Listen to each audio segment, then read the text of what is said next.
The Dulce Book. By Branton. Foreword. Have respect unto the covenant, for the dark places of the earth are full of the habitations of cruelty.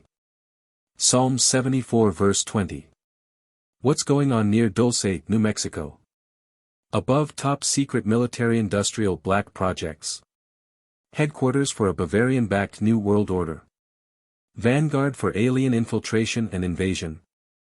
Massive intelligence agency disinformation. Collective mind control or mass hallucination. All of or a combination of the above.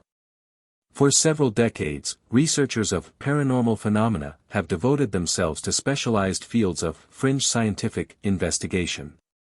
Some of these various fields of borderline research, which have surfaced in order to document or attempt to explain a wide divergence of phenomena, have included aerial or UFO phenomena, psychic or psychotronic investigation, cattle and animal mutilations, vampirism, men in black, conspiracies and assassinations, secret societies, underground anomalies, quantum mechanics, legends and mythology, ancient civilizations.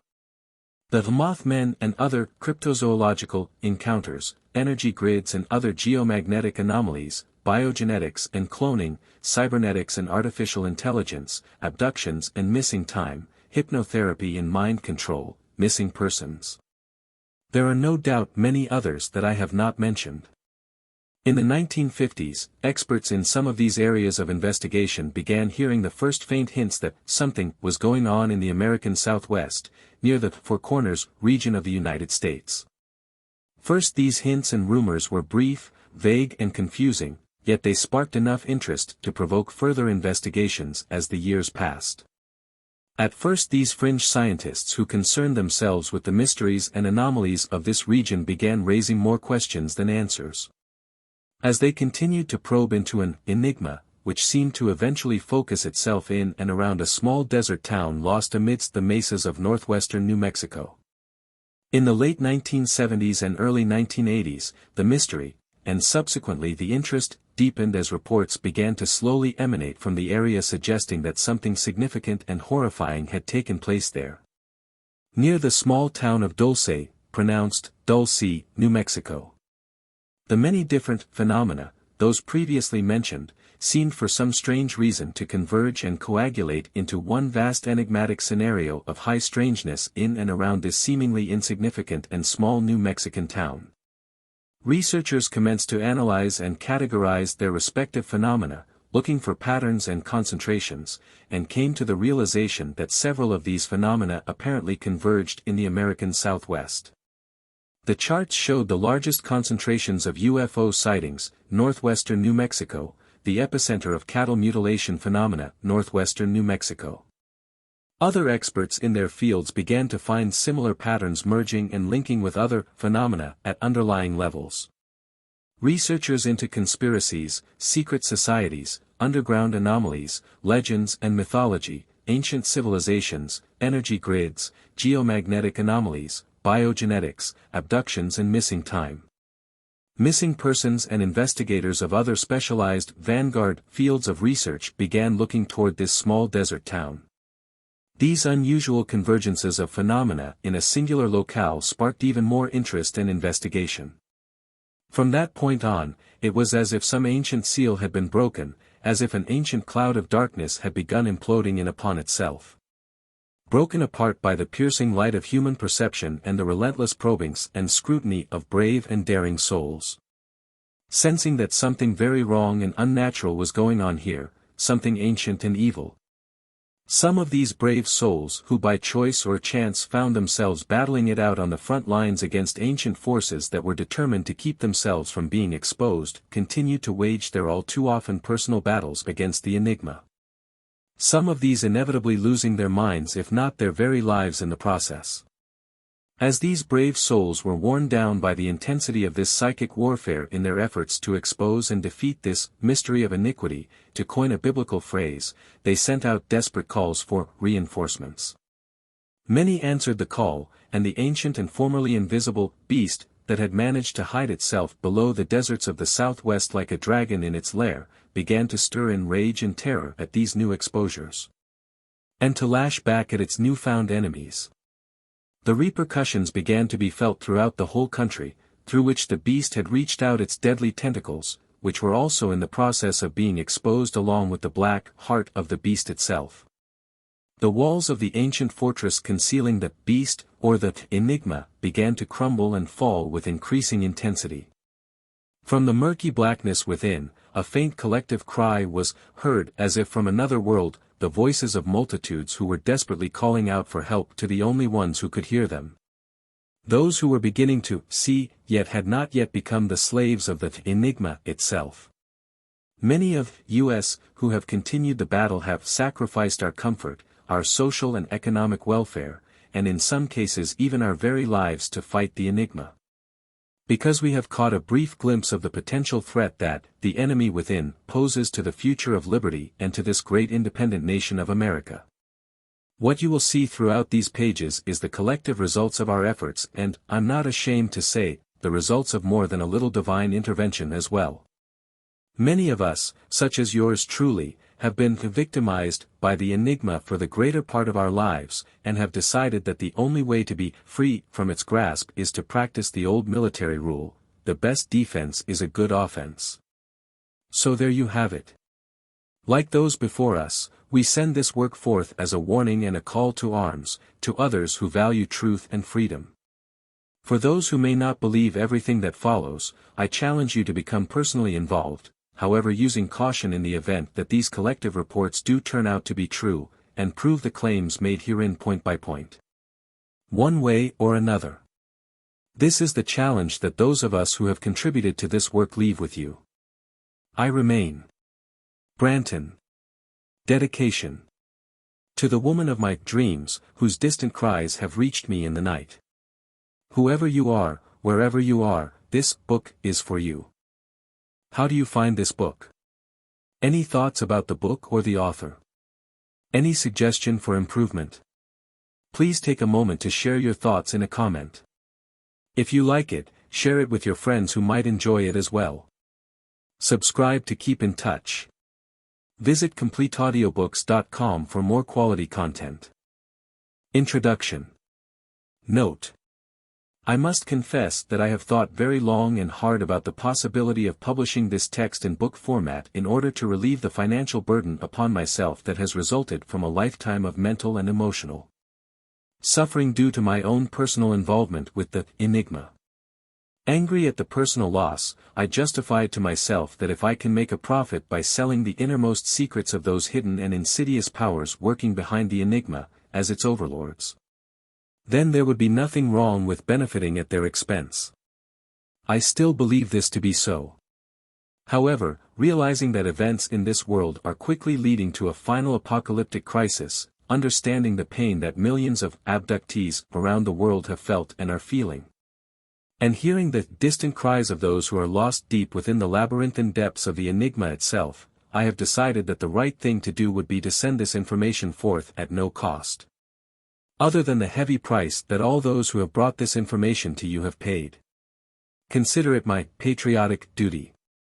All I ask in return would be for your prayers, for the many abductees who have been rejected by an unbelieving and cynical world.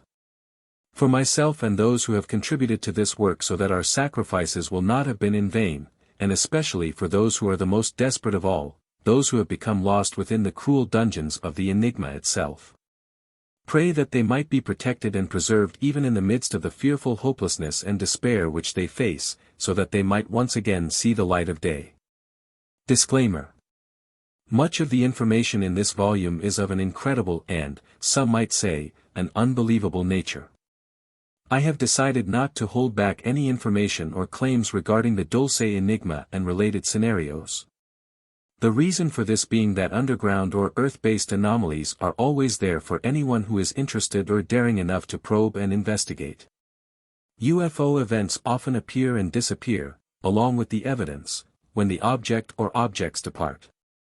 Underground or earth-based anomalies on the other hand cannot and do not disappear at will, and because of this they are far more vulnerable to being exposed, as legitimate or not. Throughout this volume I have nevertheless offered my own opinions and perspectives, based on circumstantial evidence, 2 or more reports from different sources which relay identical themes, and so on. These admittedly are my own opinions and can be received or discarded according to the reader's own perceptions in regards to the nature of reality. I have formed these opinions based on my own perceptions of the overall data, and since these are my perceptions, they are not infallible but are subject to change or revision with the revelation of new information.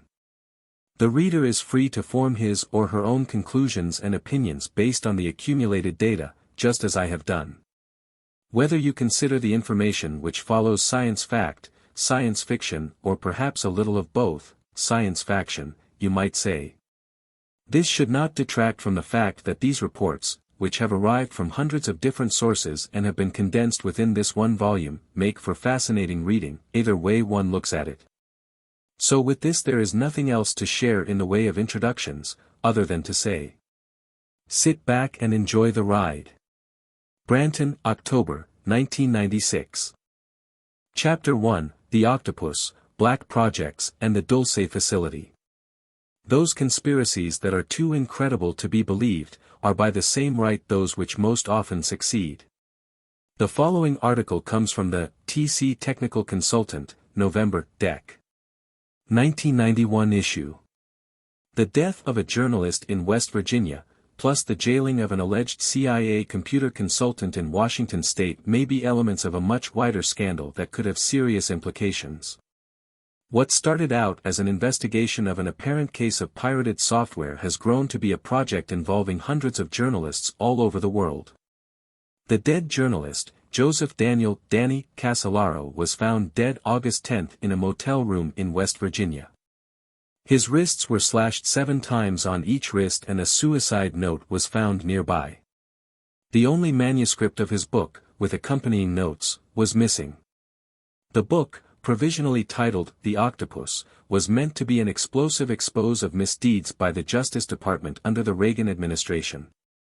Time magazine also reported that Casolaro's research centered on gambling and attempted arms deals at the Cabazon Reservation near Indio, California. Indeed, the scope of Casolaro's investigation was so large that any one of a large number of areas of research could have been the trigger for a possible hit. While authorities declared his death a suicide, his relatives definitely stated that Casolaro's mental state was sound, indeed upbeat, after the completion of his book. Casolaro started his work nearly 2 years before, investigating the bankrupting of a small computer software company called Inslaw, allegedly by the U.S. Justice Department. Inslaw, a company headed by Bill and Nancy Hamilton of Washington, D.C. No connection to researcher Bill Hamilton, whose writings on the Dulce Enigma appear later in this volume. Branton had developed a package known as PROMIS, short for Prosecutors Management Information System, to act as a case management tool for the Justice Department's unwieldy workload. Inslaw President Bill Hamilton has claimed that Ed Meese associate Earl Bryan was given control of pirated versions of the PROMIS software by Meese to sell back to different U.S. government agencies for great profit. 2 courts have so far agreed with Hamilton, awarding an $8 million judgment, but a higher, Justice Department. Branton, Court of Appeal has quashed the award and the verdict, declaring that it was not the jurisdiction of the lower courts. As of October 9, the case has moved into the realm of the Supreme Court. Earl Bryan owns United Press International, UPI, and Financial News Network, FNN. According to a Washington man, who claims to have modified the COBOL-based software for the CIA and other intelligence agencies, the software was a reward for Earl Bryan's role in arranging the so-called October Surprise Gambit. The alleged conspiracy to withhold the American hostages in Iran until after the 1980 election which saw Carter removed from power. The October Surprise scandal has taken some time to emerge.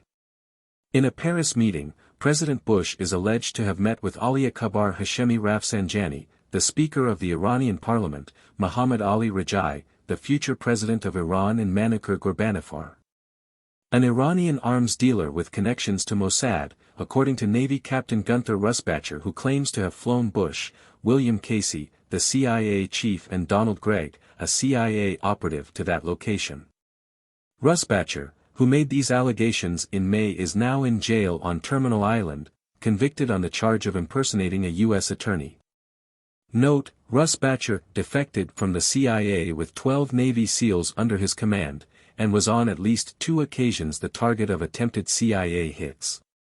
The would-be assassins attempted to drive Gunther and his wife off of roads and down the side cliffs to their deaths. However, according to Russ Batcher, his SEAL team agents who were watching over him unbeknownst to the intended assassins moved up quickly from behind and sent the CIA hit men to their deaths instead.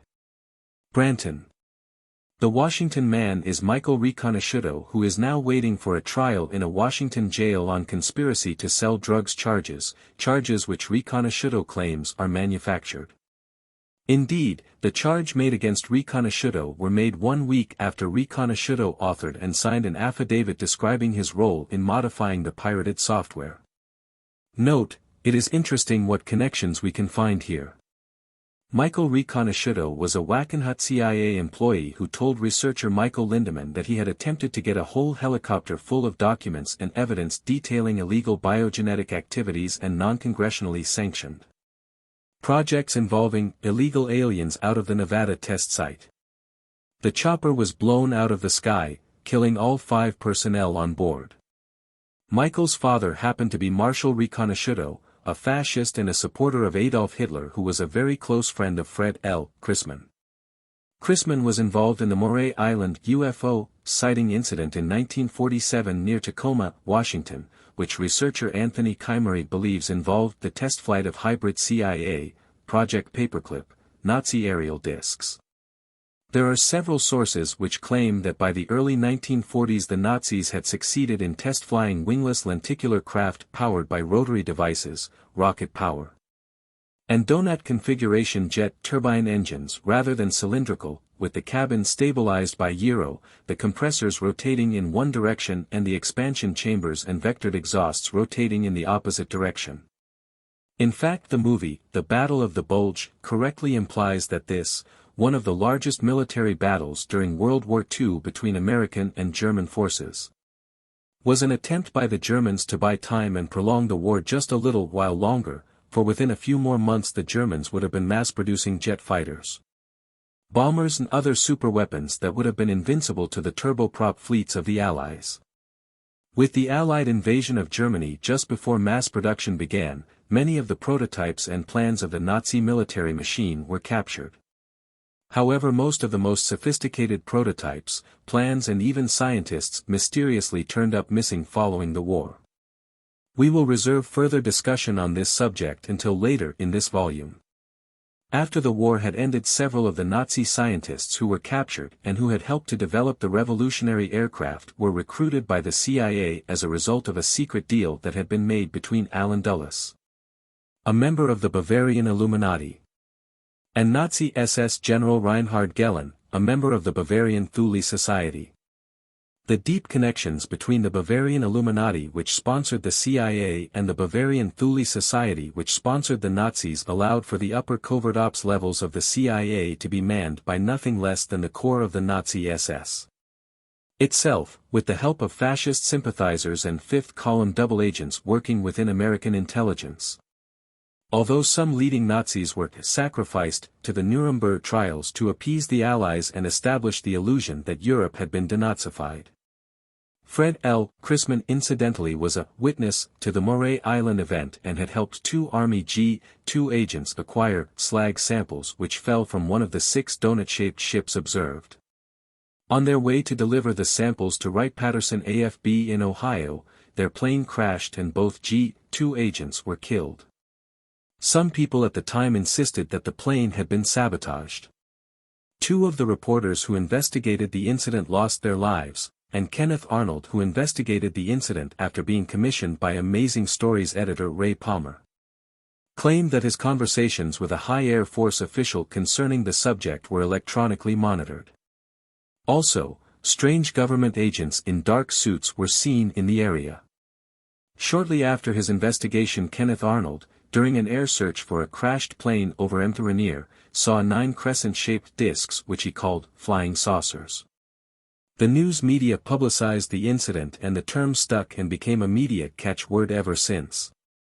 Also around this same time, 1947, Arnold escaped a near-fatal crash when his airplane mysteriously lost power. The connections do not end here. Fred L. Chrisman was a close friend to Clay Shaw, whom Louisiana District Attorney James Garrison, see the movie JFK, accused of being the CIA mafia go-between in the John F. Kennedy murder. Garrison arrested Shaw in an effort to charge him and the CIA with the JFK assassination. However, only a few days before the hearing, Garrison's star witness David Ferry was killed. And Garrison's remaining evidence was not enough to bring about a conviction. Fred Chrisman was the first man Clay Shaw called when he heard that Garrison intended to implicate him. Garrison also believed that Clay Shaw himself was involved with Project Paperclip, the secret operation to bring Nazi war criminals into the United States by the hundreds, some say thousands, and give them immunity and new identities in such institutions as U.S. intelligence, the military-industrial complex, the space agencies, and the various Rockefeller-connected oil cartels such as ARCO, Standard, Exxon, Zapata, etc. Corporations that were supported by the Bavarian-based secret society lodges, corporations that had actually sold oil to the Nazis during World War II and helped keep the Nazi war machine operating. According to Garrison, Chrisman worked as a middleman between the fascist policy makers and the lower echelons of the military-industrial complex. Oh, what a tangled web! These American megabankers and traders to freedom had supported the Nazis in an effort to initiate a Bavarian-backed New World Order, under the cover of the Third Reich. Read the book None Dare Call It Conspiracy, by the late Gary Allen for more on the Rockefeller connection, and also the various works by Dr. Anthony Sutton. Branton. The affidavit also claimed that he, Michael Riconosciuto, had been contacted by phone and threatened by Peter Weidnieks, a Justice Department employee and customs official who Riconosciuto alleged had intelligence ties as to the possible consequences of his going public with certain information. According to Riconosciuto, Weidnieks was a frequent visitor to the Cabazon Indian Reservation near Palm Springs and visited with tribal manager, John P. Nichols. Nichols was in essence Riconosciuto's boss in a number of enterprises conducted on reservation land, and the Promise modification was just one of these projects. According to Riconosciuto, in an interview with T.C. conducted from jail, the Promise software was modified to install a backdoor access for use by American intelligence services. The software was then sold to 88 different countries as a sort of Trojan horse package enabling us to access their intelligence systems. According to Riconosciuto, these countries included Iraq and Libya. Correspondence between Nichols and other companies, if authentic, indicates that Riconosciuto's claims of his expertise in the area of electronics and armaments appear to be true. Marshall Riconosciuto, Michael's father, is a reputed former business partner of Richard Nixon. According to Riconosciuto, the fuzzy status of reservation land as sovereign allowed elements of the CIA and organized crime to conduct business uniquely. Among the projects worked on during this time were joint projects with Wackenhut, a company loaded with former CIA and NSA personnel, and business ventures with the Saudi Arabian royal family and other unusual projects. A joint venture with Southern California Edison will soon be generating power for biomass drawn from local waste outlets. Biological warfare projects were investigated with Stormont Laboratories looking into the creation of pathogenic viruses, and enhanced fuel-air explosive weapons were created and tested in league with Meridian Arms at the Nevada testing range, which matched the explosive power of nuclear devices. These enhanced weapons gained their power from polarizing the molecules in the gas cloud by modification of the electric field, a technology developed from exploring Thomas Townsend Brown's suppressed work. A knowledge which Riconosciuto claims he gained from working at Lear in Reno, Nevada. Riconosciuto is said to have worked on the enhanced fuel-air explosive weapons with Gerald Bull of Space Research Corporation. Bull, now deceased, later became an arms advisor to Saddam Hussein. It is said that Hussein possesses the Fey technology. In July, Anson Ng, a reporter for the Financial Times of London, was shot and killed in Guatemala. He had reportedly been trying to interview an American there named Jimmy Hughes, a one-time director of security for the Cabazon Indian Reservation secret projects. In April, a Philadelphia attorney named Dennis Eisman was found dead, killed by a single bullet in his chest. According to a former federal official who worked with Eisman, the attorney was found dead in the parking lot where he had been due to meet with a woman who had crucial evidence to share substantiating Riconosciuto's claims. Both Eisman's and Eng's deaths were declared suicides by authorities. Fred Alvarez, a Cabazon tribal leader who was in vocal opposition to the developments on the reservation, was found shot to death with 2 friends in 1981. Their murder remains unsolved. The leader of the House, Thomas Foley, announced last month that a formal inquiry will be initiated into the Inns Law case. Foley appointed Senator Terry Sanford as co-chairman of the Joint Congressional Panel. Prior to his election, Senator Sanford was the attorney representing Earl Bryan in his 1985 takeover bid for United Press International and was instrumental in appointing Earl Bryan, a medical doctor, to the board of Duke Medical School, of which Sanford is president. However, despite repeated requests from journalists to produce photographs showing Riconosciuto together with Bryan, and requests to produce his passport showing his alleged trip to Iran, he has not yet done so. Also, Riconosciuto failed to be able to describe Peter Vidnieks to CNN's Moneyline program, claiming a medical condition prevented him from remembering clearly. This led one former intelligence operative to speculate that we may be witnessing a very sophisticated intelligence operation being played out in public. Former FBI Special Agent, Ted Gunderson, speaks for Riconosciuto's credibility. Gunderson, who lives in Manhattan Beach, has worked with Riconosciuto for many years in his capacity as private investigator. Together, according to Gunderson, they were responsible for thwarting a terrorist operation during the Los Angeles Olympics. According to Gunderson, Riconosciuto was well known in certain circles as a genius in almost all sciences. The so-called drug operation broken up in Washington state was an electrohydrodynamic mining operation, claimed Gunderson, using Townsend Brown technology. A videotape viewed by this journalist revealed metallic powders and apparent processes unrelated to drug manufacture. Indeed, a government analysis of soil samples revealed the absence of drug contamination, but a high concentration of barium. Barium is often found in high-voltage-related work. Unsubstantiated information from an intelligence source claims that the current situation is the visible effect of a war currently going on in the intelligence community between a group centered in the CIA called Aquarius, around a powerful center known as MJ-12, and a group known as COM-12 centered around naval intelligence. COM-12 is reputedly trying to sustain a rearguard action to sustain and preserve constitutional government and is deliberately leaking information damaging to the former group. In the same publication, same issue, there appeared a follow-up article just following the one given above. Written by Thomas Zed, the article, titled Wackenhut's Connection with the Black Project World, stated, "The Wackenhut Company has a very close connection to the world of black budget projects. Besides being connected with the Cabazon venture mentioned in this issue, it is also responsible, according to jailed computer consultant Michael Riconosciuto, for the secret projects being undertaken in Dulce, New Mexico, where the Jicarilla Indian Reservation is being similarly used. After sending 2 of my colleagues there recently and receiving confirmation that there was a top-secret military-type installation, I decided to call the newspaper office and make an educated bluff.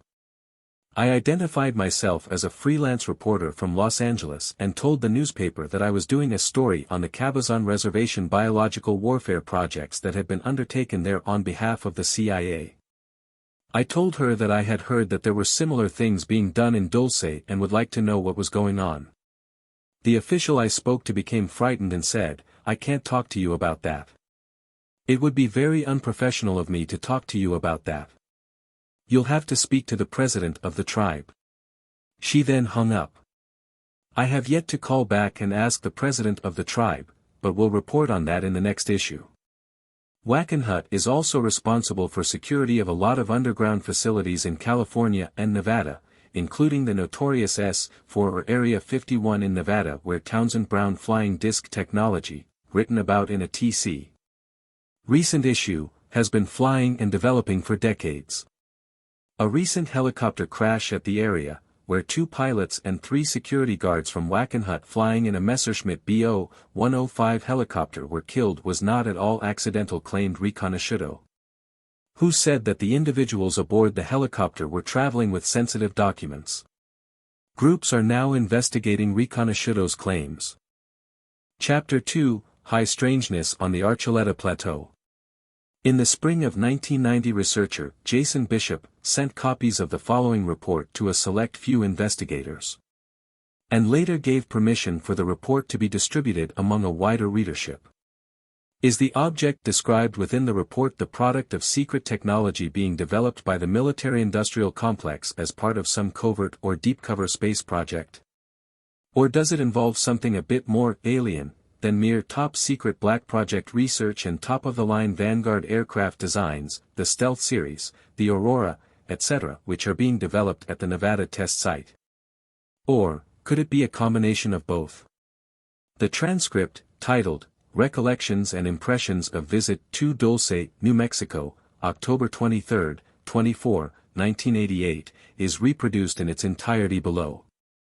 Upon arrival, I was introduced to Dr. John F. Gilles, a French national. Dr. Gilles has a Ph.D. in math/physics from the University of Paris. He had worked very closely with the French government on the UFO phenomena in that country. Side note, Dr. Gilles had also released a report on another, Dulce-like, base near Pine Gap, Alice Springs, Australia.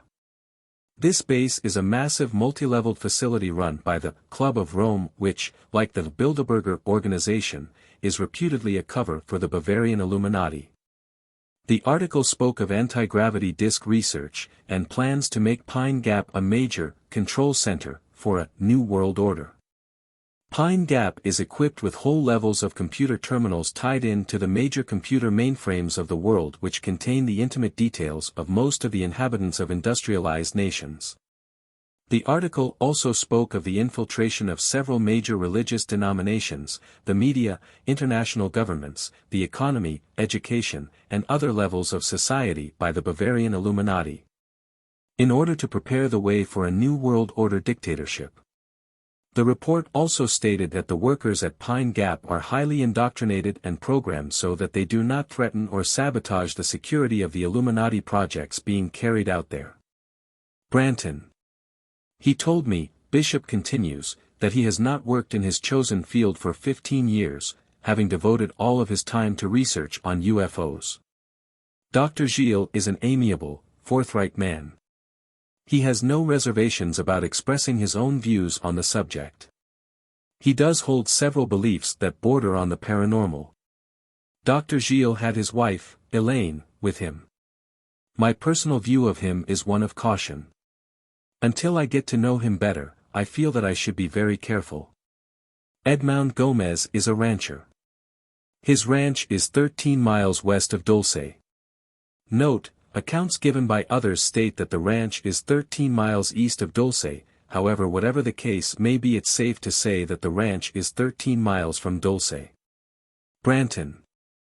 From 1975 until 1983 the Gomez Ranch was the scene, epicenter, of most of the cattle mutilations that took place in the northern New Mexico/southern Colorado area. He told me that his family homesteaded the Dulce area 111 years ago and that as a result of these mutilations, they lost $100,000 in cattle over an 8-year period. One of these cases occurred only 200 yards behind his home. He showed me the area. Edmond was very open and discussed with me the various mutilation cases that had occurred on his ranch and on those of others. Upon our return from the mountain trip, he invited me to his home where he shared with me various photographs, clippings, letters etc. relating to the cases. He loaned me several overhead photographs of the Archuleta area. I hope to be able to have them examined through image intensification techniques. Edmond also told me about the many times that combat-ready troops had been spotted in the area. Some of these troops were found in areas that are only gotten to through four-wheel drive trucks or on foot. This is very rugged country. The troops were also spotted in areas that only the Apache has permission to go. When the reported experimental aircraft went down in 1983, there were hundreds of troops, armed to the teeth, reported in the area. When approached, the troops would run and disappear. Participants in the Archuleta expedition were Gabe Valdez, Edmond Gomez, Dr. John Gilles, name deleted, Manuel Gomez, Edmond's brother, Jeff and Matt Valdez, Gabe's sons. Because of Gabe's position as head of the state police in Dulce and Edmond being a part of the community, we were given permission to go onto the mountain. It is located on the Apache Reservation. We left about 1,430 hours, Sunday, October 23, 1988. We used Gabe's four-wheel drive pickup truck to get up the mountain. The road was incredibly difficult. At one time we had to dig out the side of the mountain in order to allow the truck to pass. At about 1,730 hours we arrived at the proposed campsite. It was on a relatively flat area about 300 yards from the peak of Archuleta. Gabe and Edmond both told me that in 1978 there was an agreement between the Ute Indians, Colorado, and the federal government. This agreement consisted of the Ute Nation receiving all the territory now occupied along the New Mexico/Colorado border with the explicit agreement that they would strictly enforce a no trespassing regulation along the border of their territory. Therefore, it is not possible to even cross the Ute reservation without special permission from the tribal headquarters. If caught without this permission you are liable for a fine and/or jail and expulsion. There is now a road leading to the Archuleta area through the reservation. It is patrolled by the Indian Forest Service. Note, the Colorado border is only a relatively few miles away from and to the north of the Archuleta Plateau. Branton. At 1951 hours all 7 of us spotted a very bright light coming from the northwest at a very high rate of speed. The object appeared to be boomerang-shaped with a very bright light just below its center. Some have alleged that these boomerang-shaped vehicles may have some connection with a super-secret black-budget space operation called Alternative 3. Branton. The light was a bright white, blue and green. As it approached, it slowed down, obviously under intelligent control, seemed to reverse direction, finally stopping. When it stopped, a shower of what appeared to be sparks were emitted from each end of the boomerang, and then it began moving forward again and disappeared from sight at a very high rate of speed. All this took place in approximately 10 to 15 seconds. We attempted to take a picture of the object but were unsuccessful. About 2,200 hours we climbed to the summit of Archuleta and watched for about an hour and a half. We could see across the canyon in the moonlight. This canyon wall is where Paul Bennewitz, prominent and well-known physicist and UFO investigator, claimed an alien base is located and that during the night their ships are seen entering and leaving cave openings in the cliff wall. During our stay on the peak, we saw 2 very bright lights on the cliff walls in the exact location where Paul said the base openings were. There are no roads on this cliff. The lights would appear suddenly and then fade over a period of time until you could not see them. At this time we also heard voices that sounded like radio transmissions. The voices were not understandable but they were there nonetheless. The same light pattern was seen by myself and Edmond Gomez as we sat on the cliff, at about 0100 hours. We also heard voices. At one time we thought we could hear trucks moving but we could not be sure about this. After 0200 hours there were no more sightings or sounds. On Monday, October 24, 1988 the entire party climbed to the peak once again. We were looking for evidence that there had been a crash of an experimental aircraft, flown by an Air Force general in 1983. This crash was reported in the newspapers for 2 days as a small plane and then hushed up. The craft was rumored to be a captured UFO, flown by Americans. We were hoping to prove that there indeed had been a crash but also to find some physical evidence. Dr. Bennewitz reported that the craft had clipped off a large tree in its descent, had hit another tree, regained altitude, skimmed over the peak of Archuleta, and hit a 3rd tree in the valley north of the peak. It was then reported to have hit the ground, flipped over twice and came to rest. We found the trees as reported by Bennewitz. They were all in line with each other and the final resting place. The first tree was about 40 inches in diameter. It was hit about 30 feet off the ground. There was no fire. I have taken samples of this tree for analysis. The other two trees were smaller, approximately 12 to 20 inches in diameter. There was evidence of fire with these. Samples of these trees were also taken. Between the second tree and the third tree we found large pieces of what appeared to be part of the first tree. One piece was burnt while next to it was one that had not been burned. Samples were taken. While searching for physical evidence, a standard issue style ballpoint pen was found. This is of the same type used by the U.S. government but can also be purchased by the general public. Strange to have been found in such a remote place as this canyon. The alleged crash area showed a large semicircular area with new vegetation. The area above the semicircular area was covered with new vegetation also. Samples of the soil of this area were taken. My overall impressions of this trip are mixed. I believe that there is definitely something going on in the area. What it is, I do not know. Perhaps there is a base there. Perhaps it is jointly operated by aliens and the government, as claimed by John Lear. Then again, it could be a U.S. base so super secret that there are no fences around to arouse any suspicion. Then again I cannot say for sure. I do know that the evidence that we found and saw definitely points to the fact that something is going on in this area. In apparent confirmation of the above, Gabe Valdez, the former state police officer in Dulce, New Mexico who was a part of the expedition described above, was contacted by researcher Alan DeWalton in 1990. In an attempt to confirm some of the information concerning his involvement in the UFO mutilation investigations. During a telephone conversation with Valdez, the following was learned. He and others had seen strange flying objects in the area, however he himself was unsure whether these were UFOs of alien origin. Or some type of top-secret aircraft being tested by some secret faction of the government. Something did crash near Archuleta several years ago, but again, he did not find any evidence conclusively proving whether it was an object of human or alien origin. There is another road leading to the Archuleta area, and Mesa, aside from the one which goes through the Ute Indian Reservation. As for the Ute Reservation Road, much of it is in good condition, paved. Only the area around the Archuleta region itself requires four-wheel drive vehicles. He did investigate cattle mutilations, and at least in some cases a known nerve agent was discovered in the carcasses, and other indications suggesting that the cattle were being used for research in DNA experiments. Quite by accident, while scanning the internet, I was surprised to discover yet another confirmation of the events described earlier by Jason Bishop. This third confirmation of UFO activity near Dulce, New Mexico by members of the expedition team was given by none other than John Gilley, one of the Archuleta expedition team members mentioned earlier. Gilley's own report follows.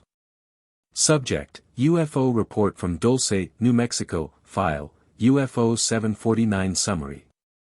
Report of UFO sighting over Archuleta, NM on October 23, 1988 by John F. Gilley et al. Location and time. Southern slopes of Archuleta, 5 miles NW of Dulce, New Mexico. Location of the phenomenon, south to north trajectory for about 2 miles stopping very close to Archuleta summit.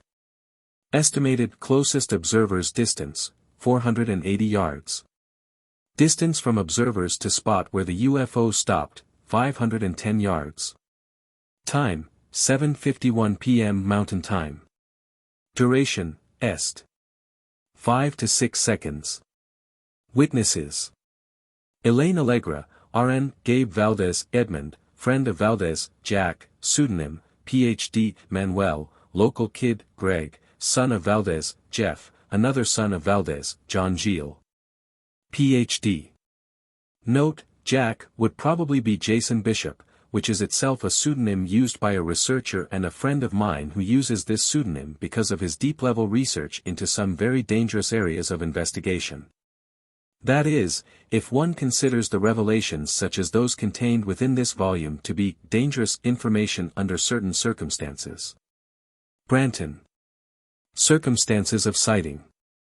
I, John Gilles, was interested in the Dulce area because of rumors related to a jointly CIA alien-occupied underground facility under Archuleta, and to numerous UFO sightings, as reported by local residents. A night of observation in the mountains had been planned under the leadership of Valdez. Since about 7:30 p.m., we had been playing Ouija at the instigation of Valdez. Just as we were processing the last person, one of Valdez's sons shouted, "Look! Here it comes!" Note, I, Gilles, do not make the statement that there was a causal correlation between what we had just been doing and what we saw next. I merely report two consecutive events which may or may not have been correlated. Look of the phenomenon. The object came from the south at great speed on a flat, straight, rectilinear, horizontal trajectory resulting in a perfectly straight luminous yellowish line. It was definitely not a plane or a shooting star. There was no sound coming from the object. The object stopped dead in its tracks near the top of the mountain. At the same time, it became extremely luminous, lighting at least half the sky. There was a display of various colors, yellow, pink, green, and a shower of sparks. Then the object folded on itself and disappeared. Annexes, maps. New Mexico maps. U.S. Geological Survey maps, Wirt Canyon. Photos. Group photo of witnesses, campsite, Mt. Archuleta. The trajectory was about 2,000 feet. Above the lowest point under the estimated path of the object, which is the Navajo River, elevation 6,600 feet. END. The UFO BBS, http://www.ufobs.com/UFO. Chapter 3, Dulce, New Mexico and a Cosmic Conspiracy. John Lear, a captain of a major U.S. airline, has flown over 160 different types of aircraft in over 50 different countries. He holds 17 world speed records in the Lear jet and is the only pilot ever to hold every airman certificate issued by the Federal Aviation Administration. Mr. Lear has flown missions worldwide for the CIA and other government agencies. He has flown clandestine missions in war zones and hotspots around the world, often engineering hair's-breadth escapes under dangerous conditions. A former Nevada state senatorial candidate, he is the son of William P. Lear, designer of the Lear jet executive airplane, the 8-track stereo, and founder of the Lear-Siegler Corporation. John Lear became interested in the subject of UFOs 13 months prior to the date given below, after talking with a friend in the United States Air Force by the name of Greg Wilson who had witnessed a UFO landing at Bentwaters AFB, near London, England, during which 3 small, grey aliens walked up to the wing commander. Since then Lear has tapped his contacts in intelligence, investigating the allegations that the executive and military-industrial branches of the United States government knows about and colludes with alien forces. Lear no longer suggests the following scenario is a possibility, he emphatically states that the aliens are here, and that many of them bode us ill. It started after World War II, he begins. We, the Allied forces, recovered some alien technology from Germany, not all that they had, some of it disappeared. It appears that sometime in the late 30s, Germany recovered a saucer. What happened to it we don't know. But what we did get was some kind of ray gun. The following is a public statement released by John Lear on December 29, 1987, revised on March 25, 1988. It was originally sent to some of Lear's personal friends and research associates who in turn put pressure on the ace pilot to release this information publicly. The first version of the statement was apparently meant for the inside crowd of researchers with whom Lear associated, whereas the following revision contains the same information as the first edition, yet is directed towards the public in general. Note to the press. The government of the United States continues to rely on your personal and professional gullibility to suppress the information contained herein. Your cooperation over the past 40 years has exceeded our wildest expectations and we salute you. The sun does not revolve around the earth. The United States government has been in business with little gray extraterrestrials for about 20 years. The first truth stated here got Giordano Bruno burned at the stake in AD 1600 for daring to propose that it was real. The second truth has gotten far more people killed trying to state it publicly than will ever be known. Note, emphasis here and throughout this section is ours. Branton. But the truth must be told. The fact that the earth revolves around the sun was successfully suppressed by the Roman Church for over 200 years. It eventually caused a major upheaval in the church, government, and thought. A realignment of social and traditional values. That was in the 1600s. Now, about 400 years after the first truth was pronounced, we must again face the shocking facts. The horrible truth the government has been hiding from us over 40 years. Unfortunately, the horrible truth is far more horrible than the government ever imagined. In its effort to protect democracy, our government sold us to the aliens. And here is how it happened. But before I begin, I'd like to offer a word in defense of those who bargained us away. They had the best of intentions. Germany may have recovered a flying saucer as early as 1939. General James H. Doolittle went to Norway in 1952 to inspect a flying saucer that had crashed there in Spitsbergen.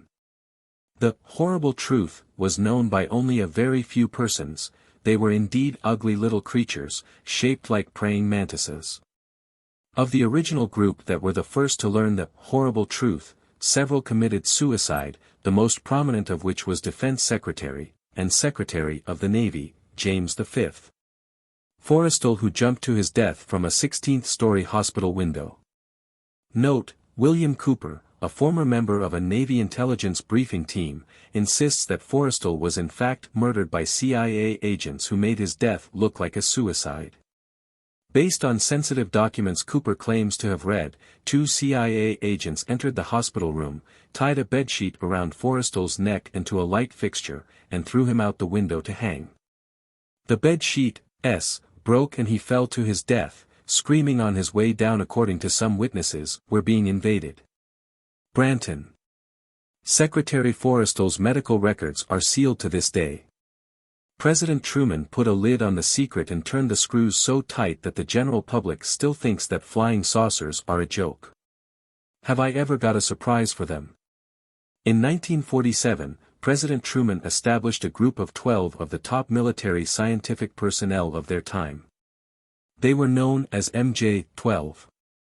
Although the group exists today, none of the original members are still alive. The last one to die was Gordon Gray, former Secretary of the Army, in 1984.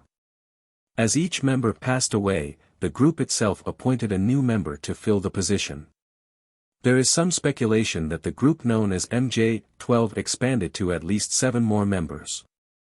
There were several more saucer crashes in the late 1940s, one in Roswell, New Mexico, one in Aztec, New Mexico, and one near Laredo, Texas, about 30 miles inside the Mexican border. Consider, if you will, the position of the United States government at that time.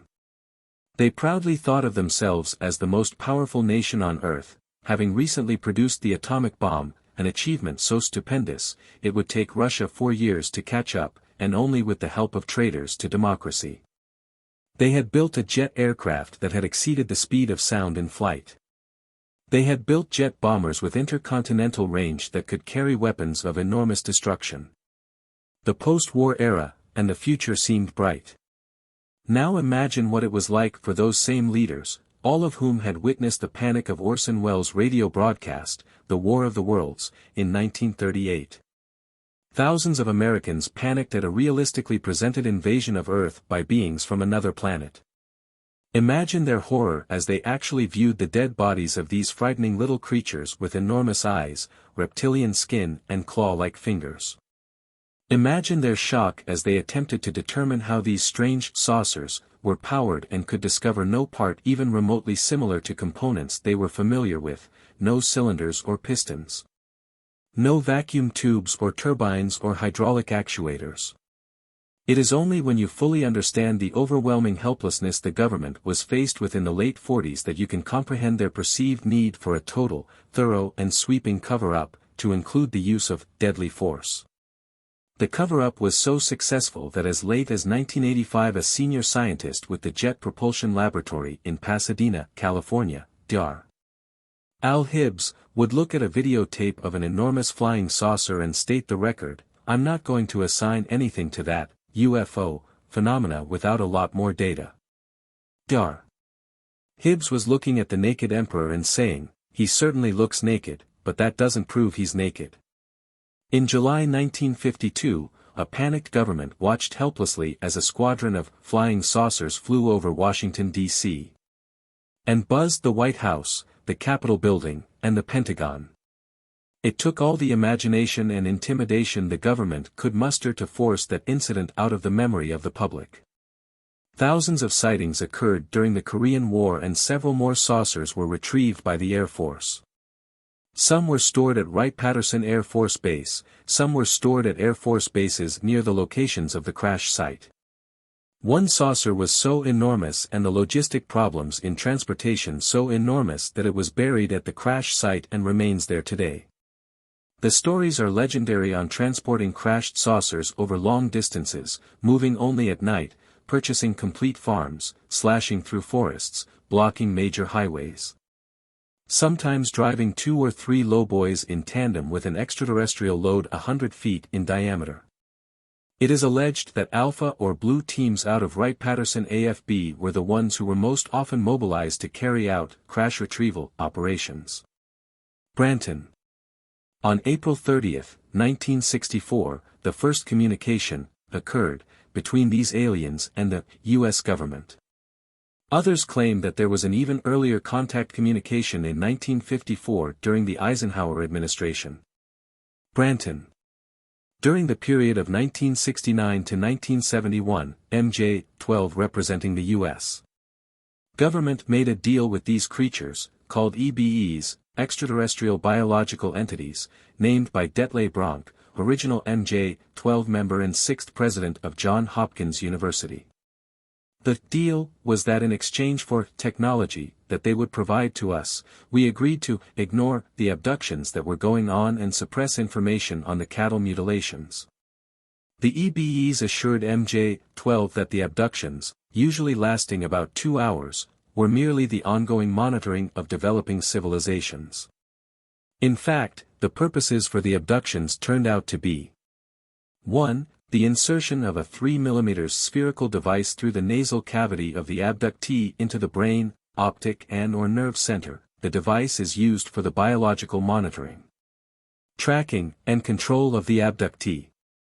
2. Implementation of post-hypnotic suggestion to carry out a specific activity during a specific time period, the actuation of which will occur within the next 2 to 5 years.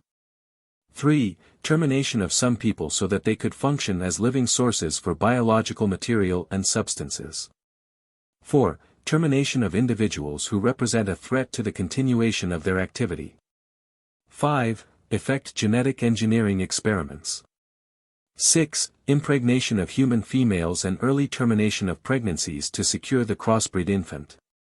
Note, or perhaps a better term for it would be a genetically altered infant, since there has been no evidence forthcoming that an actual hybrid between humans and the EBE or Grey species has been successful. In other words, the offspring would tend to fall to one side or the other, reptilioid or Grey entity possessing no soul energy matrix.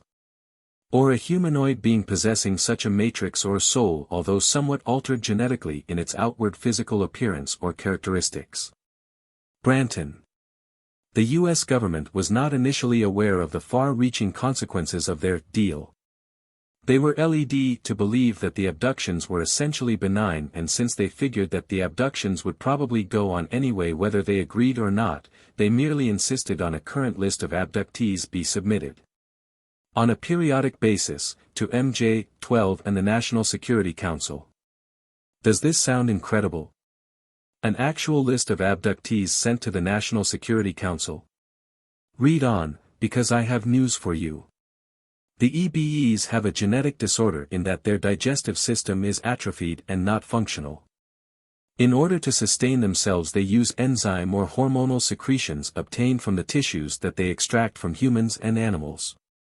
The secretions obtained are then mixed with hydrogen peroxide, to kill germs, viruses, etc. and applied on the skin by spreading or dipping parts of their bodies in the solution.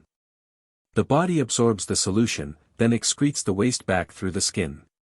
Urine is also excreted through the skin in this manner, which may explain the ammonia-like stench that many abductees or witnesses have reported during encounters with the Grey-type aliens. Branton.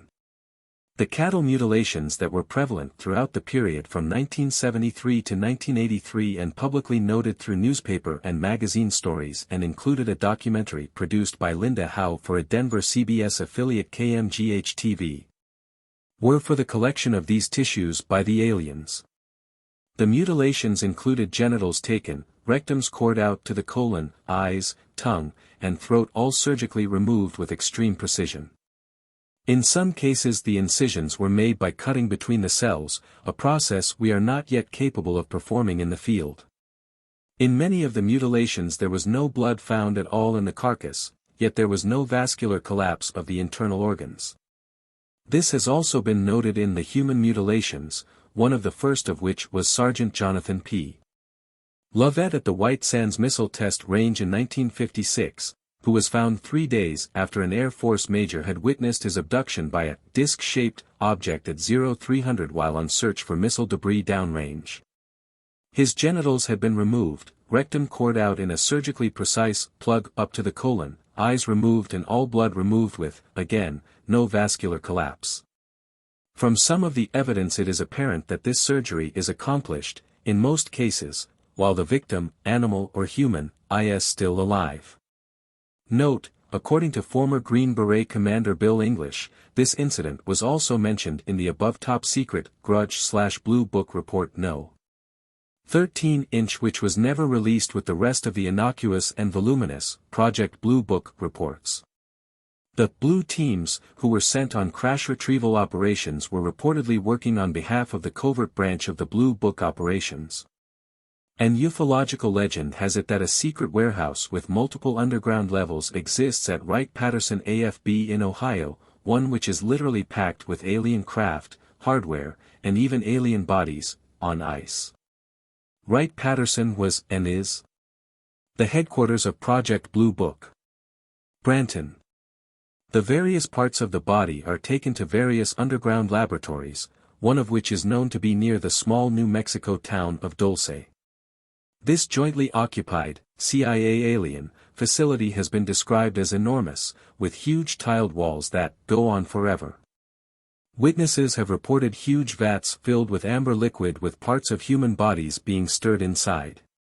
After the initial agreement, Groom Lake, one of the nation's most secret test centers, was closed for a period of about a year, sometime between about 1972 and 1974.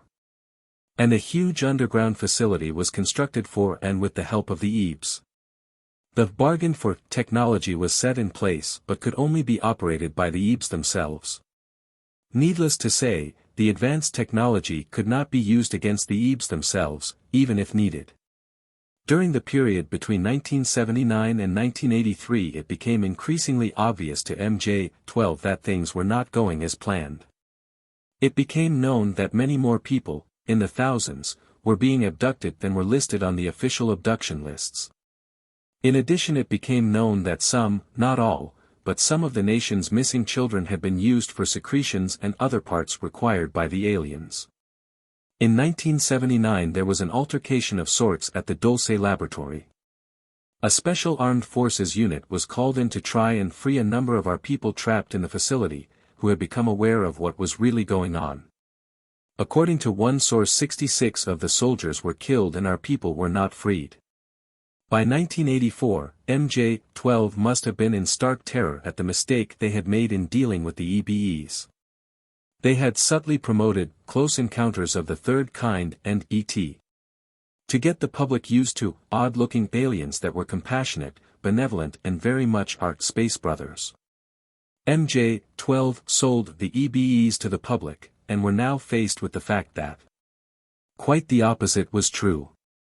In addition, a plan was formulated in 1968 to make the public aware of the existence of aliens on Earth over the next 20 years, to be culminated with several documentaries to be released during 1985 to 1987 period of time. These documentaries would explain the history and intentions of the EBEs.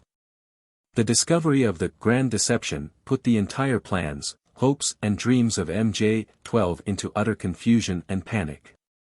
Meeting at the country club, a remote lodge with private golf course, comfortable sleeping and working quarters, and its own private airstrip built by and exclusively for the members of MJ-12, it was a factional fight of what to do now. Part of MJ-12 wanted to confess the whole scheme and shambles it had become to the public, beg their forgiveness and ask for their support. The other part, the majority, of MJ-12 argued that there was no way they could do that. That the situation was untenable and there was no use in exciting the public with the horrible truth, and that the best plan was to continue the development of a weapon that could be used against the EBEs under the guise of SDI. The Strategic Defense Initiative, which had nothing whatsoever to do with a defense for inbound Russian nuclear missiles. As these words are being written, Dr. Edward Teller, father of the H-bomb, is personally in the test tunnels of the Nevada test site, driving his workers and associates, in the words of one, like a man possessed. And well he should, for Dr. Teller is a member of MJ-12 along with Dr. Kissinger, Admiral Bobby Inman, and possibly Admiral Poindexter, to name a few of the current members of MJ-12. Before the Grand Deception was discovered, and according to a meticulous plan for metered release of information to the public, several documentaries and videotapes were made. William Moore, a Burbank, California, based UFO researcher who wrote The Roswell Incident, a book published in 1980 that detailed the crash, recovery and subsequent cover-up of a UFO with 4 alien bodies, has a videotape of 2 newsmen interviewing a military officer associated with MJ-12. This military officer answers questions relating to the history of MJ-12 and the cover-up, the recovery of a number of flying saucers and the existence of a live alien, one of 3 living aliens captured and designated, or named, EBE-1, EBE-2, and EBE-3, being held in a facility designated as YY2 at Los Alamos, New Mexico. The only other facility of this type, which is electromagnetically secure, is at Edwards Air Force Base in Mojave, California.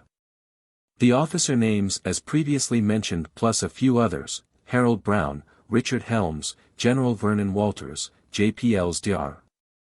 Allen and Dr. Theodore Van Carmen, to name a few of the current and past members of MJ-12. The officer also relates the fact that the EBEs claim to have created Christ. The EBEs have a type of recording device that has recorded all of Earth's history and can display it in the form of a hologram. This hologram can be filmed, but because of the way holograms work does not come out very clear on movie film or videotape.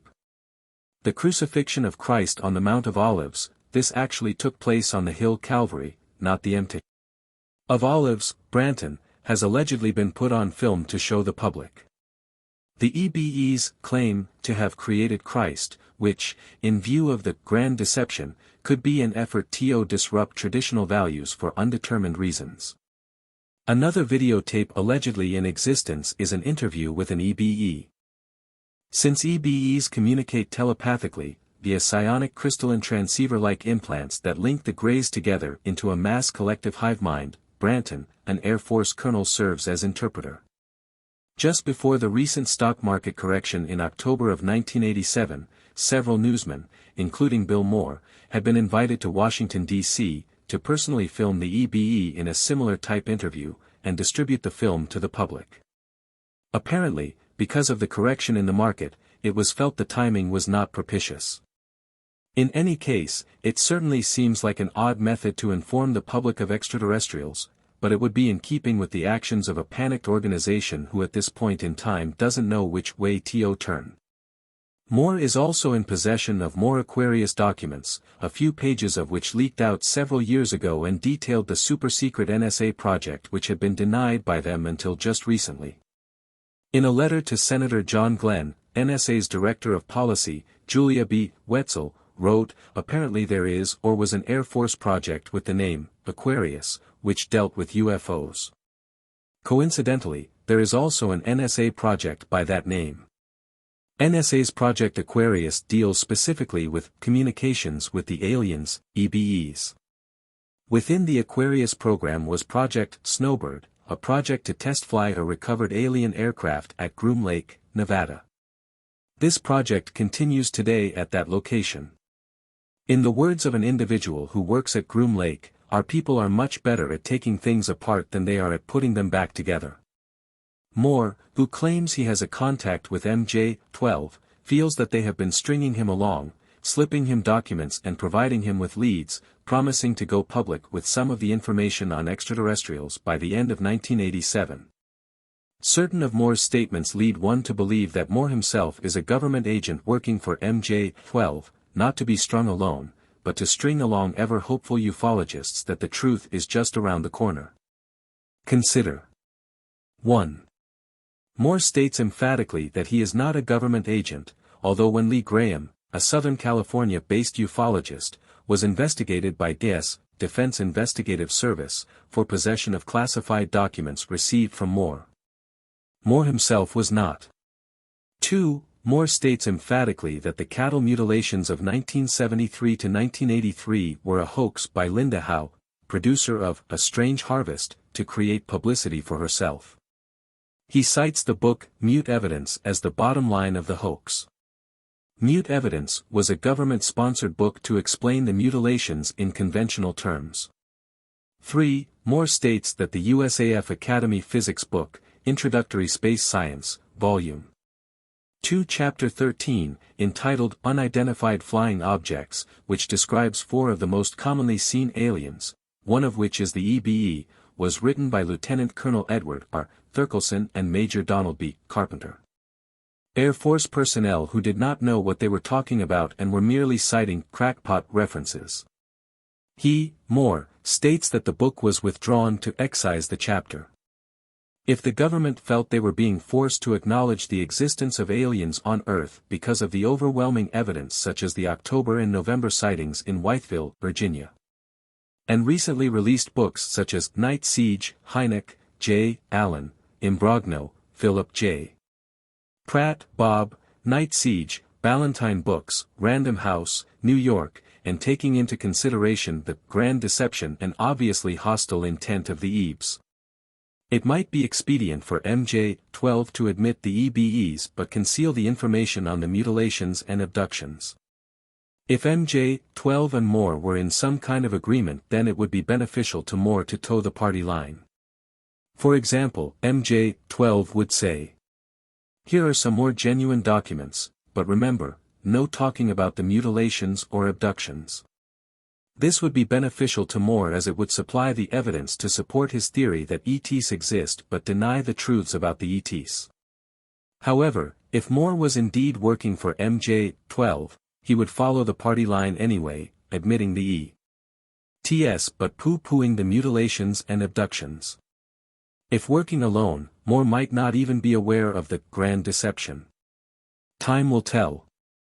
It is possible that Moore will go ahead and release the video interview with the military officer around the first of the year, as he has promised. From MJ-12's point of view, the public would be exposed to the information without really having to believe it because Moore is essentially not as credible a source as, say, the President of the United States. After a few months of digestion and discussion, a more credible source could emerge with a statement that yes, in fact the interview was essentially factual. This scenario would cushion somewhat the blow to the public. If, however, Moore does not release the tape by, say, February 1st of 1988, but comes instead with a story similar to, MJ-12 has informed me that they are definitely planning a release of all information by October of '88.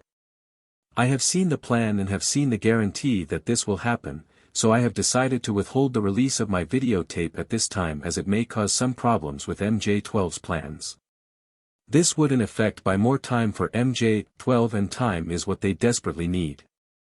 Now you ask, why haven't I heard any of this? Who do you think you would hear it from? Dan Rather? Tom Brokaw? Sam Donaldson?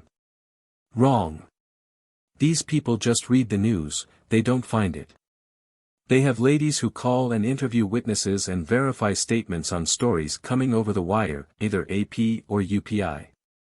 It's not like Dan Rather would go down to Wytheville, Virginia, and dig into why there were 4,000 reported sightings in October and November of 1987. Better Tom Brokaw or someone else should risk their credibility on this type of story. Tom Brokaw. Tom wants Sam Donaldson to risk his credibility. No one, but no one, is going to risk their neck on such outlandish ideas, regardless of how many people report sightings of 900-foot objects running them off the road. In the case of the Wytheville sightings, dozens of vans with NASA lettered on the side failed to interest newsmen. And those that asked questions were informed that NASA was doing a weather survey. Well then, you ask, what about our scientists? What about Carl Sagan? Isaac Asimov? Arthur C. Clarke? Wouldn't they have known? If Carl Sagan knows, then he is committing a great fraud through the solicitation of memberships in the Planetary Society, to search for extraterrestrial intelligence. Another charade into which the U.S. government dumps millions of dollars every year is the radio telescope in Arecibo, Puerto Rico, operated by Cornell University with, guess who? Carl Sagan. Cornell is ostensibly searching for signals from outer space, a sign maybe, that somebody is out there. It is hard to believe that relatively intelligent astronomers like Sagan could be so ignorant. Note, also, even if they did find evidence of extraterrestrial life, do you think that SETI and similar government-sponsored projects would tell us about it? Let's just take a look at some actual statements from those involved with these projects. The following is a quote from Matt Spetelnik's article, "Is Anybody Out There?" NASA looks for real ETs, in Reuters magazine, October 5, 1992, at least 70 times scientists have picked up radio waves that bore the marks of communication by beings from other worlds, but they were never verified, Frank Drake said. And researcher John Spencer, in a reference to Dr. Otto Struve, tells how this astrophysicist assisted Frank Drake in establishing Project OZMA, and its very mysterious conclusion. The project began its search by focusing on the star Tau Ceti. According to claims made at the time, as soon as the project got underway, strong intelligence signals were picked up, leaving all the scientists stunned. Abruptly, Dr. Struve then declared Project OZMA had been shut down, and commented that there was no sensible purpose for listening to messages from another world. The UFO Encyclopedia. So then, these insiders will accept all of our hard-earned tax dollars to finance their radio projects, if not their underground bases and covert space operations. Yet cursed be any mere mortal for having the audacity to actually insist on having access to the products of their financial investments. Branton. What about Isaac Asimov? Surely the most prolific science fiction writer of all time would have guessed by now that there must be an enormous cover-up. Maybe, but if he knows, he's not saying. Perhaps he's afraid that Foundation and Empire will turn out to be inaccurate. What about Arthur C. Clarke? Surely the most technically accurate of science fiction writers with very close ties to NASA would have at least a hint of what's really going on. Again, if so, he isn't talking. In a recent science fiction survey, Clarke estimates that contact with extraterrestrial intelligent life would not occur before the 21st century. If the government won't tell us the truth and the major networks won't even give it serious consideration, note, this was written before such programs as Sightings, Encounters, Unsolved Mysteries, Current Affair, Montel Williams, Strange Universe and other TV news digests and talk shows did begin dealing with the UFO phenomena, abductions, and so on in much greater depth, not to mention the X-Files, Dark Skies and other TV series. Branton, then what is the big picture, anyway?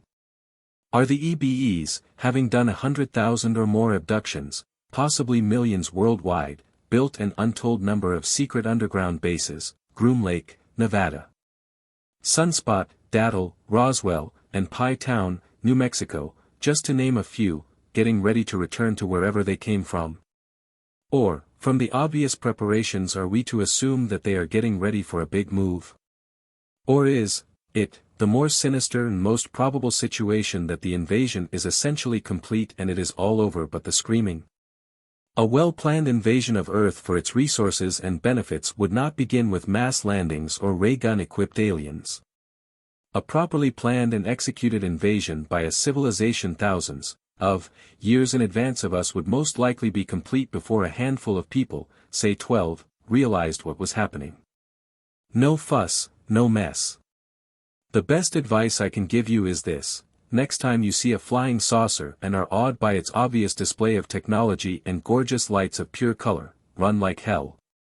June 3, 1988, Las Vegas. NV. The following was an addendum to the above that was included with later copies of John Lear's statement. In 1983, when the Grand Deception was discovered, MJ-12, which may now be designated PI-40, started work on a weapon or some kind of device to contain the EBEs which had by now totally infested our society. This program was funded through SDI, which, coincidentally, was initiated at approximately the same date. A frantic effort has been made over the past 4 years by all participants.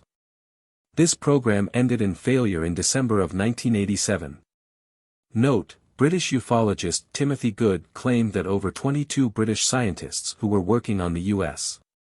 SDI program for British Marconi and other aerospace companies had all mysteriously died or committed suicide within the space of a few years. Could this have had anything to do with this failure? Apparently someone out there was intent on sabotaging the SDI/Star Wars project. Also, there are reports that several of our defense satellites have been destroyed as well. Branton. A new program has been conceived but will take about 2 years to develop.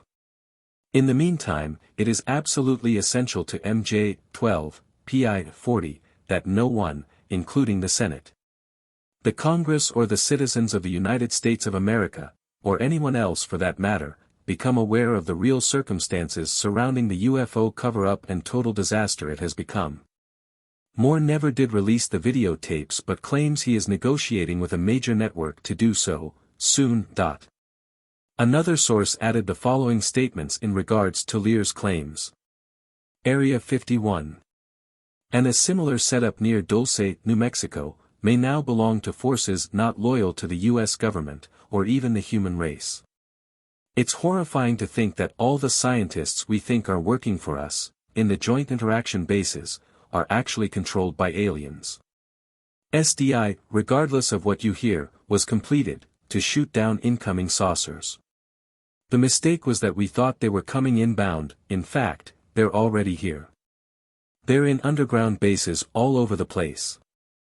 It seems that the aliens had constructed many such bases without our knowledge, where they conduct heinous genetic experiments on animals, human beings, and improvised creatures of their own devising.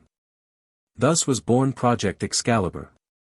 Press reports described Excalibur as a weapon system designed to obliterate deeply buried Soviet command centers, which the Reagan administration hypocritically characterized as destabilizing. We have exactly similar centers. Lear claims the weapon was actually directed toward the internal alien threat. Unfortunately, the visitors have invaded us in more ways than one. Millions of Americans have been implanted. There's a little device that varies in size from 50 microns to 3 millimeters. It is inserted through the nose into the brain. It effectively controls the person. Dr. J. Allen Hynek estimated in 1972 that 1 in every 40 Americans was implanted. We believe it may be as high as 1 in 10 now. These implants will be activated at some time in the near future, for some unspecified alien purpose. When Lear was pressed to disclose some of his sources, he stated that his anonymous intelligence informants go right to the top. He did however mention some of the names in not-so-sensitive intelligence positions from whom he has also gathered information. Many of these names may be familiar to veteran ufologists.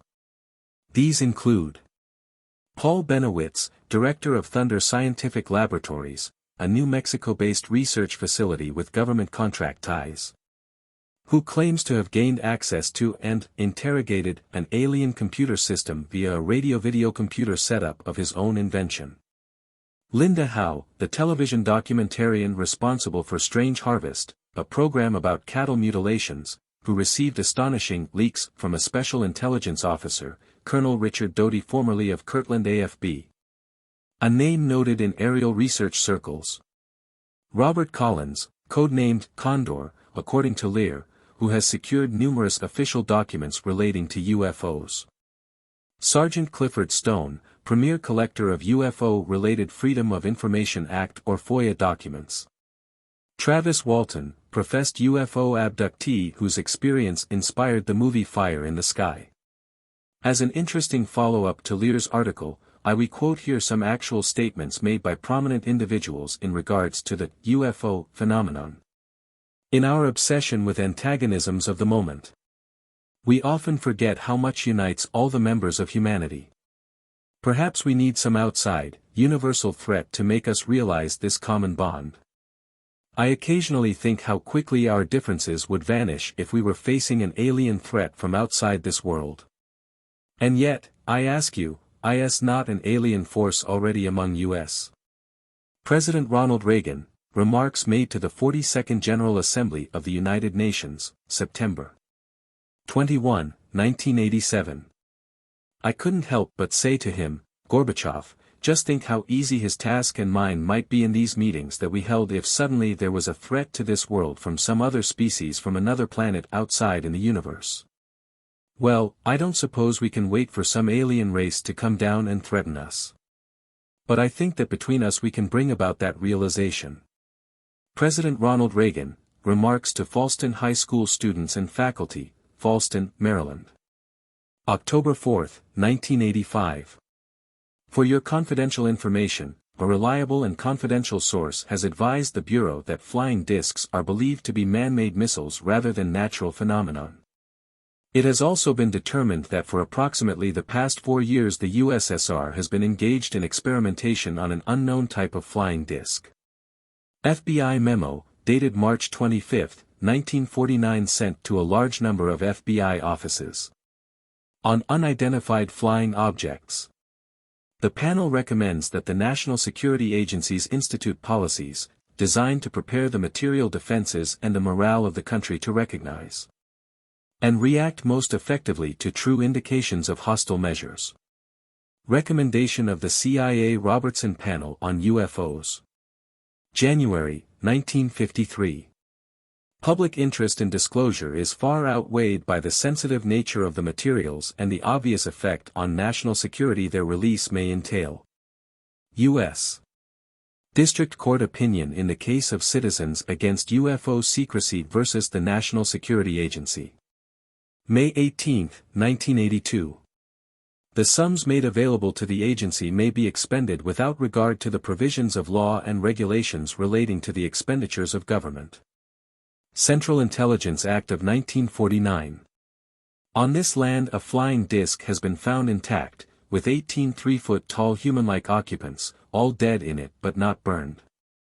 FBI memo from New Orleans branch to Director, FBI, March 31, 1950 about a disc found in the Mojave Desert in January, 1950.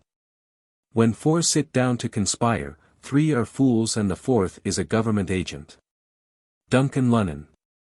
The flying discs are real. General Nathan Twining. According to Mr. Informant, the saucers were found in New Mexico due to the fact that the government has a very high-powered radar setup in that area and it is believed that the radar, EM beams, interferes with the controlling mechanism of the saucers.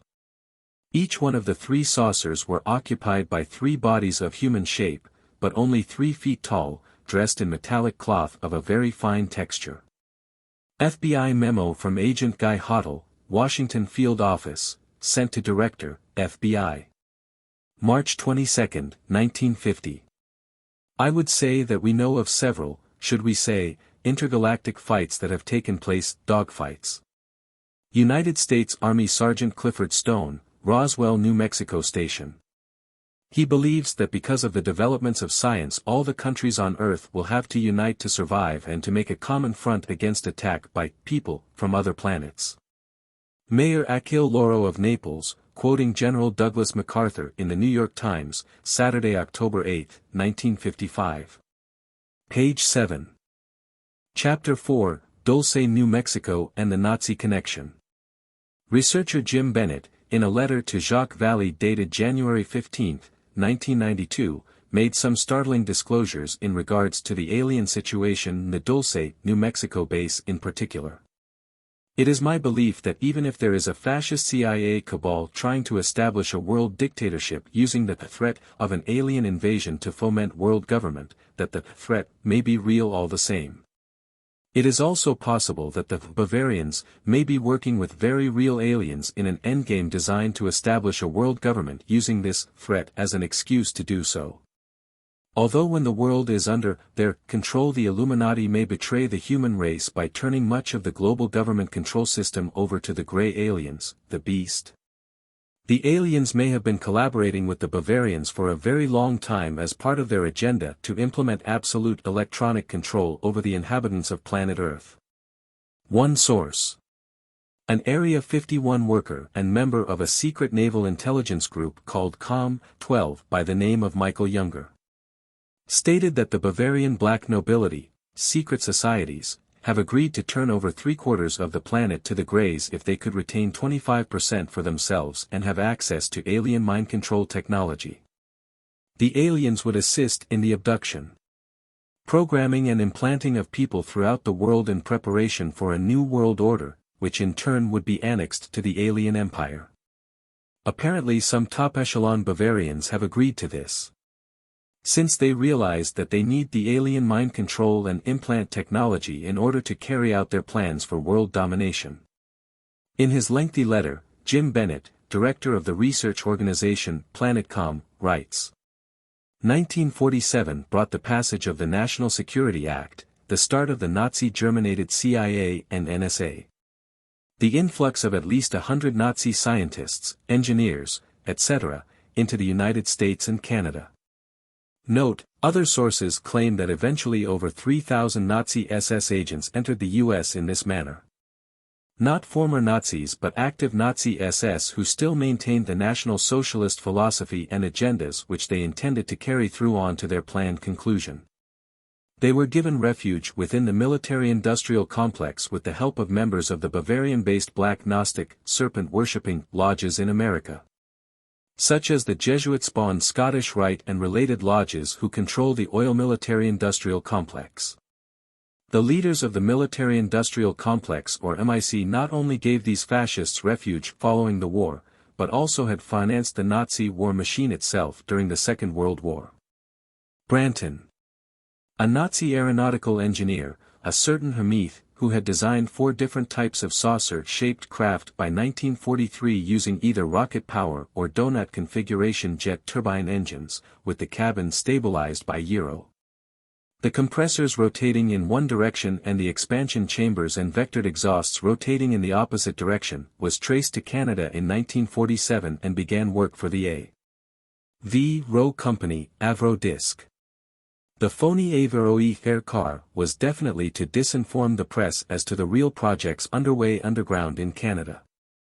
The 8-mile-long train that went out of Austria in 1945, 672 train cars, to the coast of Brittany, the contents loaded on board ships, eventually end up underground in southwestern Canada. At the same time over 100 prefab factory buildings were shipped from England to British Columbia. The Nazis had everything before any other country. They had radar in 1933, they had infrared sensors, heavy water, etc., etc. We have been told lie after lie in terms of who invented these things. If anyone in the world had access to alien technology it was the Aryans, Nazis. Their metallurgy and casting were flawed or they would have conquered the world. As you probably know, many expatriate Nazis were given carte blanche, new IDs. And were included in startup of more than several departments of the CIA in 1947. Departments including genetics and cloning, with some of the same doctors who had given death camp residents gangrene, etc. Designer drugs and mind control, using the same scientists who had designed methadone and methadone for Hitler's maniac efforts. In 1952, a public stir caused the CIA to shuffle these fab fellows out of town. My guess is to various underground centers that were being built. I have talked to Paul Bennewitz at length, several times. On his behalf, you only tell people how they drove him nuts, not why. I ask myself, why would you leave out that reason why they sent him reeling? Here Bennett is addressing Jacques Vallée concerning his book, Revelations, Branton, to fill you in, because you obviously took Linda Howe's and Tracy's opinion rather than questioning Paul directly. He's a pilot, he flew over the Dulce area numerous times on his way between Albuquerque and Denver. He took many pictures of the construction going on, and according to Paul, he also took pictures of circular craft on the ground at this site which, as late as 1973 according to him, had large hangar doors much the same as Lazar's second-hand explanation about the doors at S4. All the stuff from Area 51 and S4 having to do with inertial mass cancellation was moved to an area near St. George, Utah. The most revealing photos and their negatives disappeared in about 1975 when various fringe UFO experts visited Paul. Also, his house was burglarized and ransacked more than once. In later years Shandera and Torme made a meaningless tour of Dulce when they went on to Albuquerque, the real reason for their travels, to see if there was any more evidence of serious consequence still in Paul's possession that they could grab, and sure enough, he was missing some photos when they left his house. If you even talked to Bennewitz, you would have gotten a lot closer to having a revelation.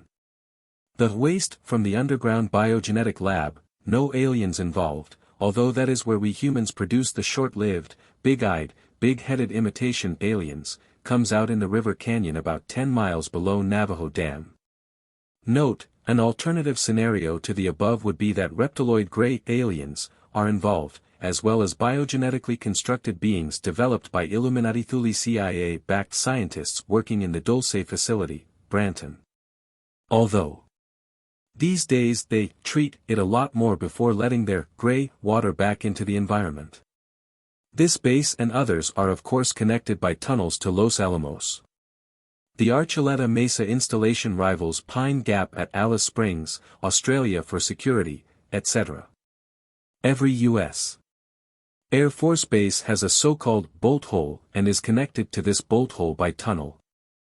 A group of 21 people led by an individual we will call Rick, went to Area 51 in 1989 in a small bus to watch saucers. They were stopped on Mailbox Road by two individuals carrying automatic weapons and wearing camouflage togs.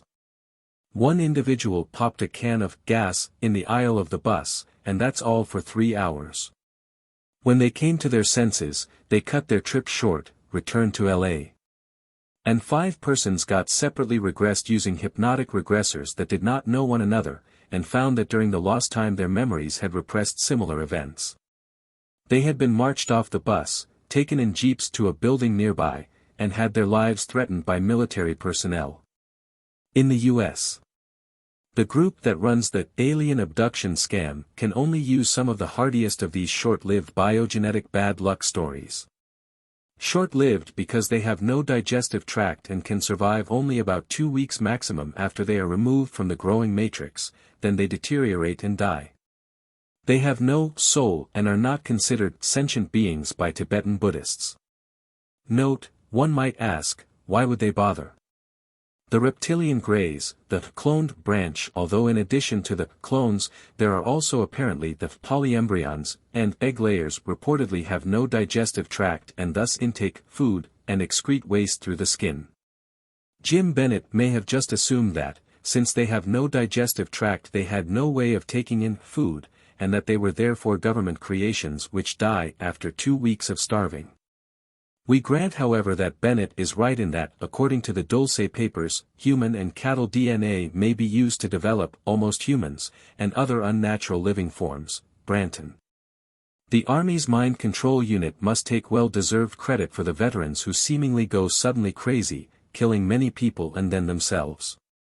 The most recent event in Killeen, Texas was planned for the day before a congressional vote on gun control, hoping to influence Congress with yet another mass automatic killing. Handlers, psychiatrists, at each perpetrator's local veterans hospital are involved in each and every case of these mass killings/suicides. Prozac is also involved with each case having been prescribed by the aforementioned handlers, in each and every case. The fellow in Canada who killed 12 women at a women's college, the fellow in Stockton, California schoolyard, etc. etc. Further comments on German Bavarian Nazism, the CIA, the New World Order, etc. Sirhan, the man who was convicted of murdering Senator Robert Kennedy, had a psychiatrist by the name of Dr. Diamond, who maintained CIA fascist connections. Also Sirhan's attorney Grant Cooper, who seemingly made very little effort to defend Sirhan, had CIA fascist ties as well, leading some to believe that Sirhan was used as a hypno-programmed Manchurian candidate by a fascist cabal. A cabal that murdered not only Robert Kennedy but also his brother President John F. Kennedy as well. Following World War II, over 2,000 German immigrants to the U.S. became members of the American Psychiatric Association, which was involved in gun control lobbying.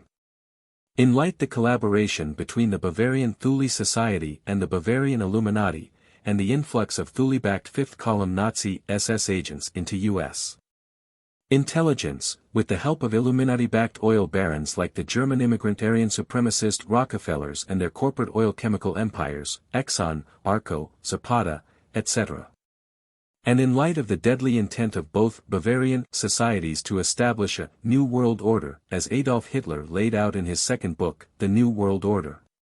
One has to wonder why so many German nationals would join an association that dealt directly with the study of people's minds. This is not to say that Germans themselves are to blame, it is rather the German Bavarian fascists who are behind the New World Order agenda. And especially the Satanist Germanic black nobility families who claim direct descent from the early leaders of the Holy Roman Empire of Germany, which rose from the remnant of the Roman Empire and which kept Europe in an iron grip throughout the Dark Ages. These were the 13 families who had ruled vast financial empires in Europe for nearly 1,500 years. They are once again trying to take control of the world as they attempted to do with World Wars I and II, provoke a global war that will result in the massive depopulation of blacks, Asians, Jews, Slavs, and many others, excepting of course for the Aryan elite class. In essence they intend to finish what Adolf Hitler set out to accomplish. The threat then is from Nazism or National Socialism, whether it be European, British or American, or whether it be political, corporate or occult National Socialism. Some have reported that the sudden fall of the Soviet states and the Berlin Wall was planned in advance as part of an agenda to merge the East and the West into a so-called communist socialist/democratic socialist New World Order. East and West Berlin would be at the forefront for the reunification of Eastern and Western Europe and in turn, they hope, the rest of the world. Germany has also led the way for European unification by establishing an open border policy and encouraging other European countries to do the same. This may sound benign on the outside, but considering the facts, it may be a ruse to unify Europe under German control, which was also Adolf Hitler's goal. However, in this case the unification is being accomplished through economic means rather than military means. The control is still in Germany, but it is more subtle. The Third Reich established German military control of Europe. The European Economic Community, or EEC, established economic control. In most cases, in this world it is the economic forces which control governments. Sad, but true. Notice how the term economic has now been removed, and the New World Order has been renamed the European Community. Very clever. In other words, the unification is no longer just along economic lines but is becoming increasingly political, since the member nations have been pressured into submitting to an EC constitution along more than mere economic lines. France and England have been pulled into this alliance, in spite of 2 devastating world wars with the very country that is secretly orchestrating the EC or the New World Order. Come on, France and England, wake up. Germany is not only the largest federated state in the EC, but in 1990 was the largest economic power in the world, with a trade surplus totaling over $58 billion. With almost no foreign currency reserves in 1949, Germany had accumulated nearly $80 billion in reserves by 1989, compared with the $38 billion in the USA and $41 billion in Great Britain. A rather incredible comeback for a country that had waged 2 world wars for the sole purpose of offensive conquest, wars that had cost the Allies a heavy price in blood and resources. Of course, Germany is also the leading economic power in the EC as well, possessing 35% of the economic power base of the European community according to the Grolier Encyclopedia. So just where does the real power lie in the EC/NWO? Considering that the German black nobility were the same ones who sent Vladimir Lenin from Germany to Russia to start the Communist Revolution, and the same powers who backed Adolf Hitler. Then it is not surprising that Communist East Germany would merge into Democratic West Germany with such ease. It should not be surprising, therefore, to learn that German troops in the United States and Canada play a major role in the planned invasion of North America under the cover of a United Nations emergency action. Lenin himself revealed the ultimate goal of the communist agenda on behalf of the Bavarian elite whom he served.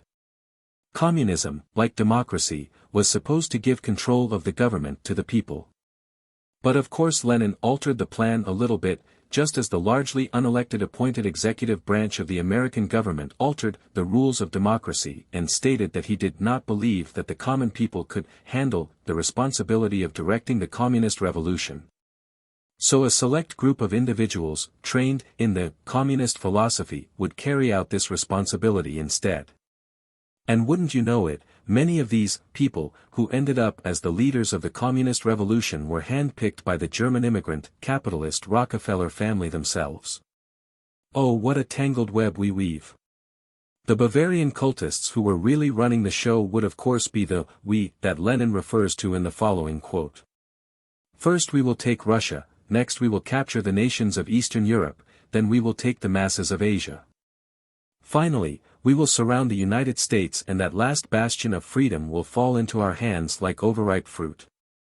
A likely scenario that some have suggested would be an orchestrated global economic collapse, blamed on Americans of course, which would be followed by fomented anarchy in American cities.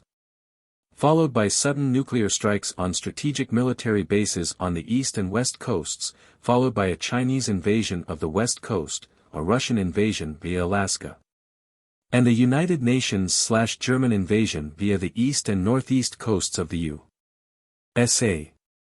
All of those countries who believe that by accepting a flawed socialist political agenda from another country, Germany, in order to supplement their own nation and cultural integrity are sadly mistaken. Collaborating with a Bavarian-backed United Nations, New World Order agenda can only lead to the death of your independence as a nation, the death of your culture and history, and the death of your children who are sent to fight and die for the sake of a global government, its Bavarian Antarctican masters. And in turn their Draconian allies who are just waiting with greedy claws to take hold of this planet once they have succeeded in getting us to kill each other off to the point where they can move right in and take over with little human resistance. Chapter 5, Report from a Japanese Television Crew. Norio Hayakawa is the head of the Civilian Intelligence Network, P.O. Box 599, Gardena, California, 80248. Mr. Hayakawa was one of several individuals, including a Japanese film crew from the Nippon Television Network in Japan, who witnessed and videotaped a flight maneuver of a brightly lit orange-yellowish light making extremely unorthodox flight patterns, including sudden acceleration, descension and ascension, possibly exerting a force of multiple Gs under extremely limited space and time, and even zigzag-type movements, while on a field trip to an area just outside of Area 51, in Nevada on Wednesday, February 21. 1990 there were approximately 25 to 28 individuals in the group who also witnessed the display. His brother-in-law Itsuro Isakawa also photographed the object as it was in flight. With over 30 years of in-depth UFO investigative experience, Norio was instrumental in the subsequent production of a 2-hour documentary program televised throughout Japan on March 24, 1990. The entire program dealt with Area 51 and also the crew's pursuit of an alleged biogenetics laboratory in New Mexico, that is, the Dulce facility. It is his contention that what could only be described as highly intelligent and deceptive ultradimensional entities materializing in disguise as aliens are collaborating with a secret world government that is preparing, barring unexpected circumstances, Branton, to ingeniously stage a contact landing to bring about a new world order. Note, this alien-Bavarian collaboration is apparently feigning animosity with one another by pushing for global government so that the world can join together to fight the aliens. As in Vietnam and Korea, where the socialist leaders of the United Nations organization were playing both sides of the chessboard. Any war waged by the New World Order against the Greys will no doubt be a no-win conflict that will only serve to reduce the population of the planet, which is after all part and parcel of the overall Draconian Bavarian global agenda. Another possibility that has been suggested is that the Greys will be made out to be the good guys who need our help to break free from the tall reptiloids and their empire, which had conquered them in the past, or vice versa. Actually, the collaboration between the reptiloids and Greys has been undertaken with the full consent of both sides, and behind the scenes the collectivist reptiloids, the insectoids. The Greys and the Bavarian secret society lodges are all working together. Many scenarios are possible, however the important thing to remember is that any war waged against the reptilian Greys which threatens the American Declaration of Independence, the U.S. Constitution and the Bill of Rights is merely playing into the hands of the aliens either way you look at it. International cooperation in a common defense against an alien threat should be considered so long as the national sovereignty of individual nations are not violated in the process. All nations should learn to be self-supporting and not be tempted to succumb to a global economic system and therefore a global political system, in that money and politics are more or less synonymous.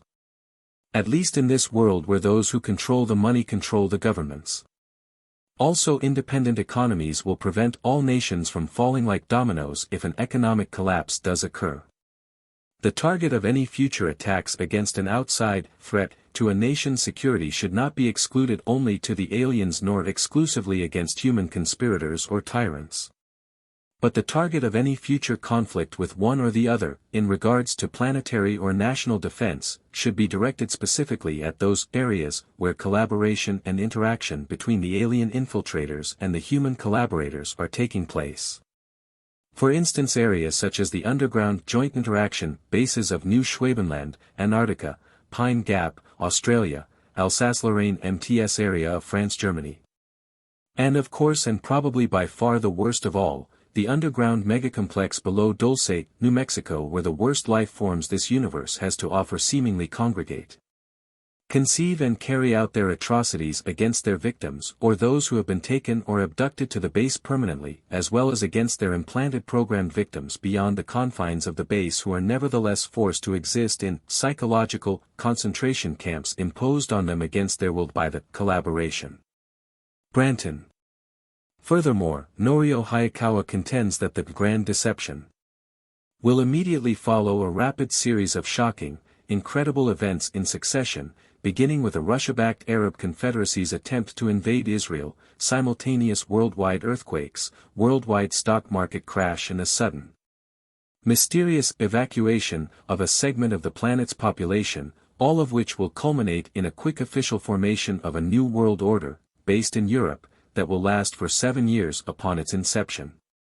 Note, it is interesting that George Washington's famous vision at Valley Forge accurately predicted the Revolutionary and Civil Wars and their outcome, and also a third trial, through which America must pass. An air, ground and sea invasion of the Americas by a world order which will have conquered all of Asia, Africa and Europe. Depending on how one interprets the prophecies of Revelation, this siege will last for either 3.5 or 7 years, and will end with an American victory aided by divine intervention. I personally believe that America is the wilderness spoken of in the 12th chapter of the book of Revelation. Since the world empire will last no longer than 7 years according to the books of Daniel and Revelation, the invasion/siege of America must also not exceed 7 years, although I suspect that it will be closer to 3.5 years.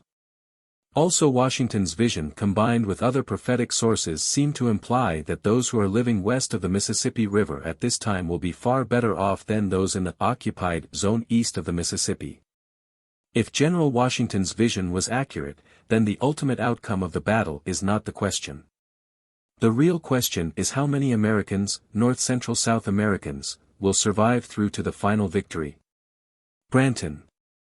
Norio also explains that the Grand Deception and the shocking series of events will put millions and millions of people worldwide in an absolute stupor for months, during which time a special, extremely effective, multi-leveled mind control program will be activated to calm down the stunned populace. Hayakawa has himself appeared on Japanese television, has lectured considerably, has appeared on a radio station in Phoenix, Arizona, and has been the subject of an article in the Arizona Republic, has published articles in U.S. Japanese Business News, March, 1990, was the guest on a Japanese talk show in March and April of 1990, and also appeared on the Billy Goodman Happening on KVEG of Las Vegas several times in early 1990. And in 1995 made dramatic appearances on Art Bell's Dreamland broadcast. He was also interviewed on the Anthony J. Hilder show on Radio Free America, aired in Anchorage, Alaska, during all of which he spoke extensively about his interesting beliefs concerning the origin and nature of UFOs.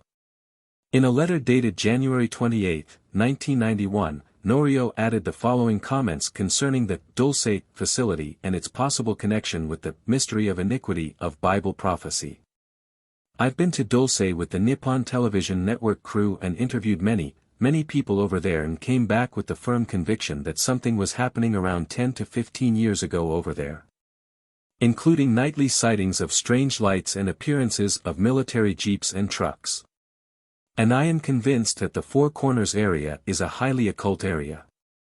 The only stretch of highway, namely Highway 666, runs through the Four Corners area from southeast Arizona to northwestern New Mexico and up, and into SW Colorado and SE Utah. I have also heard that this Highway 666 came into existence around 1947 or 1948, fairly close to the time of 1947, the modern-day beginning of overt UFO appearance, i.e. the Kenneth Arnold incident, and coincidentally or not, the establishment of Israel in 1948. Norio believes that the establishment of the nation of Israel in 1948 began the countdown to the final apocalypse. See Revelation chapter 12, for instance. Branton. The following is a transcript of parts of a speech presented by Mr. Hayakawa at the 11th Los Angeles Whole Life Expo, held at the Los Angeles Airport Hilton Convention Center on November 16 and 17, 1991. The transcript from which we will quote is a revised and expanded version of the address or lecture written on June of 1992 entitled, UFOs, the Grand Deception and the Coming New World Order.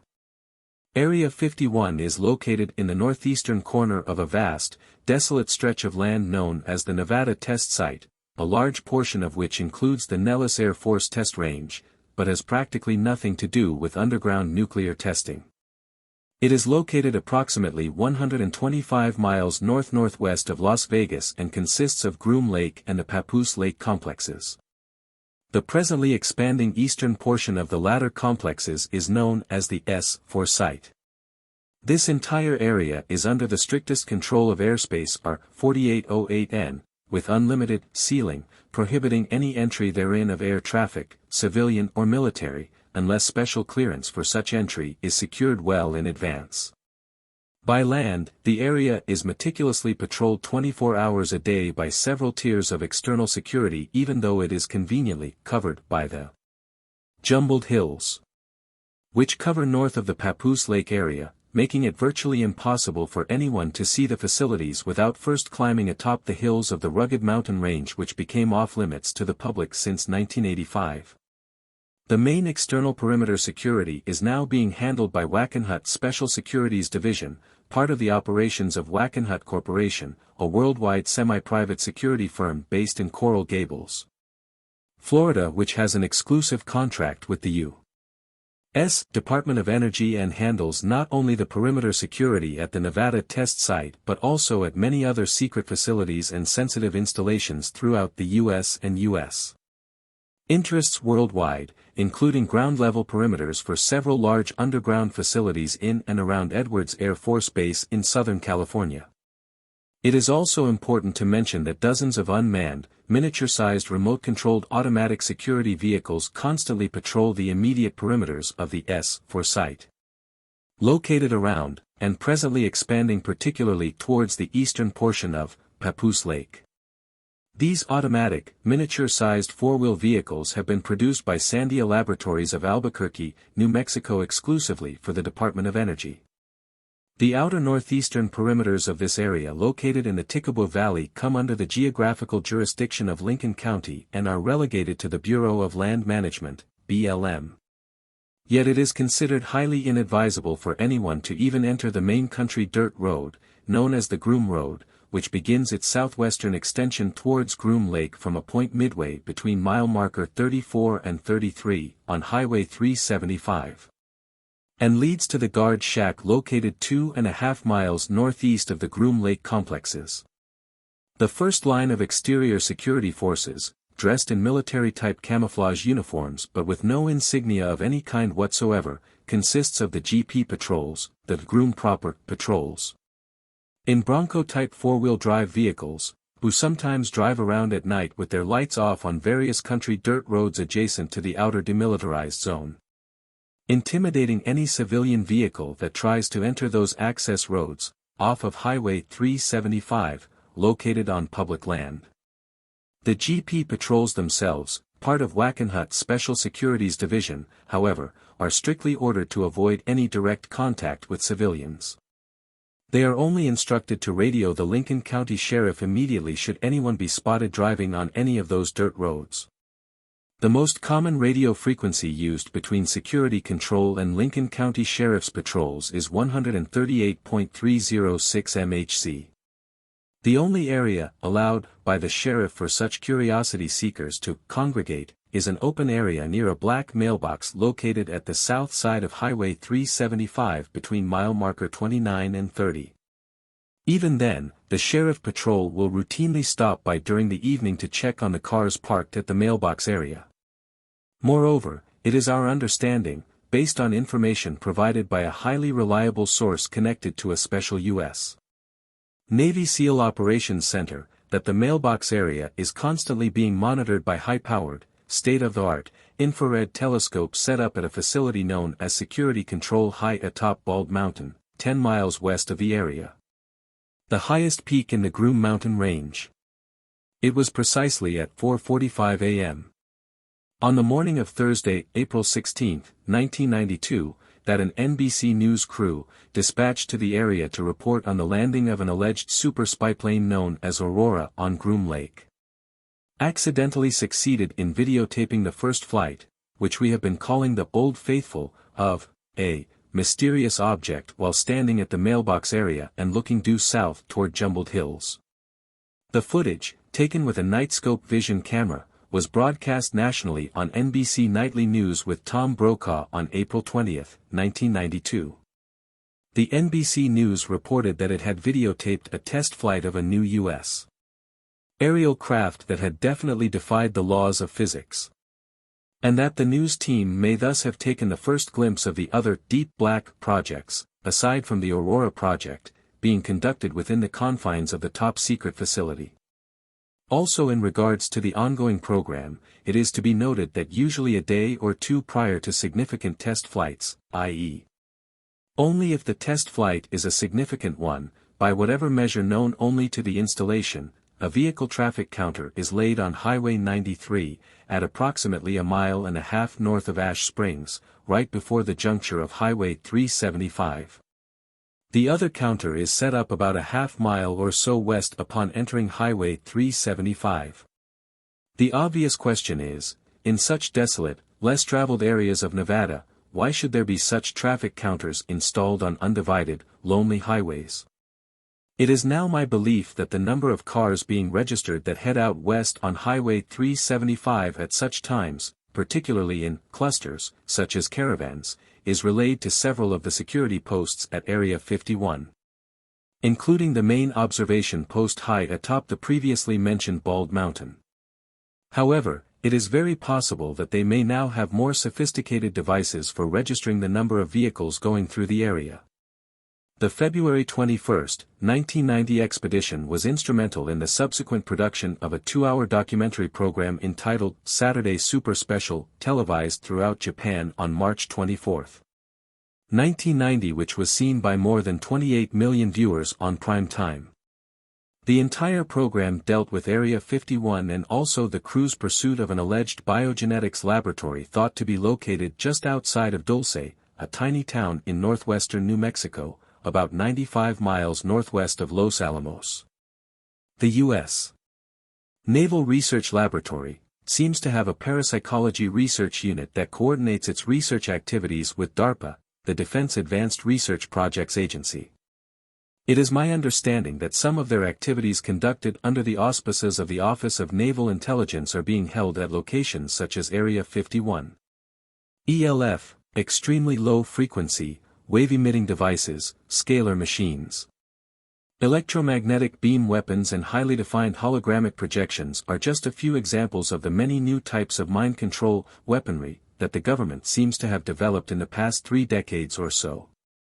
Newest researches on special types of hallucinatory and memory-tampering drugs are part of a growing arsenal that the U.S. Naval Intelligence boasts to have developed in its own parapsychology, mind control unit. According to recent information provided to me by a highly reliable informant within a Special Operations Group of the Department of the Navy, DON, 2 of the most widely used devices will be RHIC. Radio-hypnotic intracerebral control, and EDOM, electronic dissolution of memory.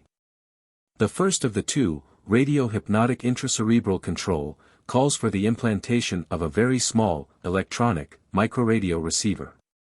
It acts as a stimulator which will stimulate a muscle or electronic brain response.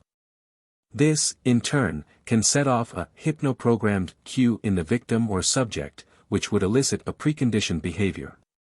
The second one, electronic dissolution of memory, calls for remotely controlled production within the brain of acetylcholine which blocks transmission of nerve impulses in the brain, which results in a sort of selective amnesia. According to this source, in the hands of certain units within the intelligence community both of these methods are already beginning to be used. An amazing article appeared in the Los Angeles Times on May 12, 1992 announcing that Caltech scientists have recently discovered and confirmed the presence of tiny magnetic particles in the brains of humans, similar to those that have heretofore been found in other animals. LA Times, Section A, page 3. According to the Caltech researchers, it is now an undeniable fact that every human brain contains a tiny natural magnetite particle, even from the time of conception. Could the government, particularly the U.S. Naval Research Laboratory, have known this fact for a long time? The answer definitely seems to be in the affirmative. It is interesting also to note that as of this writing, many strange, turquoise-colored antenna towers with triangular configurations on top, are beginning to be constructed along key areas near the freeway systems of many U.S. cities, particularly proliferating the Los Angeles and Orange County areas of California. According to several reports, these antenna towers are presently being used as relay towers for the increasing networks of cellular telephone systems and are being operated by such firms as Pacific Bell and Telesys. Yet the most interesting aspect of the constructions of these strange antenna towers is that there are increasing reports that the Department of Defense is somehow involved in this operation. The frequency waves being utilized in the cellular telephone communications are, according to several researchers, strikingly close to the range of frequency waves used in several ELF emission and microwave experiments of the U.S. Naval Research Laboratory as well as DARPA, the Defense Advanced Research Projects Agency. Will these towers be utilized throughout the nation? In the meantime, government-sponsored genetics researchers and biotechnology experts at New Mexico's Los Alamos National Laboratory are said to be conducting in-depth studies not only on the total effects of mind control upon human behavioral patterns but also on its possible applications relative to such areas as genetics engineering and exploration of the human genome. This may be of special interest considering the news in early 1997 out of Edinburgh, Scotland of the successful cloning of an adult ewe lamb. There are some who contend that certain technological breakthroughs are allowed to leak out into the public domain only after that technology has been harnessed and used for years by the secret scientific fraternities who serve the agendas of the military-industrial elite. It is interesting that following the announcement of this discovery, a Jesuit priest made the rounds on the talk shows defending this new science and advocating the various benefits that it could provide. It is interesting that Adam Weishaupt, who founded the Bavarian Illuminati, was a Jesuit, and it is also interesting that the Scottish Rite of Masonry originally had its origin within the Jesuit College of Clermont in France. Branton. A large underground genetics laboratory is thought to be located just outside of Dulce, a tiny town in the midst of the Jicarilla Apache Indian Reservation located about 95 miles northwest of Los Alamos and 100 miles east of the sinister-sounding Highway 666, the only stretch of highway in the U.S. with that designation and the only highway that links the 4 states of Arizona, New Mexico, Colorado and Utah. Perhaps it may just be a pure coincidence that this highway, befittingly named Highway 666, which originated in southeast Arizona and goes up north, cuts into northwestern New Mexico, right near the Four Corners area. An area that happens to have one of the most consistently concentrated UFO sighting reports in the country since around 1947. This entire Four Corners area, especially northwestern New Mexico and southwestern Colorado, even extending, for that matter, to the entire southern tip of the state, also has had some of the most concentrated reports of unexplained cattle mutilations in the nation during the late 70s and early 80s. Was something covertly taking place in those areas? Even though we could not locate the alleged underground genetics laboratory in Dulce when the Nippon television crew and I visited the area in late February of 1990. I had several opportunities to interview scores of local residents there that admitted that nightly appearances of mysterious lights, occasionally accompanied by unmarked black helicopters, darting over, into and out of nearby Archuleta Mesa and Archuleta Mountains, were quite common during the late 70s and early 80s. Many of them even claimed to have spotted, on many occasions, military-type trucks and jeeps as well as government vans passing through Dulce and loitering around nearby mesas. Occasionally even black limousines carrying what appeared to be CIA agent types were claimed to have been sighted loitering around the foothills of other nearby mesas. We must bear in mind that the Dulce area is only 95 miles northwest of Los Alamos. Los Alamos National Laboratory is one of the top U.S. research laboratories specializing in the study of the human genome. Also, it is a vital center of the government's SDI research and development programs.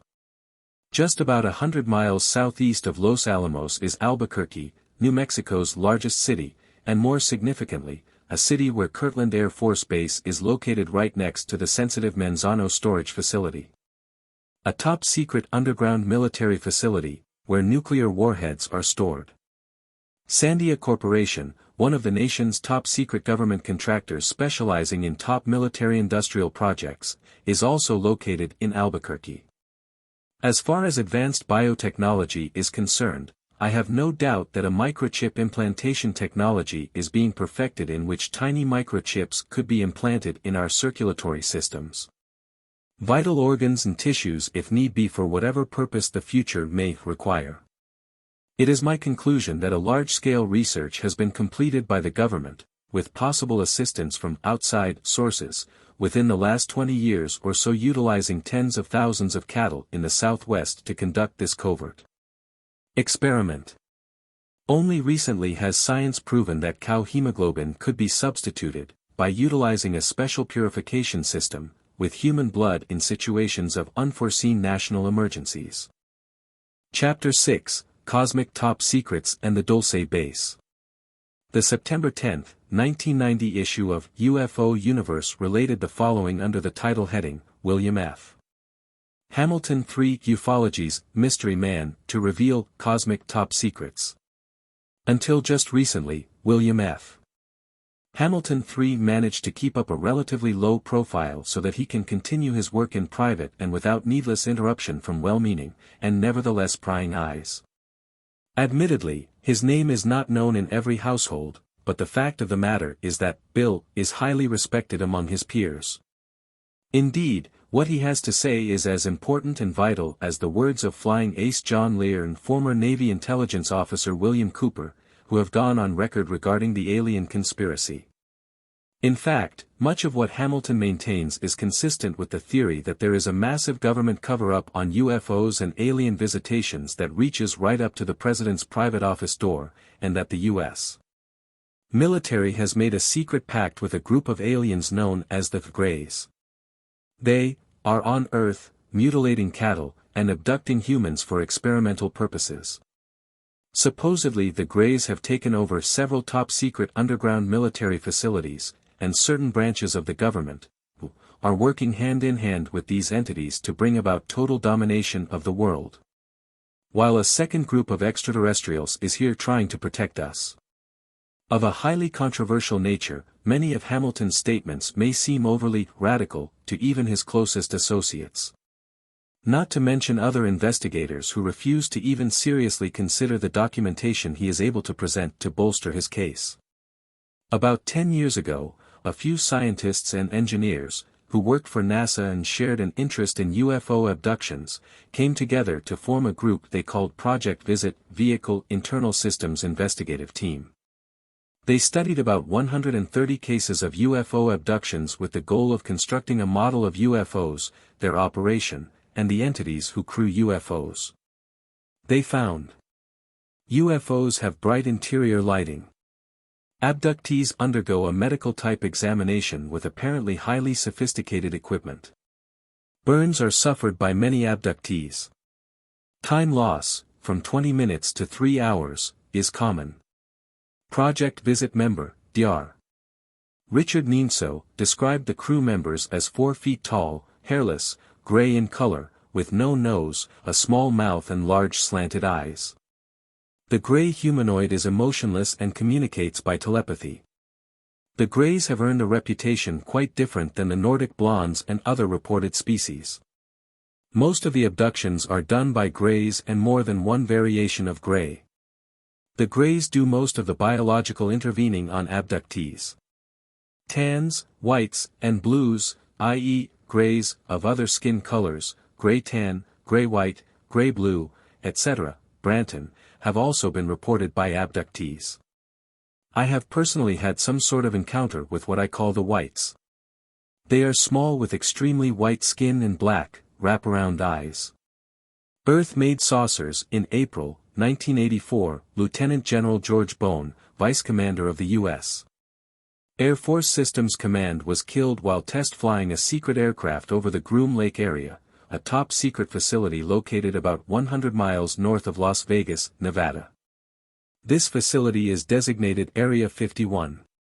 The Systems Command reputedly uses this facility to test fly spy planes, such as the State Route 71 Blackbird or its successor, the Aurora. According to the February 1988 issue of Gung Ho magazine, which ran a feature article on Area 51, some of the craft being flown out of that test facility would make George Lucas drool. In the early 1980s, a radio technician working at Area 51 reported seeing a saucer on the ground. It was some 20 or 30 feet in diameter, he said, and when it flew, it moved silently through the air. The technician also viewed a number of wooden shipping crates marked Project Red Light. That project may have been a forerunner of Snowbird. Presently, the Air Force is trying to acquire 89,000 acres adjacent to the Groom Lake facility and to place the nearby Groom Mountains off-limits to the public. Before and after the TV documentary UFO Cover-Up Live, there had been talk of an underground alien base located in the vicinity of the Groom Lake test site, known as Dreamland. This adds a whole new dimension to the idea of a secret space program and hints at fantastic secret programs that take us more than one step beyond. A friend of mine once moved to Riverton, Wyoming to escape from terrifying mysteries he encountered in New Mexico. He said the locals at Riverton asked him, "Are you here to work on the secret space project out at the jet airport?" Saucers were seen close to the ground in Riverton. One day my friend's truck broke down and he had to hitch a ride to town. A black Lincoln pulled up and a man dressed in black gave him a lift.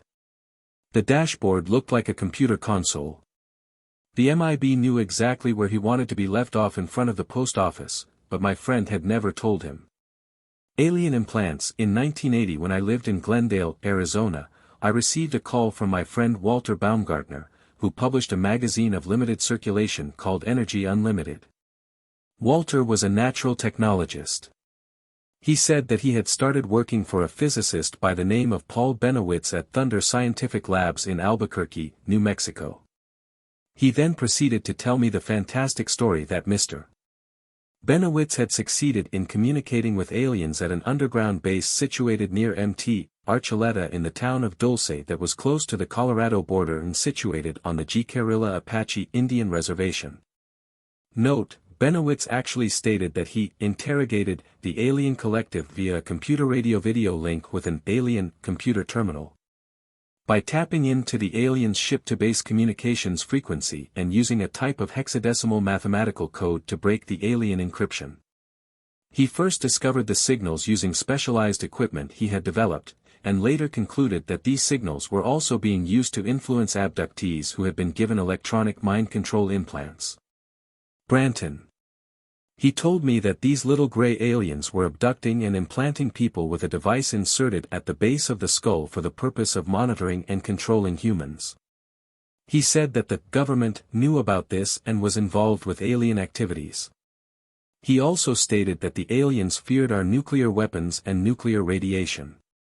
He told me that Paul was working on a weapon that would be effective against these aliens.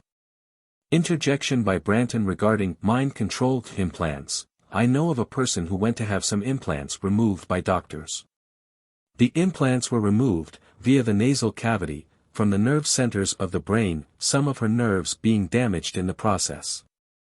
This nerve damage resulted in a near-death experience following which, when she had awakened, she felt like a new person or that some other identity that had been operating in her was now gone.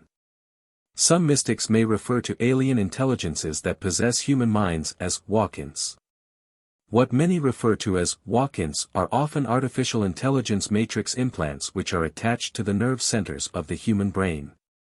These serve as nodes for an alien collective in a parasite host capacity, allowing the aliens to physically utilize the human subject after an altered state of consciousness has been induced.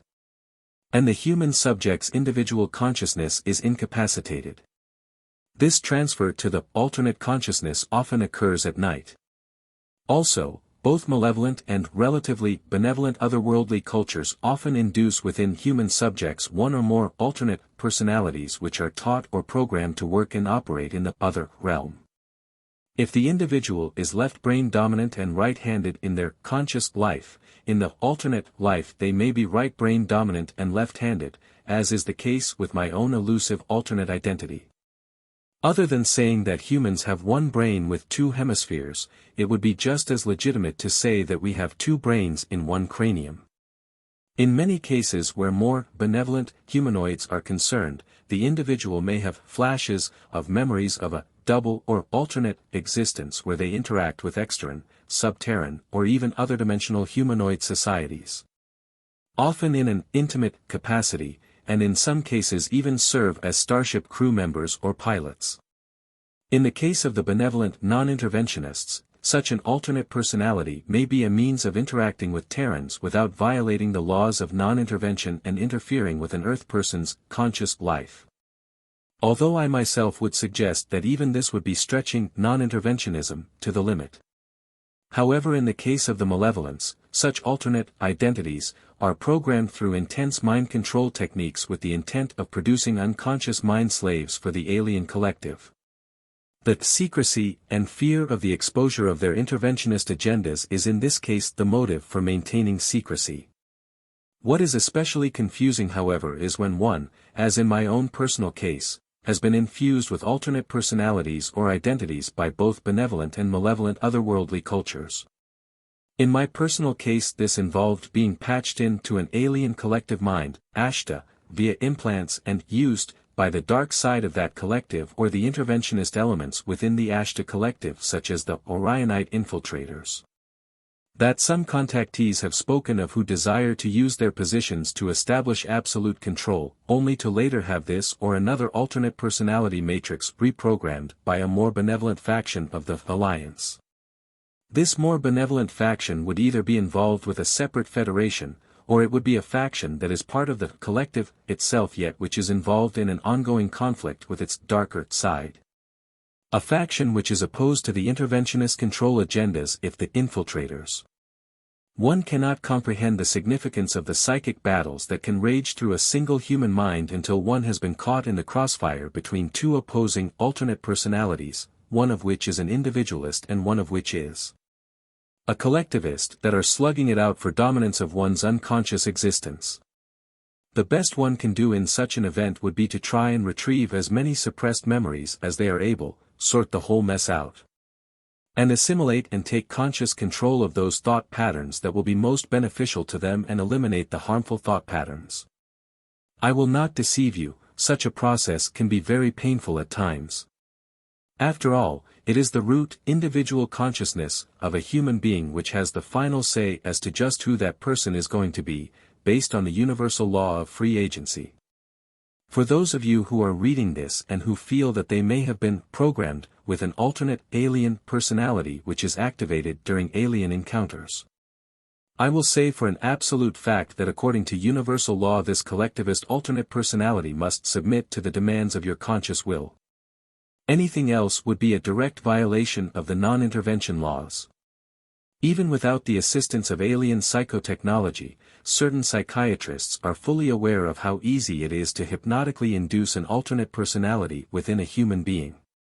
If they had access to the suppressed mind control techniques that have been used by certain intelligence agencies and occult fraternities.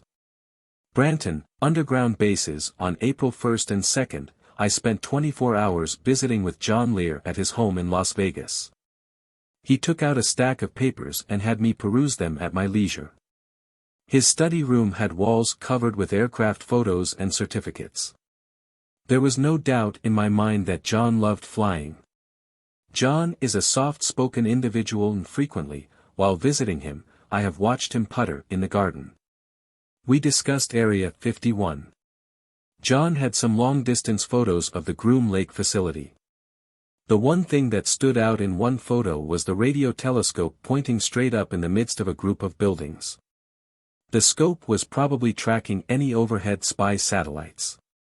He showed me the reference in the February 1988 issue of Gung Ho magazine, that insisted that spacecraft were being test-flown from this facility. John heard rumors that the Greys had a base under the Groom Mountains. This is the one we believe is called Dreamland. One of my sources, a leak, says DREAM is an acronym that stands for Data Repository Establishment and Maintenance. John told me the story of Mr. K, whose son Robert was trapped inside a joint human-alien underground base in Utah. This Robert had apparently worked at Dulce Base at one time. Mr. K felt like he was being given the runaround by the military in his attempts to locate his son. I learned that there were a few technical people who worked at Sandia Labs in Albuquerque who were interested in alien activity. One man I talked to, Cr., knew a mysterious Colonel Ronald Blackburn, who was reputed to have said that there were 600 aliens at the Groom Lake facility in Nevada. Cr. had investigated a UFO crash near Gallup, New Mexico in 1983. This one was also investigated by Tommy Roy Bland. I heard of Colonel Edwards at Albuquerque who knew the Afosi agent Richard Doty, both of whom worked with Paul Bennewitz in his investigations of the alien activity taking place at the Dulce base. Branton. Doty had talked to some investigators about the government cover-up. Why? I don't know. Weird happenings at Dulce. On April 19, 1988, my wife and I arrived at Dulce, New Mexico at about 4:30 p.m.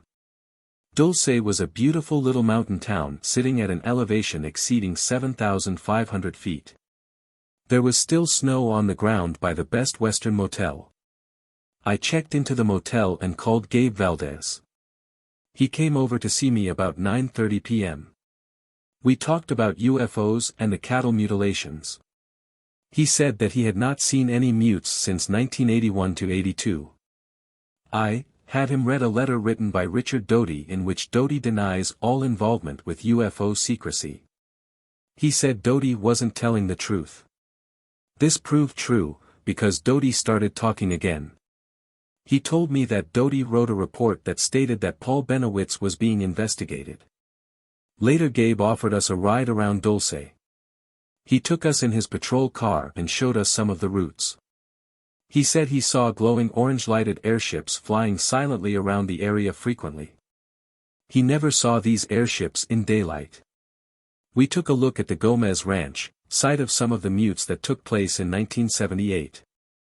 We asked about Bennewitz's belief that there was a secret underground alien base in the area.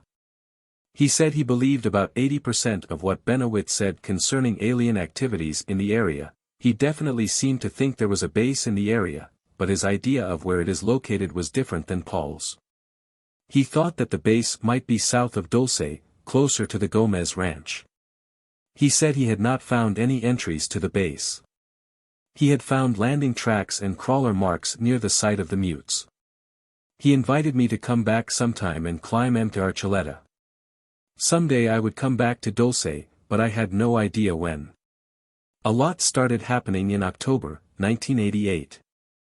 I started investigating the case of a couple who had gone up to a plateau on the south side of the Tehachapi Mountains, outside of Edwards AFB. Branton, not far from my house.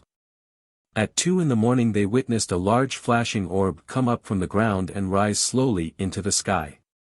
They experienced about 2 hours of missing time. Under hypnosis performed by a local hypnotherapist who had taken an interest in UFO abductees, we had found that the man recalled having been taken to an underground facility. He kept mentioning the Colonel. Chapter 7, A Dulce Vanguard at Deep Springs. It has been fairly well established that the Dulce, New Mexico network is the largest and most significant alien, reptiloid/gray, base network in North America. However, according to one source, there is also another nest near Deep Springs, California. This Dulce-connected base, because of its proximity, may pose an even greater threat to the humanoid residents of the subterranean network, who have major city complexes below California, and Shasta, Panamint Mountains, 29 Palms area, etc. These colonies are reportedly being contested by Draconian Vanguard positions near Lakeport Hopland, Mt. Lassen and Deep Springs, California. On the other hand, some of the non-interventionists' Nordic cultures reportedly have their own forward positions near the Four Corners or Colorado Plateau region where the reptiloid/greys have their major center of activity. Then there are other areas between the two sectors, between the Andropleiadian bases centered under Death Valley and the Draco-Orion bases centered under Archuleta Mesa, where the collaborators meet. There are basically 3 alien networks at work on Earth: the anti-Grey Nordic Federation factions, the anti-Nordic Grey Empire factions, and the Nordic Grey collaborators. Which would also include those Terran intelligence agencies and occult lodges who are involved in the collaboration for whatever motive. Even within the collaboration, there is a great deal of struggle over whether the humanoid or reptiloid agendas should have the upper hand. Within the collaboration itself, speciesism, akin to racism, exists at certain levels, so in spite of the species prejudices the collaboration continues nevertheless because of a marriage of convenience. In other words, the Greys want to take over the planet and impose a slave society to ultimately serve their empire, but they need the Illuminati's international economic connections to do so. And the Illuminati wants the same thing, but they realize that they need the alien mind control and abduction technology to accomplish their goals. So then, it is more of a love-hate relationship. They collaborate in order to set up a planetary government. However, both the humanoids and reptiloids are constantly plotting for the time when the world government arrives so that once it is established they can move in and take full control and expel the necessary collaborators, the humans doing away with the Greys or the Greys doing away with the humans, or whatever the case may be. For instance, the Illuminati might negotiate with the Greys while at the same time develop SDI weapons to potentially use against them. On the other hand, the Greys may continue negotiating with the humans while at the same time implanting microelectronic mind control devices in the human agents with whom they negotiate in order to ensure that they remain under alien control once the planet succumbs to the New World Order. So a one-world government will not bring peace to the planet, it will merely be a matter of fighting for control of one supergovernment rather than for many smaller ones. What many do not realize is that there appears to be a third element behind this agenda, race of paraphysical entities that some might refer to as the Luciferians, or the poltergeists, who are often described by abductees who have encountered them, as being in the appearance of quasi-physical etheric or energy beings who have often been seen overseeing and directing the actions of the humanoid-reptiloid collaborators. Although it might sound simplistic to imply that this cosmic battle is essentially being fought between the Nordic bases near Death Valley and the Grey bases near Archuleta Mesa. The true fact of the matter is that when we are dealing with multi-leveled subterranean systems, the border zones are a little more complex than on the surface, where we have obvious horizontal borders between countries. In interplanetary warfare, the battle lines are horizontal, vertical, and in some cases interdimensional. The battle would be one that is being waged above, below, and within our society, even though the outward manifestations of that war might not be immediately seen for what they are, unless one is aware of the real conflict behind the scenes. There are also indications that at least certain factions of the NSA, MJ-12, CIA, aviary agencies have defected from the neo-Nazi New World Order agenda of joint interaction with the reptiloids/Greys, and are now at war with the same. Recently, a researcher with the initials KS was approached by the family of a U.S. intelligence worker, OSI, by the name of Tucker, who had disappeared mysteriously. The family was concerned and frightened as they had discovered, in a personal locker of his, several papers describing intimate details of activities surrounding the Dulce, New Mexico and Nevada, S4, etc., underground installations. Several of these papers are reproduced throughout this present work. Among this large stack of papers was hidden the following letter, which was stamped secret. The letter, copies of which were apparently also in the hands of a few other researchers as well, stated the following. Dear John, I am writing to you in the event that I do not return. There is a triangle surrounding the Nevada test site. There are in fact two of them. Each one frontiers on the other. One is the electromagnetic triangle, installed by MJ-12. This is a shield to protect the benevolence, very human-looking, from the EBEs, the so-called extraterrestrial biological entities, or Greys, Branton, while they help us develop our counterattack/defenses. The other is the EBE's trap, keeping the benevolence in the redoubt. At each corner of the EM triangle you will find BLM stations, and they are the transmitters of the shield. Facing each one of these is an EBE transmitter.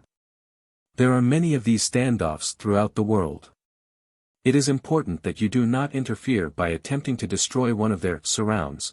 They would be able to double up somewhere else and overthrow that position. Once that link is overthrown, our support team would fail. Their overextension is deliberate on our part. We are like the Chinese, we can't out-technology them, but we can outnumber them. Especially since they can't breed here and it is too far for them to go back home without our help. Many of our EM triangles are ruses to keep them overextended. They can't get out of our solar system because our electromagnetic field, at this time, Branton, is the wrong frequency for their propulsion system to work efficiently. This explains why the EBEs cannot commit more vehicles to our solar system. There have been comments among some contactees to the effect that occasionally the solar system passes through areas of differing electromagnetic variations as it moves in and out of cosmic energy streams that flow through the universe like a vast universal electromagnetic circulatory system. Certain energy fields are conducive to certain types of propulsion systems whereas others are not, and in these cases alternate or more conventional forms of propulsion must be resorted to. Some even suggest that large ships disguised as asteroids, planetoids, or even comets are being used by the Greys and reptiloids in order to get around this propulsion problem and also to conceal their presence. These engineered planetoids are accompanied with conventional drives to serve as platforms for various operations, abductions, implantations, mutilations, and also mind control and infiltration activities taking place on or under planet Earth. All of this would seem logical, so as not to attract a great deal of attention and in return resistance from the masses. Some of these converted planetoids have been identified as Geographos, Phobos, and even Hale-Bopp comet, which is accompanied by many unusual anomalies not observed in most comets. For instance, Hale-Bopp comet was 1,000 brighter than Halley's comet was at the distance from the Sun where it was discovered. This is because the halo is not caused by icy gas being blown from the surface of the object by solar winds as in the case of most comets. For some unexplained reason this comet is ejecting 7 large streamers or jets of dust gas from its interior. Many of these jets activate and deactivate at regular intervals. This is what creates the halo, and because of this the halo might have a distinct appearance when compared to past comets. Some contactees state that Hale-Bopp is being used by reptiloid entities from Draconis and Greys from Orion who have joined with a renegade Ashtar faction from Sirius B, resident within Hale-Bopp's companion. They are determined to back a world dictatorship by bringing the comet close to Earth in order to trigger the implants within abductees and simultaneously activate their unconscious subliminal programs via powerful transmitting devices. This is not to mention the potential and destabilizing shock value that this comet might pose to planetary political, economic and religious systems. It would seem that a federation of worlds, based in the Andromeda and Pleiades constellations, are attempting to blockade the interventionist actions of the Draco-Orion Empire in the Sol system. According to contactees, these Federation forces will soon be joined by a massive fleet from Sirius B, who are apparently Federation allies who have, let us hope, severed themselves from a large segment of the Ashtar collective which has since been infiltrated and taken over by Orion-based reptiloids and Greys. These Andropleiadian-backed Syrians have reportedly waged, and won, a civil war in Sirius B with the dark side, or the cultic renegade Ashtarian collaborators. They are now reportedly en route to the Sol system to do battle with the Draconian Orion forces and to convince the renegade Syrian collaborators who are working with them that they have and are being misled into an interventionist agenda. Like fanatical cultists, the rebel Syrians have blindly succumbed to the deceptions of the reptilians. Greys and the rebel angels in Hale-Bopp who are controlling the infiltrated segment of the Ashtar collective and are masquerading as ascended masters of the Ashtar command. At least this is what some contactees have implied. Are these contactees relaying the truth? I would guess that time will tell. As for the humans at the Nevada test site, these may be in fact, if we are to believe the collective revelations within this volume, victims of subtle reptilian propaganda and intimidation. For instance, this source who authored the letter about the EBEs apparently believes that all of the Saurian Greys or EBEs come from extraterrestrial realms. However, as we have indicated, there is much evidence suggesting that reptiloid or homosaurian activity exists deep within the subterranean cavernous levels throughout planet Earth. An intraterrestrial presence that has existed for many centuries if not for thousands of years. This is one fact that the reptiloids have tried to hide from humankind, both terrestrial and extraterrestrial. Also, there are accounts suggesting that the reptiloids and Greys are in fact breeding profusely and reproducing themselves via deep subterranean polyembryony. Cloning and incubation facilities below Dulce and elsewhere and are not as overextended as they might have us to believe. Some estimate that at the very least 20 million Greys are now actively operating under the surface of planet Earth within bases or within natural cavern systems. According to still others, 20 million is a conservative estimate. However, on the other hand, the fear the humanoids might have of prematurely attacking the enemy positions may possibly be the result of intimidation and propaganda intended to keep humans from taking offensive action. Believing that they are keeping the Greys, etc. at bay, when in fact the Greys are attacking offensively human society on several other hidden fronts via mass abductions, subliminal programming, implantation, psychic manipulation, recruiting of fifth-column human agents, and infiltration. I personally do not believe in standoffs. In war there is no neutrality, one is either attacking, in various ways, or capitulating themselves over to the enemy, in various ways which those on the defensive side might not even be aware of. The letter which we have quoted earlier continues. The headquarters of this particular surround is Deep Springs, California. At this location one can find a school for communist homosexuals who have defected to the EBEs in exchange for a cure for AIDS and a promise to their own little world, including reproduction via cloning and artificial wombs. Their sperm fertilize eggs taken from abductees. You will not likely see the hybrids hidden inside the mountain, unless you have starlight binoculars. Some Homo sapien-appearing malevolents, mercenaries, are also there. 9 Soviets were there at the same time Soviets were at the NTS. They were there in the hopes of talking them into defecting back to our side. We are still hopeful. The collaborators use the cover organization Natural Resources Defense Council, with front offices in New York and 1350 New York Avenue, NW, Suite 300, Washington, D.C. 20005, telephone 202-783-7800.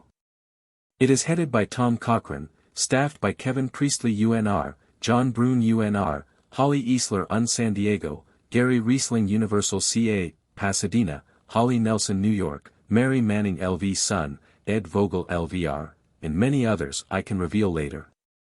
One will also find that each corner of their triangle is at the base of a mountain. At each location you will find several entrances to underground systems. Do not attempt to enter, unless you wish to become liquid protein.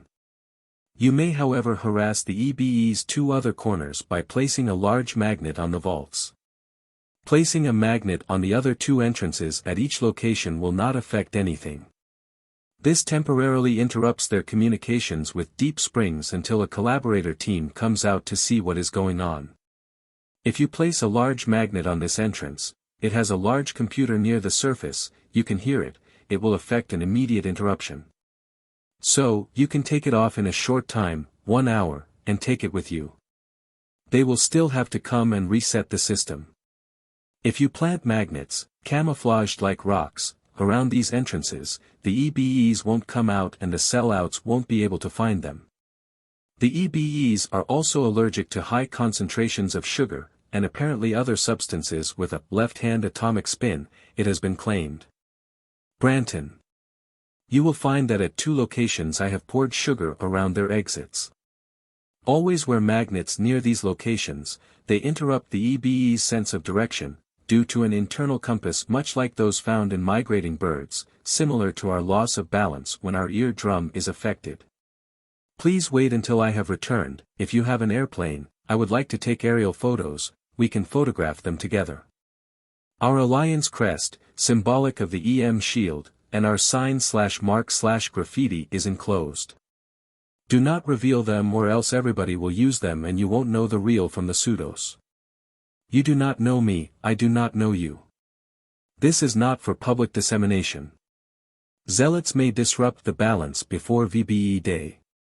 Another researcher by the name, pseudonym, of Jason Bishop has revealed that John, to whom the letter was addressed, is none other than John Lear, who himself claims many connections with people in the know who go right to the top.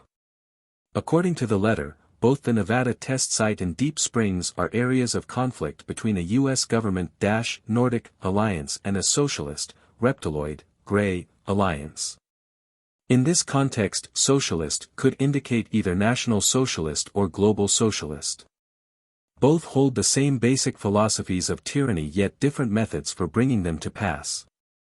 Both have the same roots and are apparently twin pincers in a deadly Machiavellian game that is being carried out by the Bavarian Illuminati, which backed the communists by sending Lenin from Germany to Russia to incite the Bolshevik Revolution, and the Bavarian Thule Society, which backed the Nazis by grooming Adolf Hitler for his part as Nazi dictator.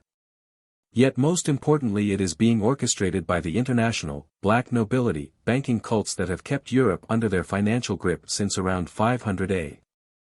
These are the same bankers who claim direct descent from the royal families of the ancient Roman and, Holy Roman empires, families who have ties to both Bavarian cults, Thule and Illuminati, and in turn with the aliens. Jason Bishop also released some other information he received by way of John Lear, from the individual whose letter we've just quoted. According to Lear, the author of the letter was actually a security officer at the test site who had called in to the Billy Goodman talk show, KVEG Radio, Las Vegas, Nevada, on a few occasions. Before Goodman went to Southern California to take over a more lucrative talk show position. This person used the codename, Yellow Fruit, which he claimed was actually the codename for a top-secret security division that worked at the site, with which he was involved. YF also sent to Lear a copy of the Benevolent Teachings. The Benevolents are reportedly working at the test site with MJ-12 and are blonde Nordic and/or Aryan-like people. I would personally guess that the benevolent ones are members of the Extern Andropleiadian Federation and/or members of the Subterran Telosianigardi Alliance, which has maintained ties with the Ashtar collective. Or in this case the non-collaboration faction of that collective. The benevolent teachings, not limited to the below, were identified as follows. Discouraged non-preparatory sports, activities that cannot be used in non-sporting life, motocross, auto racing, skateboarding, roller skating, football, baseball, hockey. Also discouraged, processed sugar, recreational carbohydrates, recreational fluids, white bread. Encouraged, non-ceremonial lessons of the major religions and preparatory sports, activities that can be used in non-sporting life, swimming, running, hiking, martial arts, survival arts. Teach your children. Forbidden, alcohol, illegal drugs, nicotine, recreational drugs, unjustifiable homicide. Must avoid weakness, evil grows in weakness. Execute evil prisoners in order to help other prisoners. Editor's note, another possibility that might be interjected here is to establish a completely secured underground prison cave and place all of the worst offenders there and leave them to themselves. To either work out their problems or destroy each other, whichever they choose. Branton. Must quarantine contagious disease, AIDS, victims humanely. Show strength. Stop illegal drugs. Stop destruction of environment. Stop pollution. Use nuclear power. Study, Bill of Rights, biology, computers, economics, geography, history, Latin, mathematics, philosophy, survival skills, United States of America's Declaration of Independence, United States of America's Constitution, vocational skills. Yellow Fruit also provided coordinates for the electromagnetic triangles he referred to in his letter. These include, N372230, E11758-0, N38210, E11535-0, N35390, E11451-0, also Yucca Lake, N37030, E11670. The following information, from William F. Hamilton III, describes further details on the Yellow Fruit account, including claims which the Nevada test site agent made over the air during the few interviews which were heard over KVEG Radio's Billy Goodman talk show. It is also interesting that COM 12-member Michael Younger, who has given lectures on the Nazi presence within the Rockefeller-backed oil companies, Nazi war criminals and their families who were smuggled into America following World War II and given refuge within the Rockefellers' corporate empire. The plans the Nazis/Bavarians have for selling out the planet to the aliens in exchange for 1/4 of the New World Order, and a massive Nazi child abduction and satanic ritual sexual abuse and murder ring operating within ARCO, etc.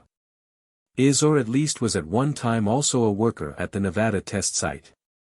This suggests that COM-12 is intimately involved in the counteroffensive against the Greys. Yellow Fruit revealed that a conflict was going on between the benevolent ones and the EBEs and that now the benevolent ones had gained the upper hand at Dreamland, where he said a contingent of 37 benevolent ones were stationed and where 3 EBEs were held in captivity. Bizarre. Science fiction. Yellow Fruit knew a lot about the test site area. I resolved to go to the location he gave of the EBE installation in Deep Springs, California, and then on to visit Pat at the Rachel Bar and Grill to make contact with Yellow Fruit, the name for the first level of security force at Area 51 and also the name of an old Army CIA unit.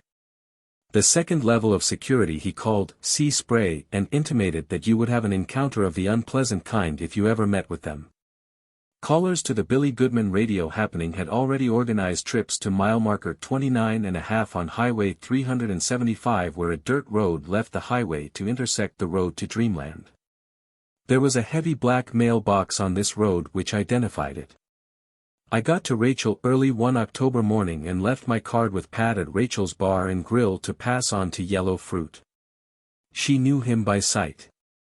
I then inspected the dirt roads where people stood to observe the test flights. I had already interviewed 4 witnesses by phone who testified that they had seen UFOs over the Groom Mountains on certain nights in the same area they were seen by John Lear. I made a second trip to the area in late October where a public group visited Rachel, and that is when I saw the mysterious Yellow Fruit in the cafe. He later called me on the phone. I left him with a copy of my book, Alien Magic, and he remarked on the research I had done concerning the search for underground bases. According to Yellow Fruit and others, there are underground bases and tunnels that conceal the activities of the aliens and secret government projects.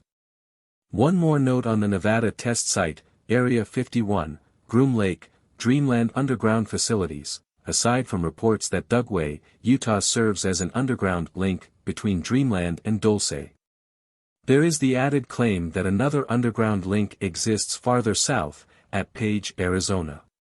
Anyone who has been to the Glen Canyon Dam, Lake Powell, could easily observe how the dam might be used as an entrance to such a base, and how the large hydroelectric facility might power the base operations.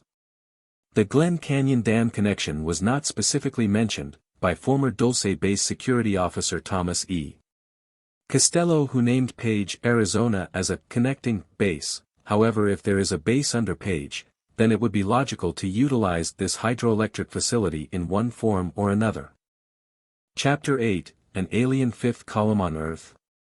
The mysterious government insider, whose books have been published by Tim Beckley's Abelard Press of New York, Commander X, related a very interesting incident which involved the subterranean megacomplex beneath Dulce, New Mexico. In another case, an old illustrator, John D., does very painstaking work, but during his being on active duty at Dulce he began to act very queerly.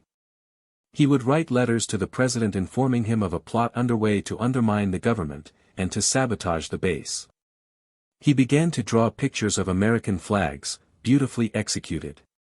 He drew strange designs of mechanical devices, began to visit the library and bring back books on physics and advanced electronics. He hardly knew how to spell the words. He would patiently explain something of a very technical nature which he shouldn't have understood. When asked what he was raving about and why he was causing trouble by writing the president, John D. would say that he had been sensitized. Last year when I was sick, John D. explained, the doctor on the base gave me sulfanilamide. There is a fifth column in this country that is tied up with aliens. Selenium is being slipped into sulfa drugs, and this selenium lodges in the bones and makes the body receptive to extremely short waves, those in the wave band of the brain, similar to the waves that can be detected by the encephalograph. About 300,000 people in this country have been sensitized, and at least 7 secret radio stations have been set up in this country, and they are broadcasting to these sensitized persons, instructing them in the best way to perform acts of sabotage against our planet. These claims as given by the Dulce worker, John D. are incredible indeed, and could easily be dismissed as the ravings of a madman, if not for the fact that many others are saying basically the same thing. That there is a movement underway to bring the minds of the masses under the subjection of an alien force, whether through electronic implantation and control, subliminal programming, or through other means. Why would the controllers use the United States as the major target of their activity? We believe that this is due to the fact that the United States is a place that was originally intended by its founding fathers to be a refuge for peoples from all nations to come and work out their collective destinies free from the restrictions of prejudice and the oppressiveness of tyrannical rule, a land where all people could express their creativity, culture and individual destinies without interference. This was their intention. However, it is obvious that the dream has not been fully realized because of collective and governmental compromise of the principle that all men are created equal. The United States, nevertheless, is unlike any other single nation. It is a cultural melting pot and a place where not only international human societies on the surface converge and intermingle in a dramatic way, but apparently where human societies beneath or beyond the earth converge as well. For instance, according to various reports, most non-surface human societies who are aware of planet Earth have their representatives walking among us in our own society, and to some extent, other nations throughout the world. Although many of these choose to keep a low profile for either honorable or not so honorable reasons. Another factor is the respect which the Bill of Rights gives to all American citizens, allowing for personal freedom and individuality so long as the freedom and individuality of others is not threatened. Individuality is the mortal enemy of the alien hive, you could say. The U.S., then, seems to be in essence a world scenario, if not a universal scenario in miniature, and therefore the conspiracy sees it as a most valuable prize. Therefore it would probably not be too far out to suggest that the war between the human and serpent races from all three realms, extraterrestrial, ultraterrestrial and intraterrestrial, converge within the United States, and to be more exact, within the vicinities of the Archuleta Plateau near Dulce, New Mexico, a major Earth base of the reptiloid interventionist empire forces. The Death Valley region of California, a major Earth base of the humanoid non-interventionist Federation forces. And then we have the battlegrounds, between the American, Com-12, Cabal, Philadelphian, Nordic and the Bavarian Aquarius Magi Phoenician reptiloid forces within high-security military complexes like those which permeate the underground territories below California. Nevada, Utah, Idaho, Arizona, Colorado, Oklahoma and New Mexico. And apparently centered specifically in or near the underground military-industrial systems beneath Lancaster, California, Mercury, Nevada, Burley, Idaho, Dugway, Utah, Page, Arizona. The underground systems below the Denver International Airport of Colorado, and also below Oklahoma City. All of these basing areas are seen by the proponents of the New World Order as strategic sites that they must maintain control of if they are to force America to submit to a one-world government. Chapter 9, Technological Terrorism and the Dulce Base. The elusive Commander X has, through his reported connections within the intelligence community, released still further revelations regarding the dark secrets of Dulce. The commander claims to be a member of the Committee of 12, Com-12. An obscure intelligence group which is working to educate the public about the joint fascist alien threat to America and preserve our constitutional-based republic as it was established by the original founders of the United States. There were over 650 attendees to the 1959 RAND Symposium. Most were representatives of the corporate industrial state, like the General Electric Company, AT&T, Hughes Aircraft, Northrop Corporation, Sandia Corporation, Colorado School of Mines, etc. Bechtel, pronounced Bechtel, a San Francisco-based organization, Branton, is a super-secret international corporate octopus, founded in 1898. Some say the firm is really a shadow government, a working arm of the CIA. It is the largest construction and engineering outfit in the USA and the world, and some say, beyond. The most important posts in the USA government are held by former Bechtel officers. They are part of the web, an interconnected control system, which links the Trilateralist plans, the CFR, the Order of Illuminism, Cult of the All-Seeing Eye, and other interlocking groups. Mind-manipulating experiments. The Dulce base has studied mind control implants, bio-psi units, ELF devices capable of mood, sleep and heartbeat control, etc. D.A.R.PA, Defense Advanced Research Projects Agency, is using these technologies to manipulate people. They established the projects, set priorities, coordinate efforts, and guide the many participants in these undertakings. Related projects are studied at Sandia Base by the Jason Group of 55 scientists. They have secretly harnessed the dark side of technology and hidden the beneficial technology from the public. Other projects take place at Area 51, in Nevada. Dreamland, Data Repository Establishment and Maintenance Land. ELMINT, Electromagnetic Intelligence, Cold Empire, Code EVA, Program HIS, Hybrid Intelligence System, BW/CW, IRIS, Infrared Intruder Systems, BIPASS, REP-tiles, etc.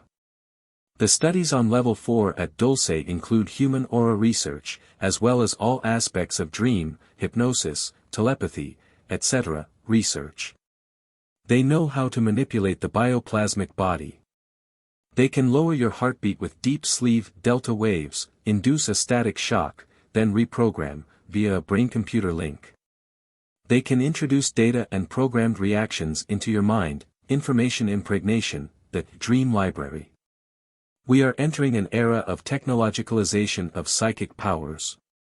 The development of techniques to enhance man/machine communications, nanotech, biotech micromachines, PSI war, EDOM, electronic dissolution of memory, RHIC.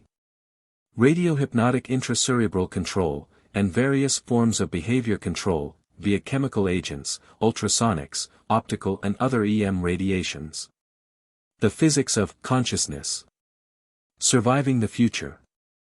The Dulce facility consists of a central hub, the security section, also some photo labs. The deeper you go, the stronger the security. This is a multi-leveled complex. There are over 3,000 cameras at various high-security locations, exits and labs. There are over 100 secret exits near and around Dulce, many around Archuleta Mesa, others to the source around Dulce Lake and even as far east as Lindrich. Deep sections of the complex connect into extensive, natural cavern systems. Inside the Dulce base. Security officers wear jumpsuits, with the Dulce symbol on the front, upper left side. The Dulce symbol consists of an upside-down triangle with an inverted T superimposed over it, Branton. The ID card, used in card slots, for the doors and elevators, has the Dulce symbol above the ID photo.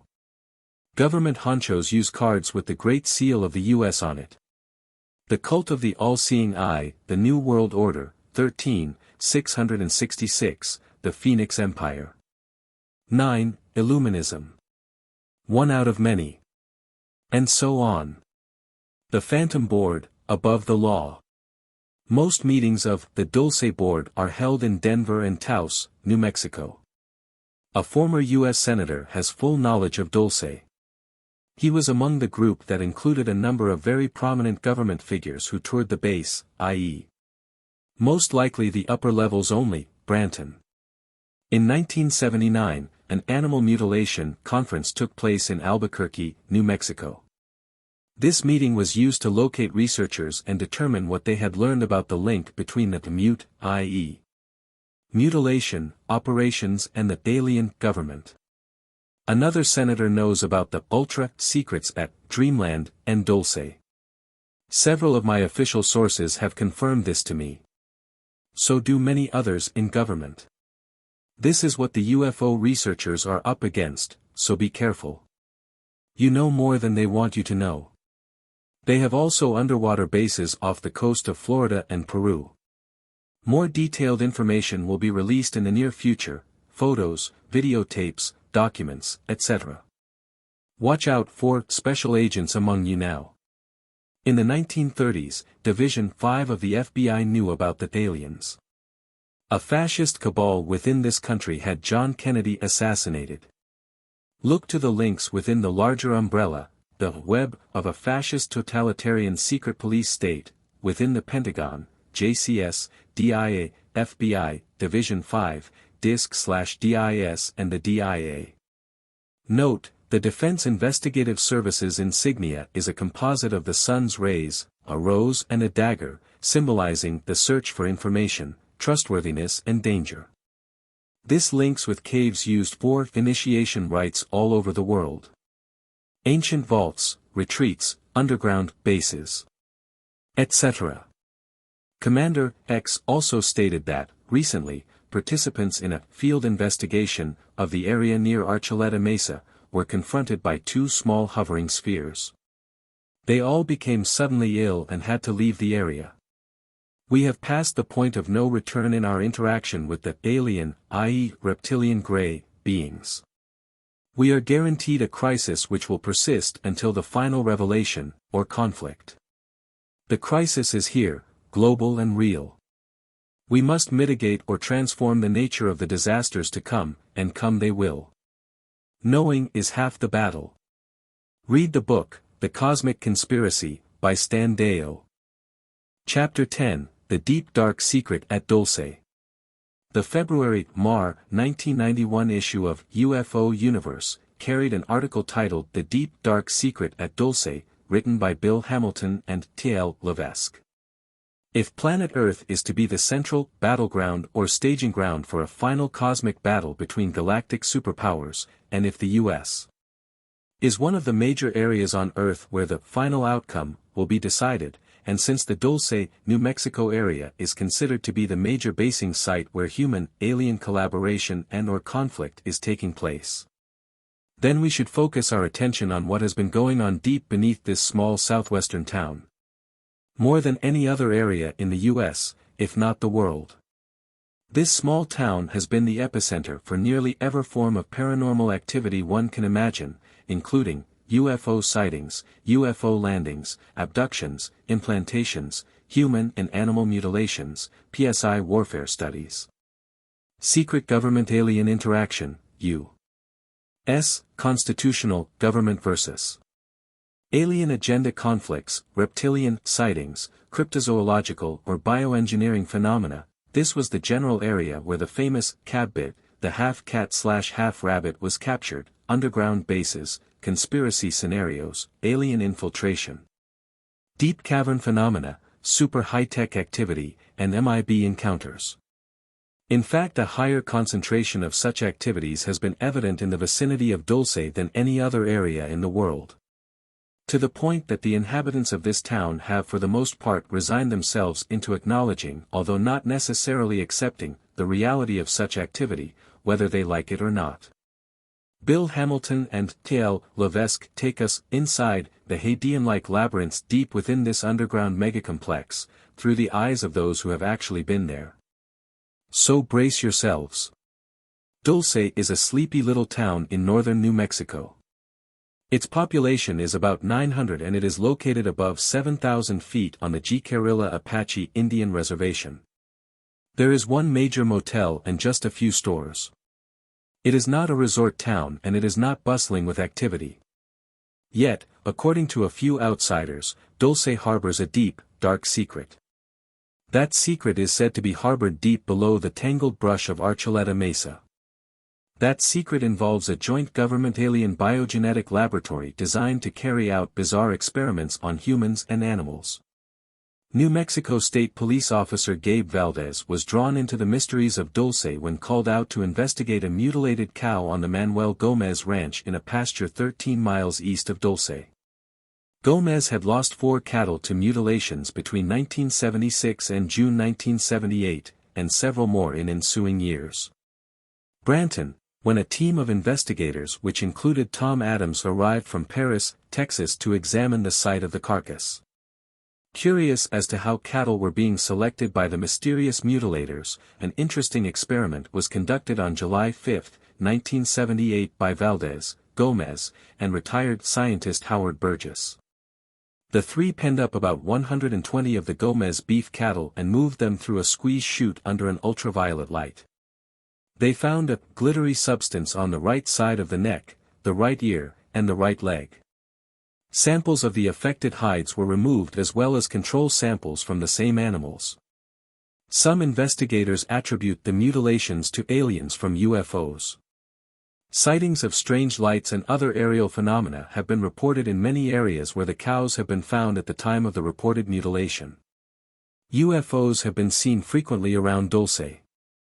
I arrived in Dulce on April 19, 1988, to visit with Gabe Valdez and to inquire about the sightings, the mutes, and the rumors of an underground alien base in the area.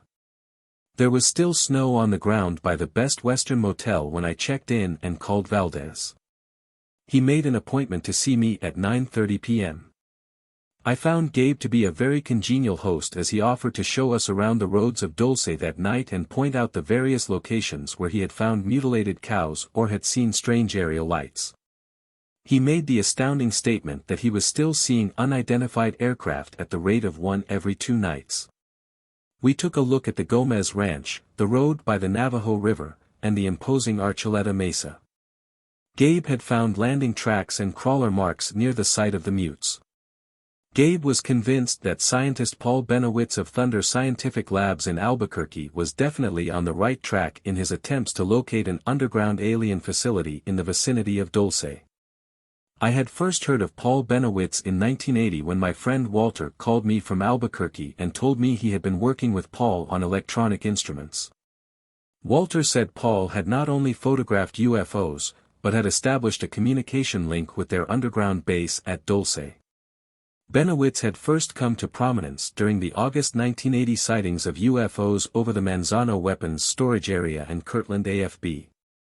A Kirtland AFB incident report dated October 28, 1980 mentions that Bennewitz had taken film of UFOs over Kirtland. Paul was president of Thunder Scientific Labs adjacent to Kirtland.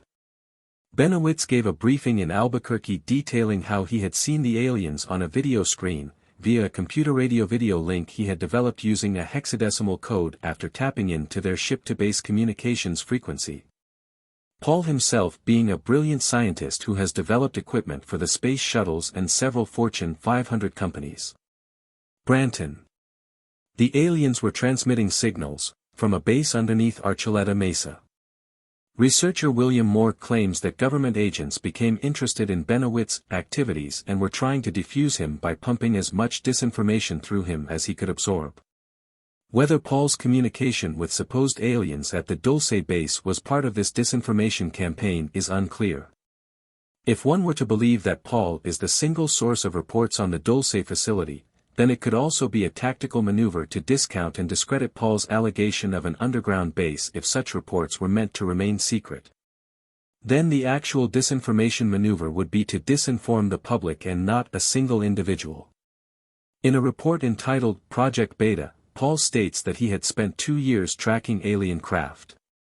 That he had constant reception of video from an alien ship and underground base view screen, that he had established constant direct communications with the aliens using a computer and a form of hexadecimal code with graphics and printout. And claims to have used aerial and ground photography to locate the alien ship's launch ports and charged beam weapons. Paul claimed that the aliens were devious, employed deception, and did not adhere to agreements. Paul and Walter were working on a weapon that would counter the aliens. Some will think at this point that we have crossed over from the land of clear thinking concerning anomalous phenomena to the land of science fiction.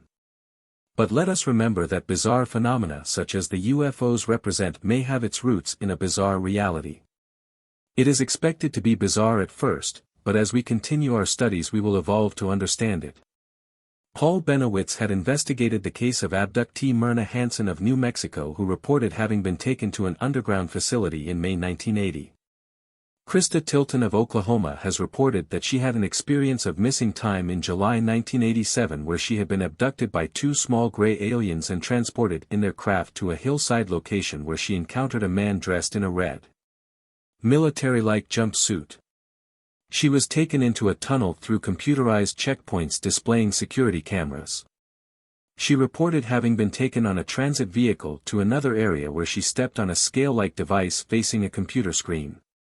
After the computer issued her an identification card, she was told by her guide that they had just entered level 1 of a 7-level underground facility.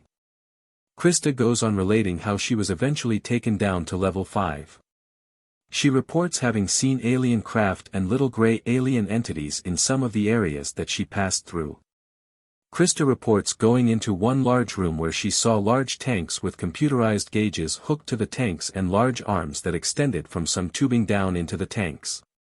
She noticed a humming sound, smelled formaldehyde, and was under the impression that some liquid was being stirred in the tanks.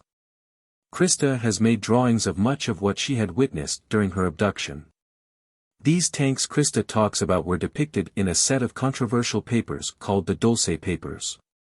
These papers were allegedly stolen from the Dulce underground facility along with 30 black and white photos and a videotape by a mysterious security officer who claims to have worked at Dulce up until 1979. When he decided that the time had come to part company with his employers. The rest of the story is about this security officer who has met with one of us in an attempt to tell us the truth about the aliens, the so-called U.S. government, and the Dulce base. He is announcing his intention to come out of hiding and present soft and hard evidence of his claims. It will be up to you to decide whether this evidence constitutes an addition to the growing proof that a government cover-up exists.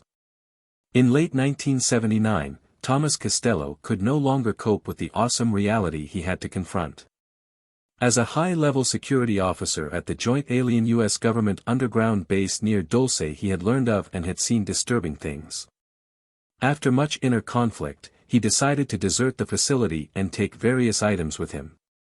Using a small camera, he took over 30 photos of areas within the multi-level complex. He removed a security videotape from the control center which showed various security camera views of hallways, labs, aliens, and U.S. government personnel. He also collected documents to take with him. Then, by shutting off the alarm and camera system in one of the over 100 exits to the surface, he left the facility with the photos, video, and documents. These originals were hidden after 5 sets of copies were made. These were placed in the hands of 5 individuals, who were told that if they failed to hear from Costello for 3 consecutive 6-month periods, normally he would visit each of them every 6 months, then they could release the information or do whatever they wanted with it. No one except Costello and the recipients themselves know who these people are. However, with rumors of Costello's death or disappearance in Costa Rica in recent years, the recipients can release the information if they choose to do so.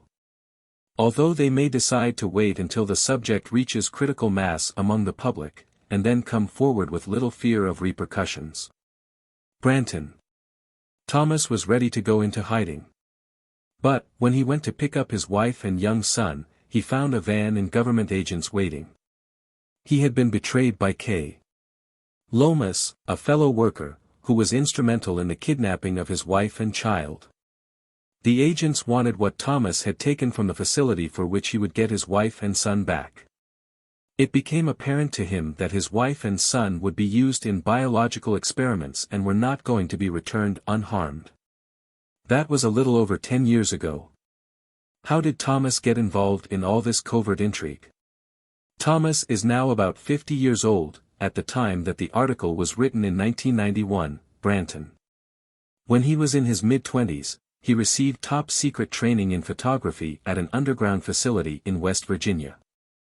For 7 years, he worked for the Rand Corp.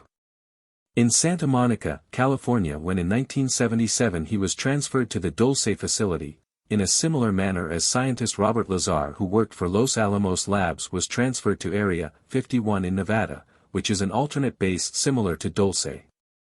Lazar claims that he replaced a scientist who had died during an altercation with aliens in the tunnels below the Nevada military complex. The point I'm trying to make is that both Rand Labs and Los Alamos Labs apparently have the answers to what is really going on under Dulce and Area 51, if anyone does.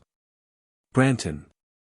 He bought a home in Santa Fe, New Mexico and worked Monday through Friday with weekends off. All Dulce base personnel commute via a deep underground tube shuttle system.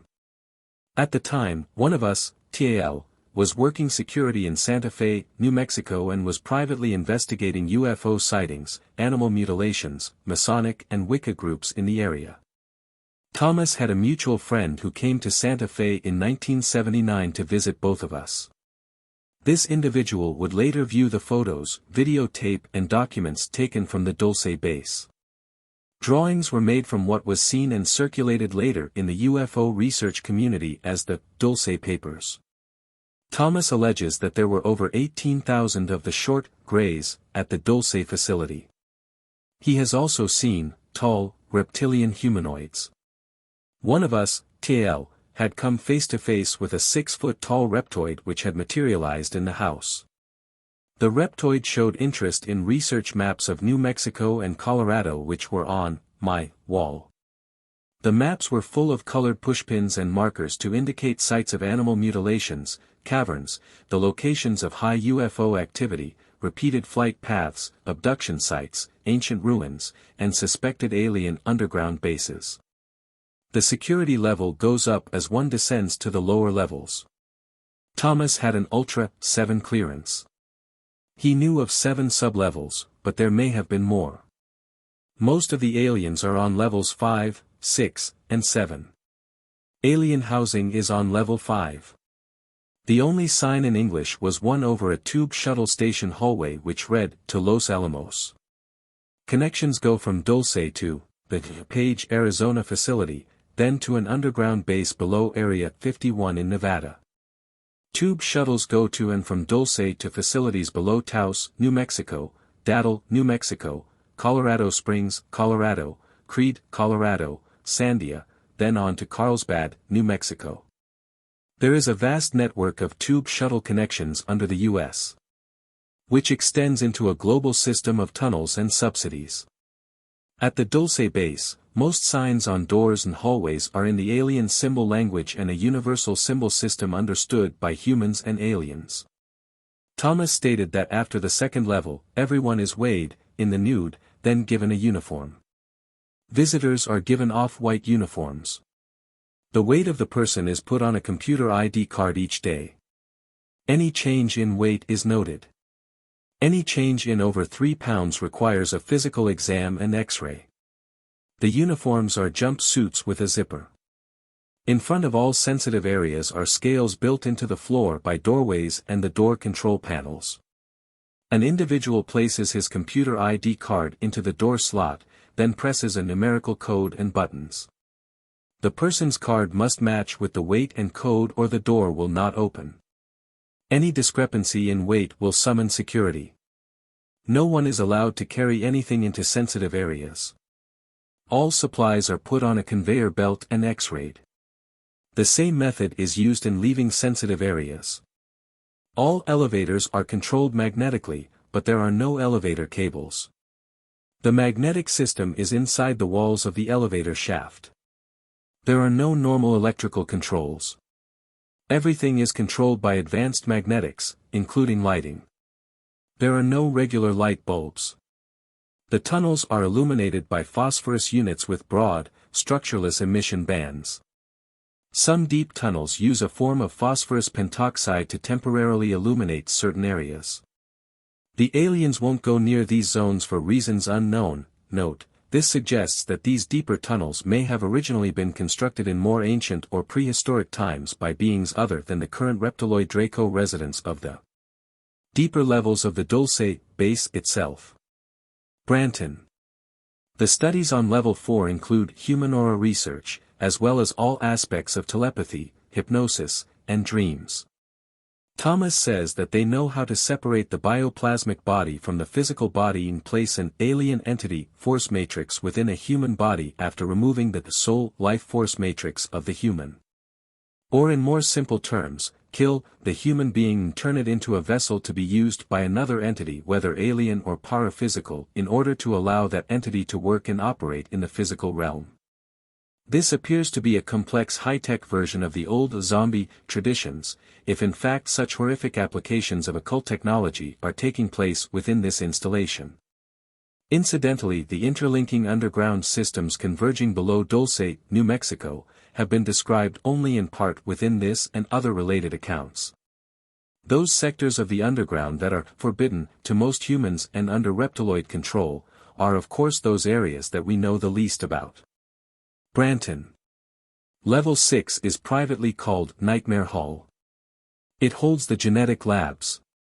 Here are experiments done on fish, seals, birds, and mice that are vastly altered from their original forms.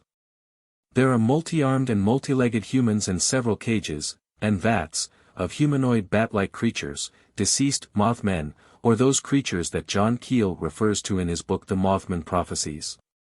Branton, up to 7 feet tall. The aliens have taught the humans a lot about genetics, things both useful and dangerous. TL then describes something which might seem unbelievable if it weren't for the fact that dozens of other sources seem to have confirmed it. This discovery was reportedly one of the real reasons for the incitation of the Dulce Wars. Level number 7 is the worst. Row after row of 1,000s of humans and human mixture remains in cold storage. Here too are embryos of humanoids in various stages of development. Also, many human children's remains in storage vats. Who were these people? My sources of information include people who worked in the labs, abductees taken to the base, people who assisted in the construction, intelligence personnel, NSA, CIA, etc., and UFO inner-Earth researchers. This information is meant for those who are seriously interested in the Dulce base. For your own protection, be advised to use caution while investigating this complex. The Greys, the Reptoids, the winged Draco species are highly analytical and technologically oriented. They have had ancient conflicts with the EL humans and may be staging here for a future conflict. Principal government organizations involved with mapping human genetics, the so-called genome projects, are within the Department of Energy, the National Institute of Health, the National Science Foundation, the Howard Hughes Medical Institute. And, of course, the Dulce Underground Labs run by the DOE, the Department of Energy, which also runs the Nevada test site. Branton. Is the alien and human biotech being used to nurture and serve us, or is it being used to control and dominate us? Why have UFO abductees been used in genetic experiments? It was when Thomas encountered humans in cages on level 7 of the Dulce facility that things finally reached a climax for him. He says, I frequently encountered humans in cages, usually dazed or drugged, but sometimes they cried and begged for help. We were told they were hopelessly insane, and involved in high-risk drug tests to cure insanity. We were told never to speak to them at all. At the beginning we believed the story. Finally in 1978 a small group of workers discovered the truth. That began the Dulce Wars. We may find it hard and unpalatable to digest or even believe Thomas's story, and why should we even give it a hearing at all? Probably for no other reason than the fact that many others are coming out and telling bizarre stories, and the fact that there may be a terrible truth hidden behind the continuing phenomena of UFO sightings, abductions, and animal mutilations. Our government intelligence agencies have had an ongoing watchful eye on all UFO activities for many decades now. This bizarre phenomena must have a bizarre explanation. We may be only one outpost in a vast interstellar drama. Recently, researcher John Anderson went to Dulce, New Mexico to see if there is anything to the reported UFO activity. He says that he arrived in town coincidentally to see a caravan of cars and a McDonnell Douglas mini-lab in a van going up a rural road near the town. He followed them to a fenced-in compound where he waited to see further developments. Suddenly, 6 UFOs descended rapidly over the compound, hovered long enough for him to snap one picture, then shot up and out of sight. When later stopping in a store to tell the owner of the UFO photo he had taken, the store owner listened and revealed how he had been a victim cattle rancher of cattle mutes.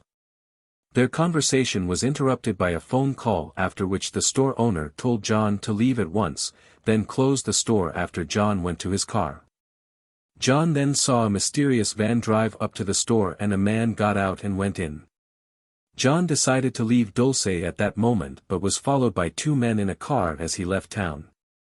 Even more recently, a research team has gone up to Archuleta Mesa to take soundings under the ground, and preliminary and tentative computer analysis of these soundings seem to indicate deep cavities under the mesa. One source has stated that according to the data received, these cavities extended to a depth of over 4,000 feet. Branton.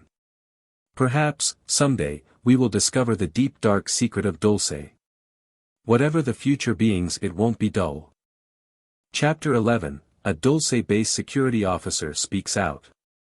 The following is a list of questions that were directed to former Dulce Base Security Officer Thomas Edwin Costello approximately a year before his death, or disappearance.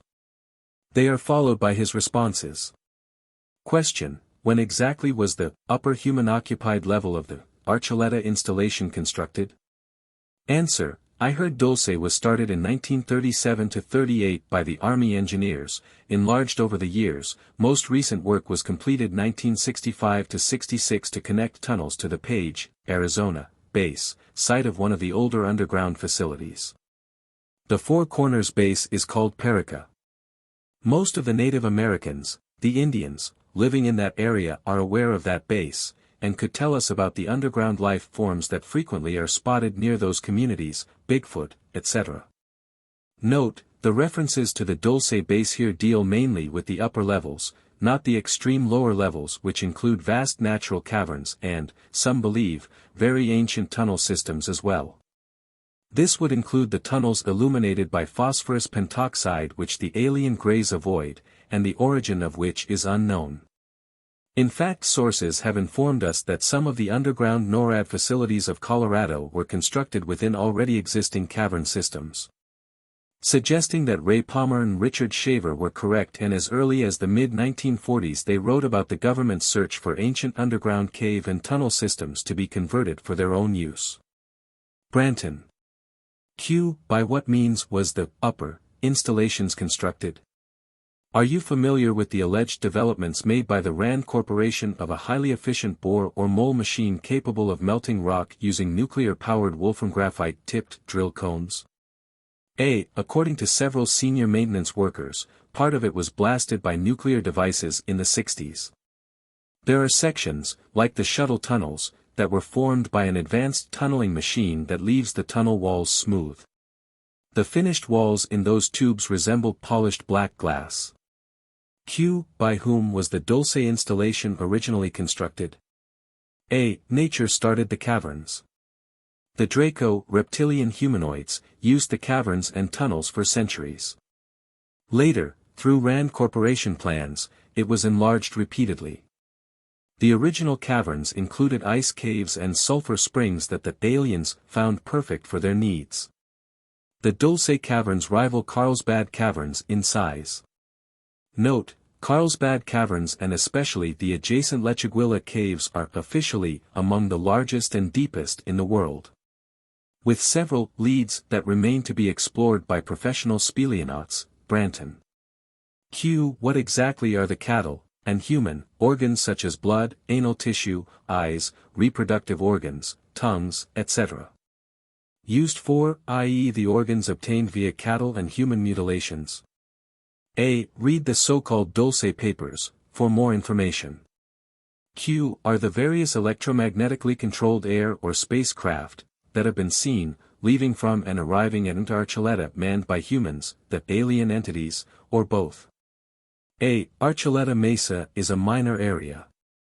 The craft leave, and are stored, in 5 areas. One is SE of Dulce, one near Durango Company, one at Taos, N.M., and the main fleet is stored at Los Alamos, under. Note, I believe Thomas Costello is referring to the Joint Operational Fleet. From combined sources, however, it appears as if Dulce is absolutely surrounded on all sides by alien bases. And that Archuleta Peak, although apparently the central nexus of the entire underground network, is nevertheless just one part of an overall complex that some claim is nearly the size of Manhattan. One source has indicated that there are chambers a few hundred feet below the very town of Dulce itself that are part of level 1 of the facility. This close proximity may explain why it has usually been described as the Dulce base. Apparently, even with his high-security clearance, Thomas Costello was only familiar with one part of the overall megacomplex which underlies the area. Whatever amount of activity is taking place there, different sources seem to indicate that the town of Dulce nevertheless lies over a major crossroads. Convergence or intersection area of alien activity, even though the core of alien activity has been extended to Los Alamos. Los Alamos and the mountainous regions east and southeast of it in and around the Santa Fe National Forest seem to be the major nest of reptiloid/gray forces in North America. Although there is also a large number of dens scattered throughout the underground networks between Dulce and Area 51. Dulce seems to be a major through point for exterran and subterran reptilian activity, a central infiltration zone for surface operatives, as well as an operational base for abduction implantation mutilation agendas, and also a major convergence for sub-shuttle terminals, UFO ports, and so on. Branton. Others have suggested that some of the entities below Dulce are not of extraterrestrial origin, and that they are actually descended from saurian or reptiloid beings such as the velociraptors or Stenonychosaurus equalis, a serpentine race or races similar to that hinted at in the 3rd chapter of the Book of Genesis. Yes, some reptoids are native to this planet. The ruling caste of aliens are reptilian. The beige or white beings are called the Draco. Other reptilian beings are green, and some are brown. They were an ancient race on Earth, living underground. It may have been one of the Draconian beings that tempted Eve in the Garden of Eden. Reptoids rightly consider themselves native Terrans. Perhaps they are the ones we call the fallen angels. Maybe not, either way, we are considered the squatters on Earth. Some have suggested that the so-called underground ET bases and tunnels may, for a large part, be literally thousands of years old. Constructions of an antediluvian race which attained to a considerable level of scientific complexity, and who were destroyed by a divinely initiated cataclysm which took place after they attempted to merge their science with occult/supernatural forces. For instance, some have suggested that the Bermuda Triangle phenomena may be the result of an out-of-control Atlantean experiment that led to a spacetime disaster which produced electromagnetic fallout in the Triangle area and elsewhere after they had accidentally loosed powerful forces and energies into the world that they knew very little about. Do your observations tend to confirm or refute such a possibility? I'm not sure about the divine part, but these aliens consider themselves native Terrans. Where do the little gray aliens fit in? They work for, and are controlled by the Draco. There are other gray-skinned beings that are not in league with the Draco. Did you ever talk to any of the aliens at the base? Since I was the senior security technician at that base, I had to communicate with them on a daily basis. If there were any problems that involved security or video cameras, I was the one they called. It was the reptilian, working caste, that usually did the physical labor in the lower levels at Dulce. Decisions involving that caste were usually made by the white Draco. When human workers caused problems for the working caste, the reptoids went to the white Draconian boss, and the Draco called me. At times, it felt like it was a never-ending problem. Several human workers resented the no-nonsense or get-back-to-work attitude the working caste lives by. When needed, intervention became a vital tool. The biggest problem were human workers who foolishly wandered around near the OFF limits areas of the alien section. I guess it's human nature to be curious and to wonder what is past the barriers. Too often someone found a way to bypass the barriers and nosed around. The cameras near the entrance usually stopped them before they got themselves in serious trouble. A few times I had to formally request the return of a human worker. Are there other sites tied into the shuttle network other than those which you mentioned, and if so, where are the entrances? Where? Everywhere. They crisscross the world as an endless subterranean highway. Like a freeway, except this one is underground. The subterranean highway in America is like a freeway except it's underground. That highway depends on electric motors, for trucks, cars and buses, for the paved roads, and it is for limited travel. There is another style of transit for freight and for passengers that is for rapid travel. That worldwide network is called the subglobal system. It has checkpoints at each country entry. There are shuttle tubes that shoot the trains at incredible speeds using a maglev and vacuum method. They travel at a speed that excels the speed of sound. Part of your question involves the location of entrances to that base. The easiest way to answer is to say every state in the USA has them. Frequently, the entrances are camouflaged as sand quarries, or mining operations. Other complex portals are found on military bases. New Mexico and Arizona have the largest amounts of entrances, followed by California, Montana, Idaho, Colorado, Pennsylvania, Kansas, Arkansas and Missouri. Of all the states, Florida and North Dakota have the least amount of entrances.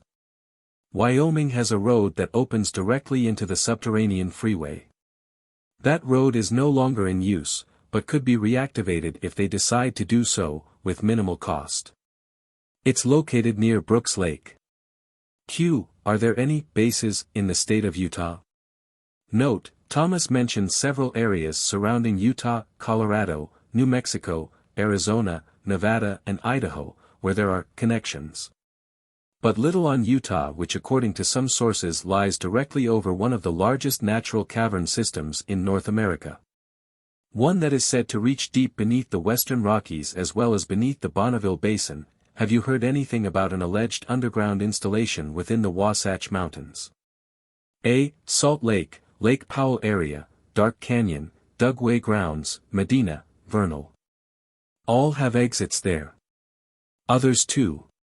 Note, there have been many rumors of ancient tunnel systems being intersected during the excavations of sub-basement levels below major industrial and mall areas in downtown Salt Lake City. Various stories surrounding these tunnels include, explorers who have entered the tunnels and never returned, reports of lizard people down in the labyrinths. Reports of greys working with humans on electronic equipment and massive building projects going on in huge caverns beneath the mountains to the east. Reports of humans who are part of an Asian-based Agadi kingdom who maintain colonies within the tunnels and caverns below and who are in conflict with the reptiloids, greys.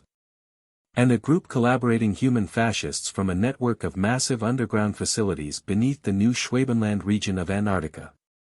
Reports of men in suits having been seen pacing back and forth through large underground chambers carrying Uzi machine guns, reports of seemingly bottomless shafts.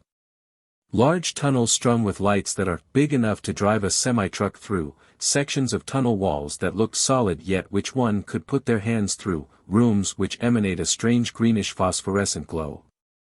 Abductees who are taken below and encounter all types of aliens, disks that have been seen emerging from the mountains to the east and attacking incoming UFOs over the valley. Dungeons and Dragons fanatics who have been down in the tunnels and tell wild stories of hundreds of miles of maze-like passages. Reports of connections to the tunnel systems via the sewer drainage network especially underneath the downtown crossroads area, reports of alien activity similar to that which has been described in connection to Dulce, New Mexico. And reports of a huge cavern network that reaches beyond the border of the state in all directions, a huge network that connects the underground systems of Nevada with those of New Mexico. There is a famous story which is not openly talked about. There are two versions. Both may be true. In one version a Mormon temple worker penetrated an underground tunnel below the square in downtown Salt Lake City and traveled for some distance through a series of underground catacombs until running into a lizard-like man. The creature attempted to attack him but the man escaped and managed to find his way back to the surface. He began telling other people what had happened and soon afterwards the government arrived in the area and went in and closed off many of the tunnels leading to the sub-basements of the temple. Presumably there was some heated debates over how much of the underground system this denomination was allowed to control. A similar dispute apparently occurred to the southwest where the LDS Church maintained a large storage facility under Granite Mountain in Little Cottonwood Canyon, within the upper levels of a vast network of caverns. Fascist CIA elements and the Greys came in and took control of the larger caverns deeper within the mountain and ordered the vault workers to stay out of the forbidden areas and stated that the U.S. government was now using them for national security purposes and that it was their patriotic duty to maintain the secret. The other version concerned a custodian who entered a tunnel near the cinemas area below the Crossroads Mall across the street and to the south from the Temple Square, while excavation was being carried out in that part of the mall. The worker entered the tunnel and before long encountered a serpent-type man, beat a hasty retreat and told his fellow workers what he had seen. The FBI and/or the local police soon arrived and sealed the tunnel. Another story involved a young man who, along with a friend, had used a chain tied to his pickup truck to rip up a manhole cover in the area near the mall and the square. They navigated through a maze of sewer passages underneath and came to a shaft that descended in a series of 5 small rooms, one below the other. And from the bottom room a tunnel led south into a large chamber wherein they saw a seemingly bottomless shaft, a large southwest tunnel strung with lights and large enough to drive a semi through. And the footprints of some type of 3-toed bipedal creature. Other sources imply that early pioneers and settlers of the area who explored these tunnels came in contact with and in some cases even joined with some of the Telozhno-Agharti-Melchizedek Mayan underground colonies below the Salt Lake Flats, the Salt Lake Valley and the Western Rockies. These subterraneans had formerly established territorial agreements with the reptiloids and Greys before the aliens begun invading their subterranean lands below the Intermountain West Endmass in the early 1900s. The treaties were part of an attempt to stave off a possible interspecies conflict, as skirmishes between the humanoids, Terros, and reptiloids, Deros, within the cavern networks of North America had been increasing since the 1920s, 30s and 40s. Because of a somewhat non-exclusive collective mind with which these humans interacted, it was decided that one possible way to convert the reptilians into becoming beings of emotion and compassion was to allow them access to the group consciousness. The reptiloids, however, once given access, immediately began taking advantage of the collective and used it to control the humans on a subliminal basis. The ease with which this occurred may have been enhanced by the fact that the reptiloids and Greys were already operating as part of a collective or group mind. One which was far more complex than the Ashtar or Astarte collective itself, which many of the Agartians depended on. This suggests that the reptilian collective or hive itself is absolutely void of any and all care, concern or compassion for human beings. Individual reptiloids operating distinct from the Draconian collective might however be tamed by other collective-free humanoids in some cases, as some have reportedly been tamed by the Andropleiadian worlds. If the non-humans could be severed from the collective, they might be deprogrammed and reprogrammed, so to speak, and even attain individual awareness and a degree of emotionalism. In such cases it would not be advisable to give these creatures equal standing among humans, and absolute subservience and monitoring should be enforced even if means were found to sever them from the collective mind network. When dealing with the reptilian forces, unconditional surrender should be first offered. And if this is not accepted, then direct military action would be justified, especially in light of the many permanent abductees, whom the Greys and reptiloids have taken captive, those who are still alive, to their underground systems.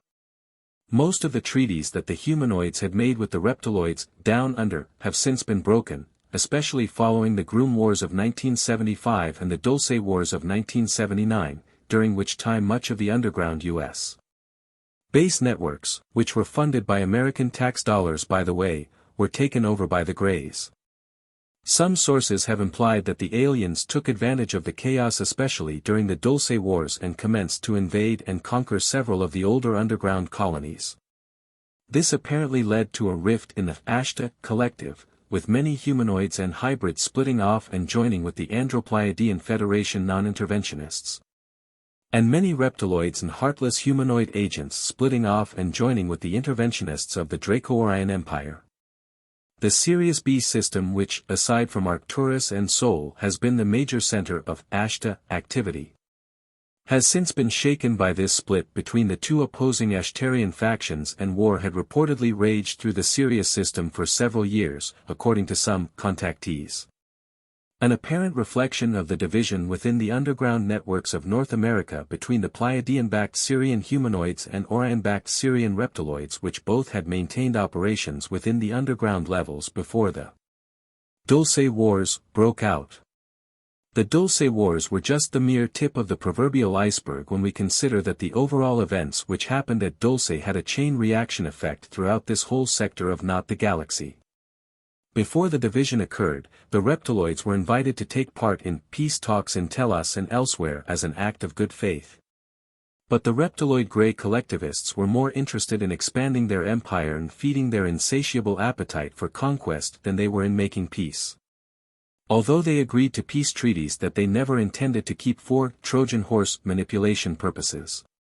There is a remnant collaboration such as that taking place in the underground facilities near Paradox, Nevada, where collectivist humanoids and reptiloids from Sirius and Sol still maintain a collaboration of necessity in order to establish a global control system.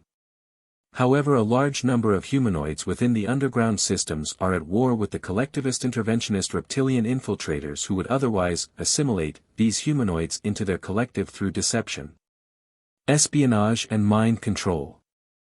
Now several contactees like Alex Collier, Ray Keller, Stan Johnson and others are claiming that the conflicts in Sirius between the Andropleiadian-backed Ashtar forces and the Draco-Orion-backed Ashtar forces, which were infiltrated and commandeered by Draco-Orion agents, have now spread to the Sol system. As both stellar superpowers have focused on this most strategic system, intent on protecting their respective interests here from being subverted by the other side. Branton. Q. Does the Archuleta shuttle system connect with a shuttle system which allegedly radiates from Empty Shasta in Northern California? A. Yes. Empty Shasta is a major site of alien, elder race, reptilian race, human meetings. Beginning Cleveland, Grover, every president in U.S. history have visited Telos City. Truman was supposed to have visited the lower realms as a high archon on Earth. He was supposed to have met the king of the world there, and gave him the keys to the USA. Note, whether or not the reigning king of the Agardi realms at the time had benevolent or other motives, subjecting America to an outside superpower without congressional consent would be considered high treason. Although unelected/appointed individuals, working within the executive military-industrial branch of government, might choose to do so of their own volition without congressional or senatorial consent, such an act cannot apply to the America, which is based on the Declaration of Independence, the U.S. Constitution and the Bill of Rights.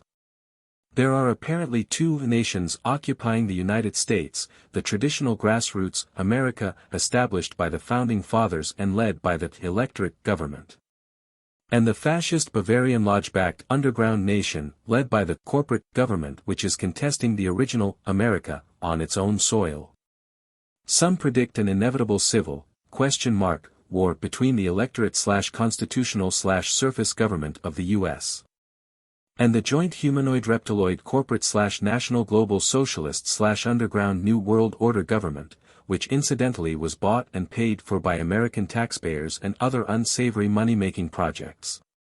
This war will apparently provoke an armed United Nations/New World Order invasion of the USA, which, according to George Washington's famous vision at Valley Forge in 1777, will ultimately end with an American victory as a result of divine intervention.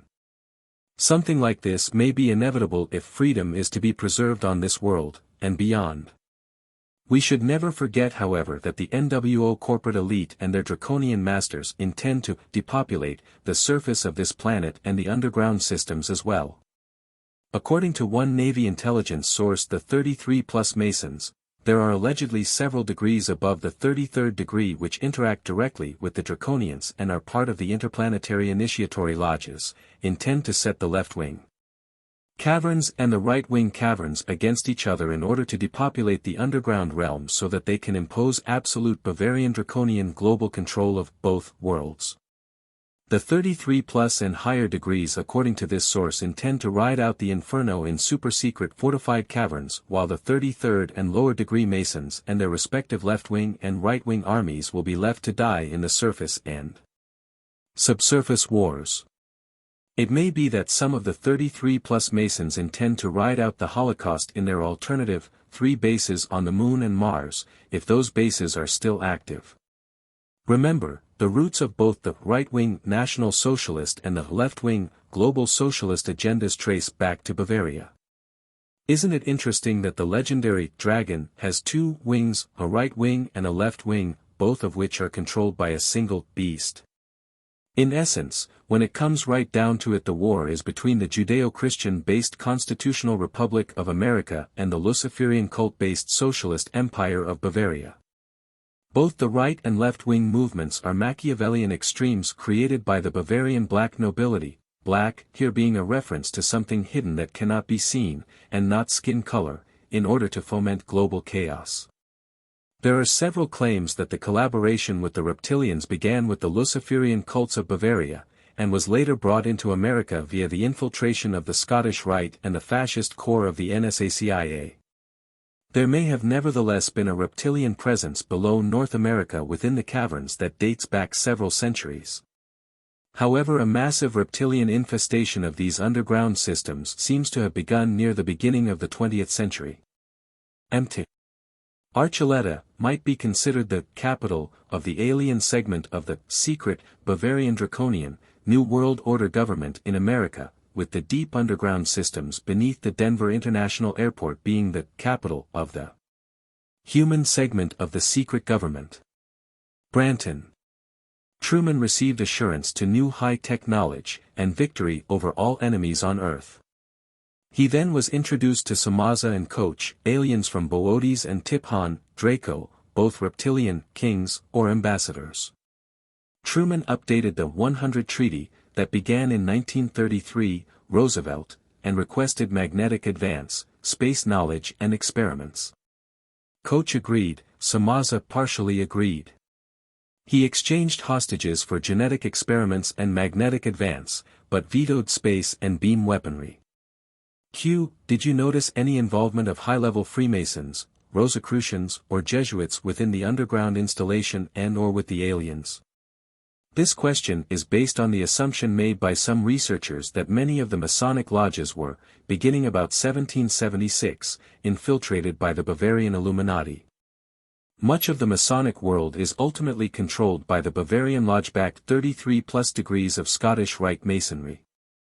A Rite, which according to early Masonic authority Rebold can be traced back to the Jesuit college at Clermont in Paris, a Rite which advocates the destruction of national sovereignties in exchange for world government.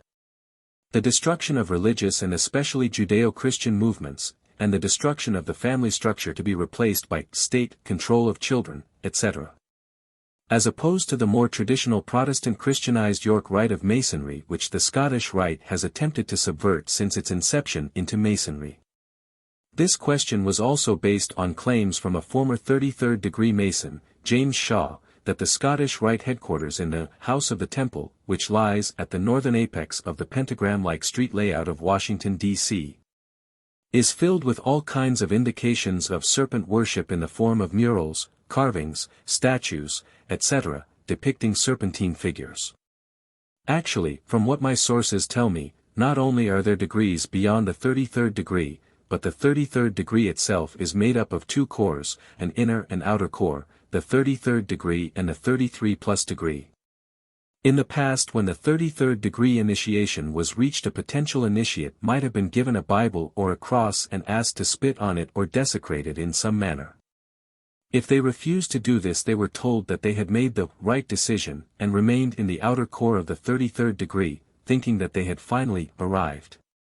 If they did or do commit this form of blasphemy, then they are told that they have made the right decision, and they are sent on to the inner core of the 33+ degree, which is the springboard to the higher levels which interact with the joint humanoid reptiloid Ashtarian lodges or branches of the serpent cult on other planets, within underground cities, and possibly even other dimensions. One source informs me that former President George Herbert Walker Bush, who was at one time the head of MJ-12, had attained to the 42nd degree, however he may have attained to even higher levels since that time. I would guess that the one who holds the highest level of initiation would be the Dragon King of Draconis himself, or whatever appellation the leader or the leaders of the Draconian Empire may go by. Branton. Yes I did, but that is a loaded question, and I won't comment further. I'm not a Mason, or member of any other secret fraternal group. There is one organization I am a member of, in the USA. That group is commonly called the Central Unit. It is a pleasure to tell you that I am a member of the Subgalactic League of Costa Rica. Is there any truth to the allegations that the CIA/aliens have established bases on the Moon, and also Mars? I've heard that too, but I haven't seen proof with my own eyes. The aliens do allegedly have bases on several moons of Jupiter and Saturn. The CIA operates in other countries, but I've never heard they operate on other planets. Note, perhaps we should have referred to the CIA's superior agency, the NSA, whose personnel reportedly pilot the black-budget UFOs between the Luna and Dreamland bases. Branton. Have you heard any hints or rumors suggesting that there may be lower levels beneath the Ultra 7 level of the Dulce base, and also, where these might lead to and what they might consist of? Yes. Your guess is as good as mine. Sure, there was lots of talk, but that doesn't mean it's there. However, I will tell you I saw elevators that were off-limits unless you had an UMBRA or higher security clearance. At that base, information is supplied to me at a need-to-know basis only. My clearance was Ultra 7. Some insist that the U.S./secret government has developed its own disk craft based largely upon top-secret anti-gravity experiments carried out by the Nazi German scientists during World War II. Have you heard anything referring to this? When I was working in photo security, heard a lot of talk, never saw the proof, but once in the Air Force I developed a roll of film that showed a craft like Adamski's, with a swastika on the side. Note, a letter from R.J.M. of Pennsylvania dated January 31, 91 stated, I have a lot of UFO videos. I also have The Secret Land, 1947.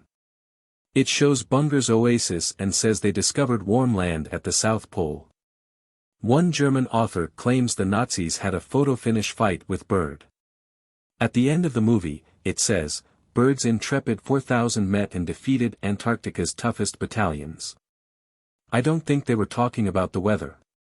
Another source has stated that there were losses on both sides, and the battle for Antarctica against the Nazis' last battalion, which had fortified themselves in underground bases below the mountains of New Schwabenland. Antarctica ended in a stalemate.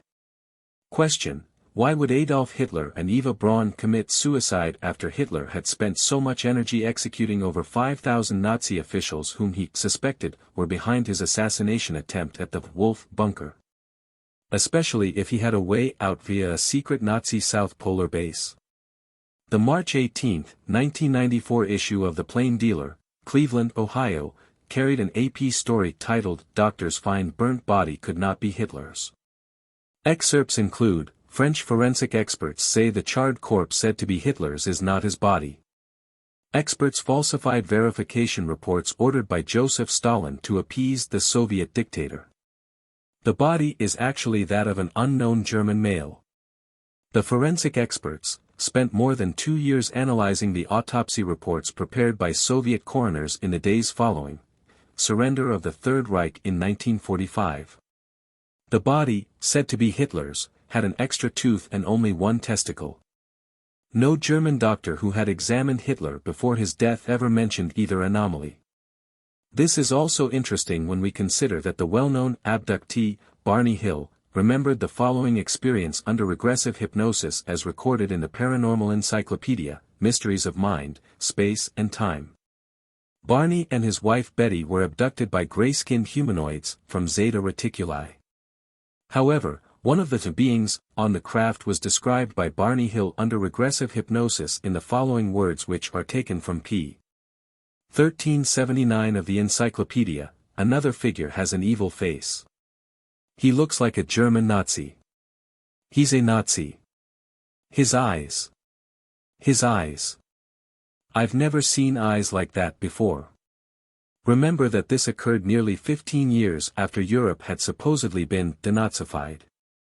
There seems to be an Antarctic connection with the Dulce scenario as well as other possible Nazi connections: German tourists scouring New Mexico, exploring mines and caves and buying up land and mineral rights just before the outbreak of World War II. The Nazi-connected CIA's involvement and their placement of several Nazi SS agents, who had been brought into the U.S. via Project Paperclip within the Dulce and other underground facilities. The involvement of secret Bavarian lodges at Dulce, and the possible Antarctican Dulce connection to Alternative 003. Another interesting connection is the fact that the secret Nazi teams involved in the construction and operation of the underground bases below the mountains of New Schwabenland and elsewhere in Antarctica were called Ultra teams. Ultra is also the code name for the Dulce base. Also, there seems to be a direct connection between the Dulce base and the Montauk base in Long Island, which was/is reputedly jointly operated by the Draconian Reptiloids, Orion Greys, and the Bavarian Thule Society, which had backed the Nazi agenda. Branton. Q. Tom, did you have access to the alien craft? Were you ever inside any of them? A. Yes, I frequently saw them in the garages. There are quite a few of them. The main fleet is stored at Los Alamos. Yes, I entered several crafts. There were two things that stick in my mind: the odd spongy feeling of the floors, and the unusual pinkish-purple color of the lighting. The crew stated the floor becomes ridged in flight, and the purple tint of the lighting changes to bright blue-white. The entire inside of the aircraft are scaled down in size, when compared to the average human. The halls were curved and narrow, but somehow, when inside it appears bigger than it looks. Certain areas, the outermost sections, almost felt and looked alive. I was never taken up in one. Q. Can you give me more information on the reptilian race? What do they do on the 6th level? The area called Nightmare Hall. A. The worker caste does the daily chores, mopping the latex floors, cleaning the cages, bringing food to the hungry people and other species. It is their job to formulate the proper mixture for the Type 1 and Type 2 beings that the Draco race has created. The working caste work at the labs as well as at the computer banks. Basically speaking, the reptilian races are active at all levels of the Dulce base. There are several different races of aliens that work on the east section of Level 6, no doubt some collaborating Nordic factions included. Branton. That section is commonly called the Alien Section. The Draco are the undisputed masters of the 5, 6, 7 levels. The humans are second in command of those levels. I had to argue with one large Draconian boss frequently. His name is difficult to verbalize, Karshfasht, pronounced throaty Kahashushfashsd. I usually called him Karsh, and he hated it. The Draconian leaders are very formal when talking to the human race. These ancient beings consider us a lower race. Karsh called me Leader Costello, but it was used in a sarcastical way. However, the worker caste is friendly enough, as long as you allow them to speak first. They will answer if you address them. They are very cautious beings, and consider most humans to be hostile. They always seem surprised when they found many of the humans were open and trustworthy. There is no fraternizing with the aliens off hours.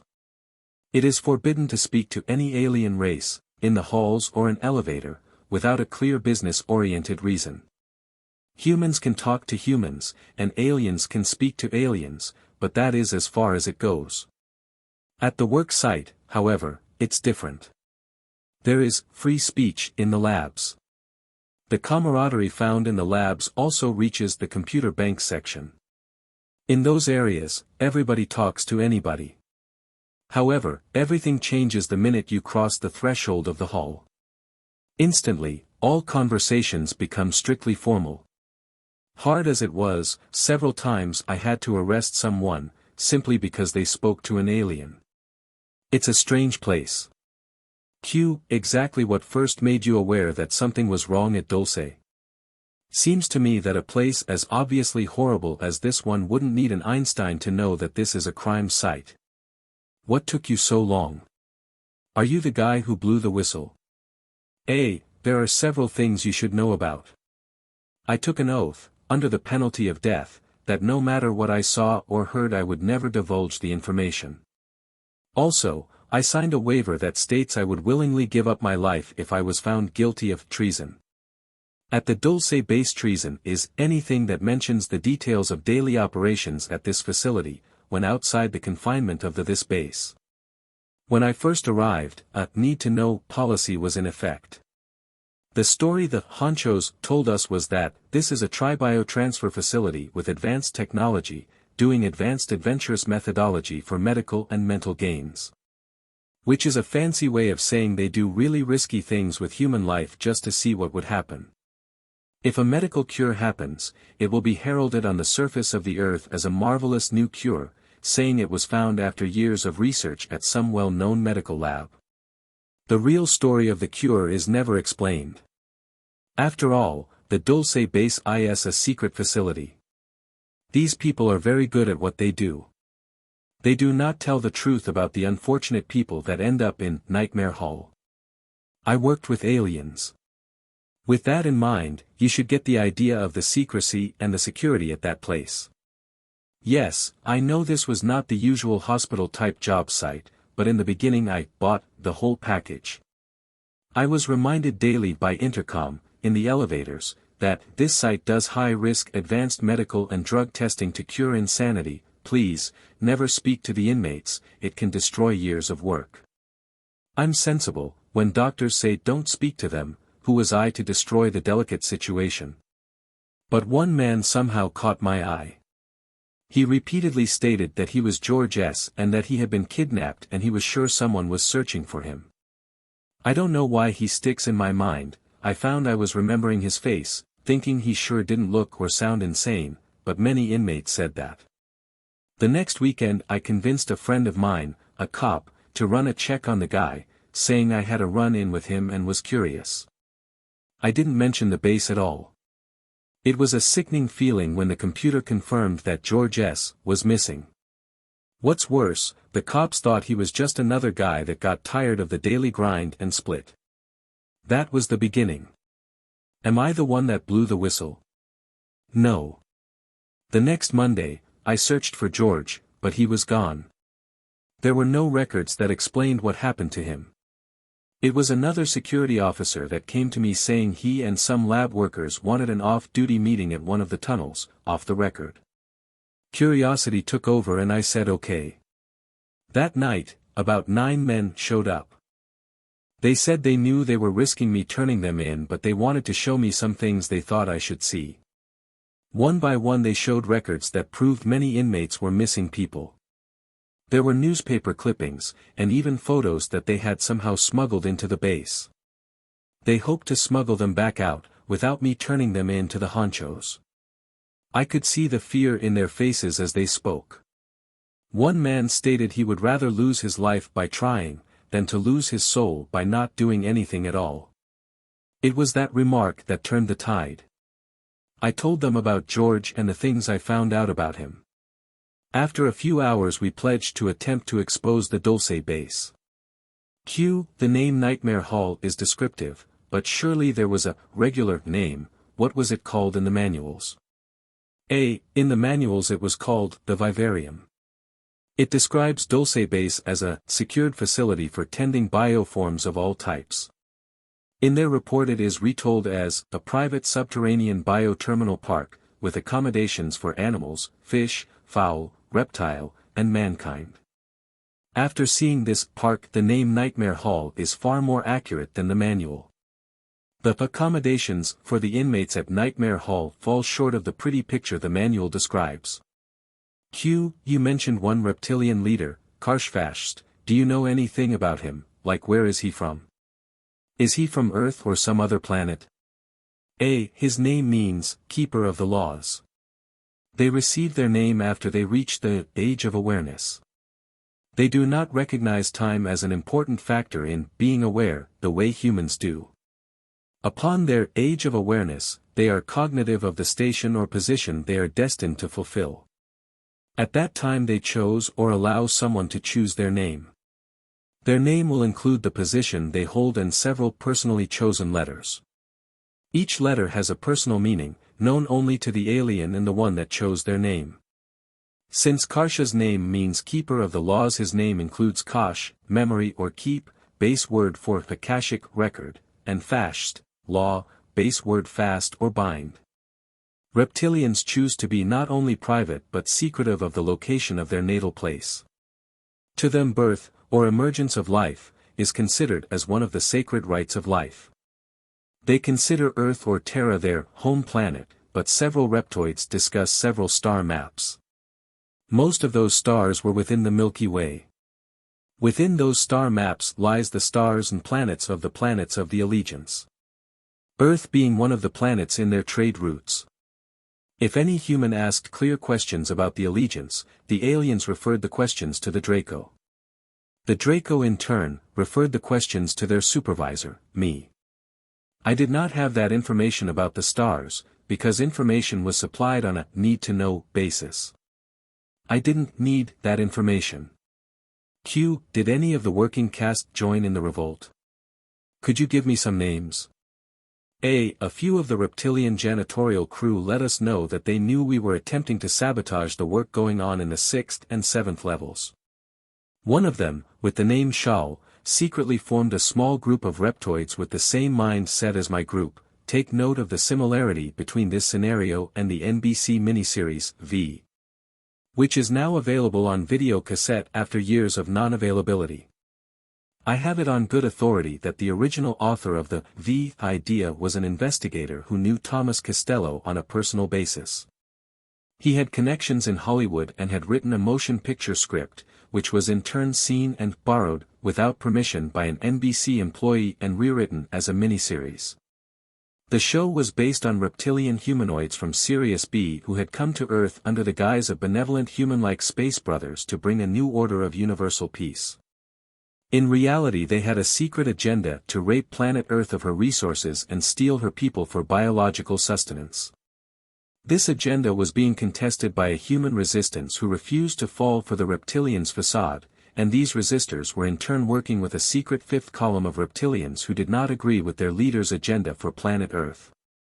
Could this miniseries have had an actual basis in a bizarre reality? Branton. Shal took upon himself the danger of informing me. He was as open as is possible in a unique situation. On the day I found out about it, I was inspecting a camera near an exit tunnel. He approached, stooped down. The tall reptiloids average about 7 to 8 feet in height according to most witnesses, Branton, seemingly scraping some non-existent dirt, and he quietly said, "A few of us agreed that you are singular in your interest in missing human reports. If true, walk away. I'll reach you. If it's untrue, destroy my life now." My heart almost leaped out of my chest, but I silently walked toward one of the wide halls. For the rest of my life I'll remember those words. It was the first time I knew reptilians could have individual thoughts and opinions. Basically, they formed a uniform front with a small variety of interests. Or at least, that was what we had thought. It was a couple days before I heard from him again. As he walked beside me in the 6th level's infamous hall, I heard him say, "Enter the exit tunnel on the 6th level, north, after your shift." The next few hours were long and filled with thoughts of betrayal, or worse, but I shouldn't have worried.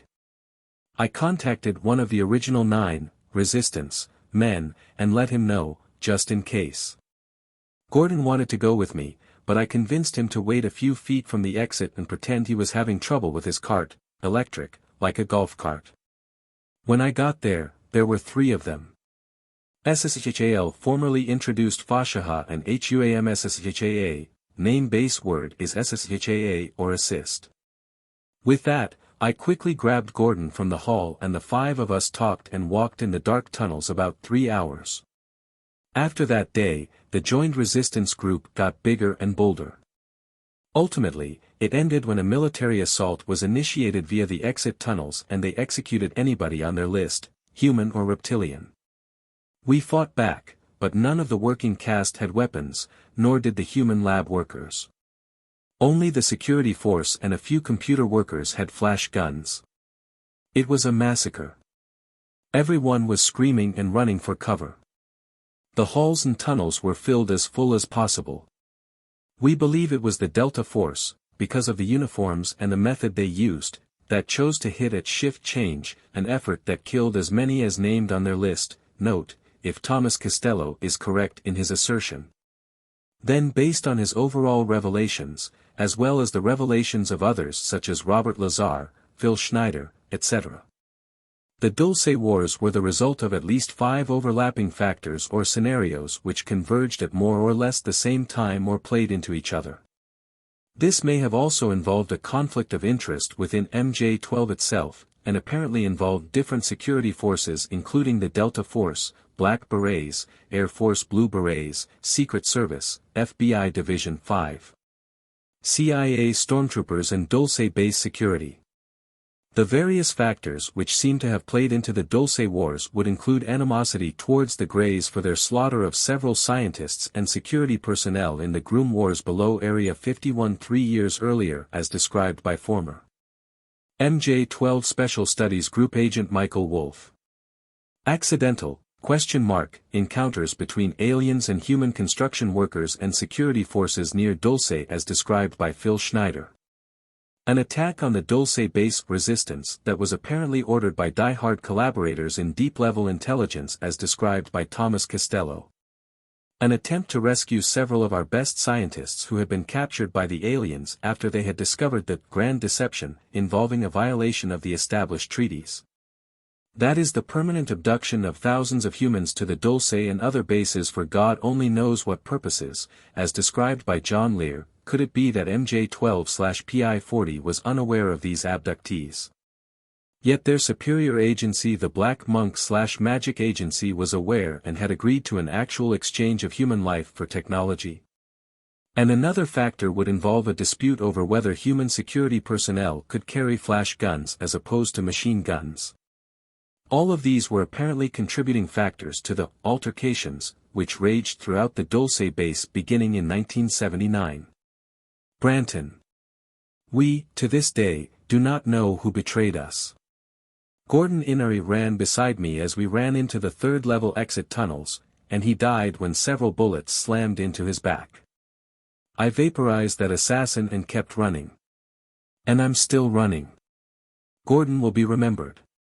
Q, tell me more about the flash gun. Is it difficult to operate, or is it like the weapon on Star Trek, that can stun or kill on different modes? A. It is an advanced beam weapon that can operate on 3 different phases. Phase 1, like Star Trek, can stun and maybe kill, if the person has a weak heart. On Phase 2, it can levitate anything no matter what it weighs. Phase 3 is the serious business mode. It can be used to paralyze anything that lives, animal, human, alien and plant. On the higher position on the same mode, it can create a temporary death. I assure you, any doctor would certify that person is dead, but their life essence lingers in some strange limbo, some kind of terrible state of non-death. In 1 to 5 hours the person will revive, slowly. First the bodily functions will begin, and in a few minutes, consciousness followed with full awareness. In that mode the alien scientists reprogram the human brain and plant false information. When the person awakes, he recalls the false information as information he gained through life experience. There is no way for a person to learn the truth. The human mind remembers and believes completely the false data. If you attempt to inform them, they would laugh or get angry. They never believe the truth. Their mind always forgets the experience of reprogramming. You asked if the flash gun is difficult to operate. A 2-year-old child could use it with one hand. It resembles a flashlight, with black glass conical inverted lens. On the side are 3 recessed knobs in 3 curved grooves. Each knob is sized differently. The closer the knob to the hand, the less the strength. It's that simple. Each knob has 3 strengths also, with automatic stops at each position. The strongest position will vaporize anything that lives. That mode is so powerful it will leave no trace of what it vaporized. Q. Is the weapon called a flash gun, or is there a different name in the manuals? A. Everybody calls them flash guns, or more commonly, the flash, or my flash, when talking about it. In the manual it is first introduced as the Armorlux weapon. After that, it is explained as the flash gun. Q. What type of security is found at the Dulce base? What else is used against espionage or unauthorized entry? A. I'll mention a few, but it would be nearly impossible to cover it all. The weapon, besides the flash gun, mostly used is a form of sonic. Built in with each light fixture, and most camcorders, is a device that could render a man unconscious in seconds with nothing more than a silent tone. At Dulce there also are still and VCR cameras, eye-print, hand-print stations, weight monitors, lasers, ELF and EM equipment, heat sensors and motion detectors, and quite a few other methods. There is no way you could get very far into the base. If you made it to the second level, you would be spotted within 15 feet. More than likely, you would become an inmate and never see the light of the surface world again. If you were lucky, you would be reprogrammed and become one of the countless spies for the ruling caste. Q. According to certain reports, the Dulce base is host to other aliens that live in level 5. Is that true? Can the humans freely roam or meet one-to-one in the halls, or is some type of protocol in effect?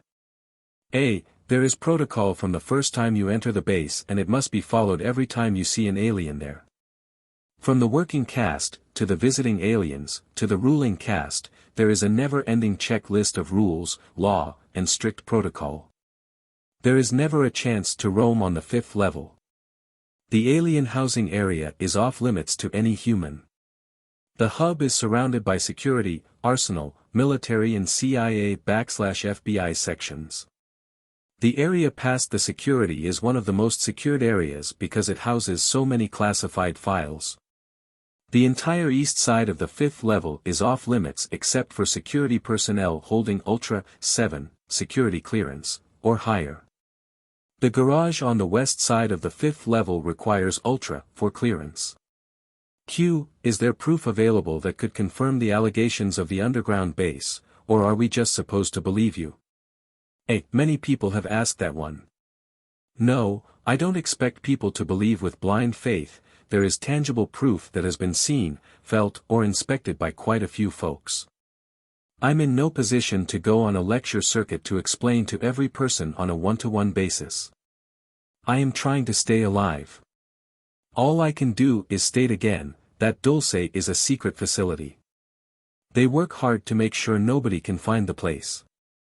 If everyone could easily find it, it wouldn't be a secret facility. I've explained the extreme security methods they use. There is other proof available.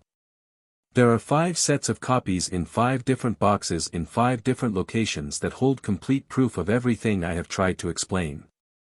Here is a list of contents of each box, delivered into the safekeeping of 5 individuals known only to Thomas Costello and to the individual recipients. Branton, A. 27 sheets of 8 by 10 photographs of aliens, creatures, cages and vats.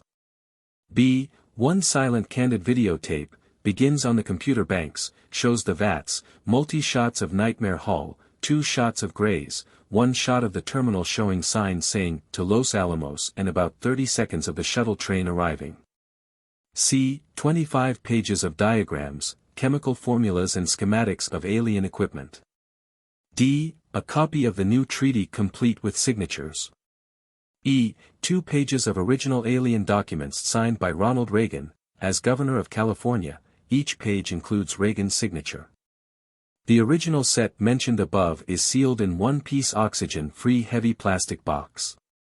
That set includes, A. 27 sheets of 8 by 10 with original negatives, B. the videotape, and the original microfilm, from which the videotape was copied. C. The 25 original pages of diagrams, with notations, formulas, alien equipment schematics plus the schematics for the flash gun and MY flash gun. D. The treaty with Reagan's signature plus 7 other political signatures and 4 alien signatures. The working flash gun in that box is an extremely dangerous weapon.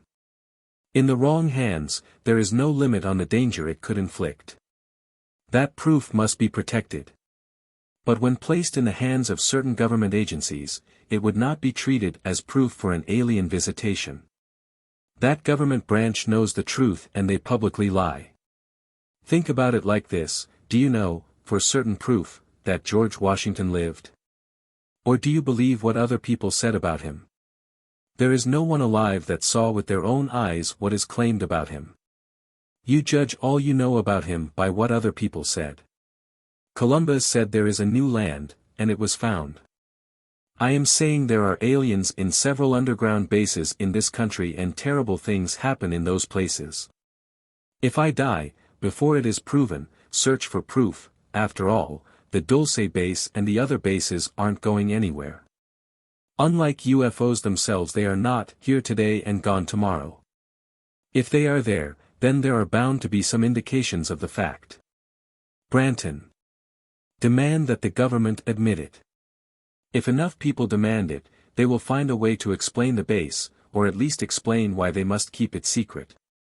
There are many people that work at the Dulce base that know me. I am challenging those co-workers to speak up, at least anonymously.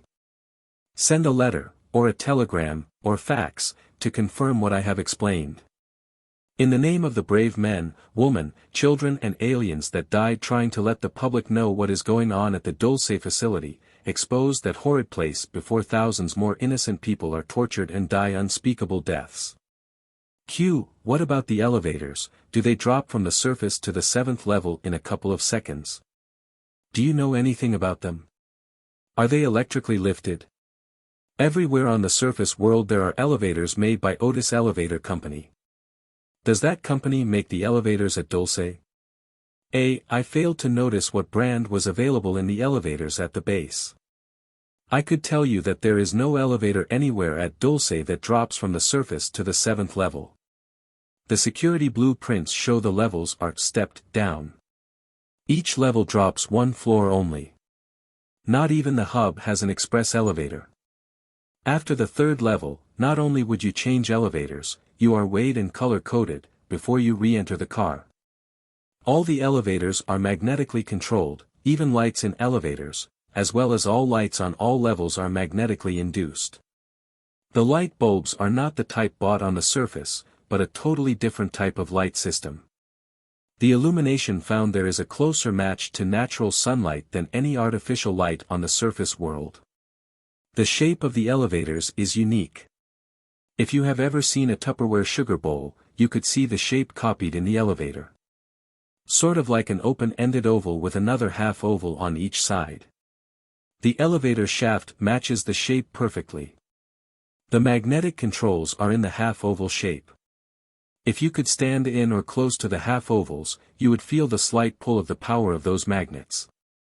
The motion is smooth and silent, there is a nearly unnoticed surge when the motion starts or stops. There are no cables needed, because the lift is magnetic, not electric. Since there are no cables in the elevator cars, there is no chance of them falling. Q. I understand that certain groups of cleared individuals in the government are collaborating with alien groups. Is it known how many groups and of what type they are working with? A. I don't know how many groups or what type they are working with.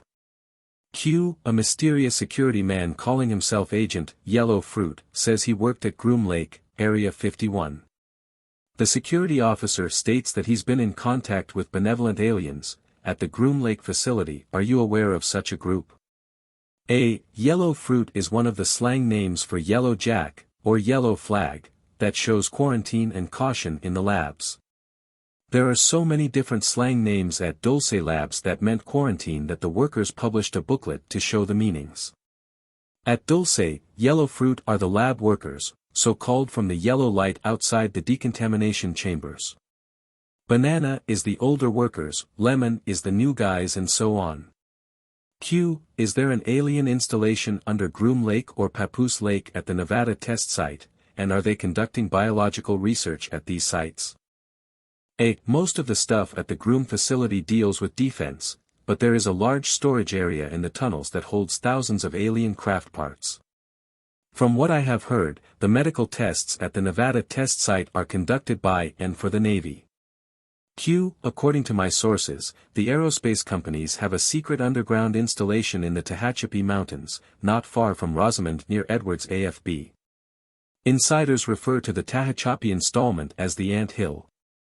They are experimenting with advanced technology such as anti-gravity disks. Some have seen basketball-sized floating orbs patrol the facility. Do you have any further information on this? A, the California mountains, Tehachapi, Chocolate, Shasta, etc., all have alien security methods and equipment. The basketball-size orbs are used for unmanned patrol. They are silent, but when photographing living beings there is a humming sound. The glow that emits light is magnetic aura. This light is in the visible spectrum, 3,900 angstroms. You can see the light, but the light does not reflect off anything. Q, is there anything you can tell me about the moon, alien installations? Atmosphere? U.S. bases? A, there is not much I can tell you there. I wasn't in the lunar program. I heard there was a lot of equipment sent to the moon between 1959 to 1964 under Project Whiteout. Q, how do the aliens use magnetism? Do they use it as an energy source? Is there more we need to know about magnetism? A, the aliens use magnetics for everything. They use magnetics as the basic structure for their energy source. The more you learn about magnetics, the better. The human race calls them magnets, the aliens call them lodestar. They have been harvesting lodestars, lodestones, for centuries. Not only that, they want all the magnetic power on Earth. They intend to continue harvesting that power, now and in the future. As long as we were only using magnetic power as an oddity, there was no problem. But in recent times, the human race has begun using magnetic power and finding more ways to utilize that commodity. There was a treaty made. In the original treaty, the human race, or those who supposedly represented the human race, if you could call it that, Branton, didn't mind at all. We considered magnets as hardly more than useless. As people searched for another source for power, we turned to magnetics. The aliens wanted a new treaty. What could we offer? They chose land, underground mining rights, animals and humans for new experiments. The general public never knew about the treaty. The governmental, Bavarian cultist, heads of the world chose another treaty in 1933. This time we got high-tech knowledge in exchange. So now, the more we use magnetics, the more they claim humans, and the lands of the USA. We were sold in exchange for magnets. If you doubt it, look around. There are token companies that really utilize magnetic power, but are depending on electric-based or ceramic magnets, not lodestar, magnetic oxide of iron-based magnets. Q, what do the aliens do with the cow blood and other parts from mutilated animals? Do they need these fluids for research or survival? A, the aliens use the blood and body parts for formula to keep them alive, their food, and for use in the growing vats, and for the artificial wombs. Plasma and amniotic fluid are the two most vital ingredients for their lives. Also, the sap of some plants can keep them alive for months. Most of the plants are parasitic in nature, but red grapes and ochre plants can also be added to the formula to keep them alive, if they have no regular formula. Q, female abductees report being inseminated by aliens. Are they trying to hybridize our species? A, yes, they are breeding slave warriors for the upcoming war with the alien races, the Nordic races. Branton. The Serpentine races are in orbit around Earth, Venus and Mars. Q. Abductees have reported that the aliens can pass their bodies and that of the abductee through window glass. Is this a feat of magic achieved by advanced technology or is it a psychic power? A. The aliens have mastered atomic matter. They can go through walls like we go through water. It is not magic, just physics. We can learn to do the same thing. It has to do with controlling atoms at will. Q. Are you in communication with benevolent aliens or do you have contacts that are?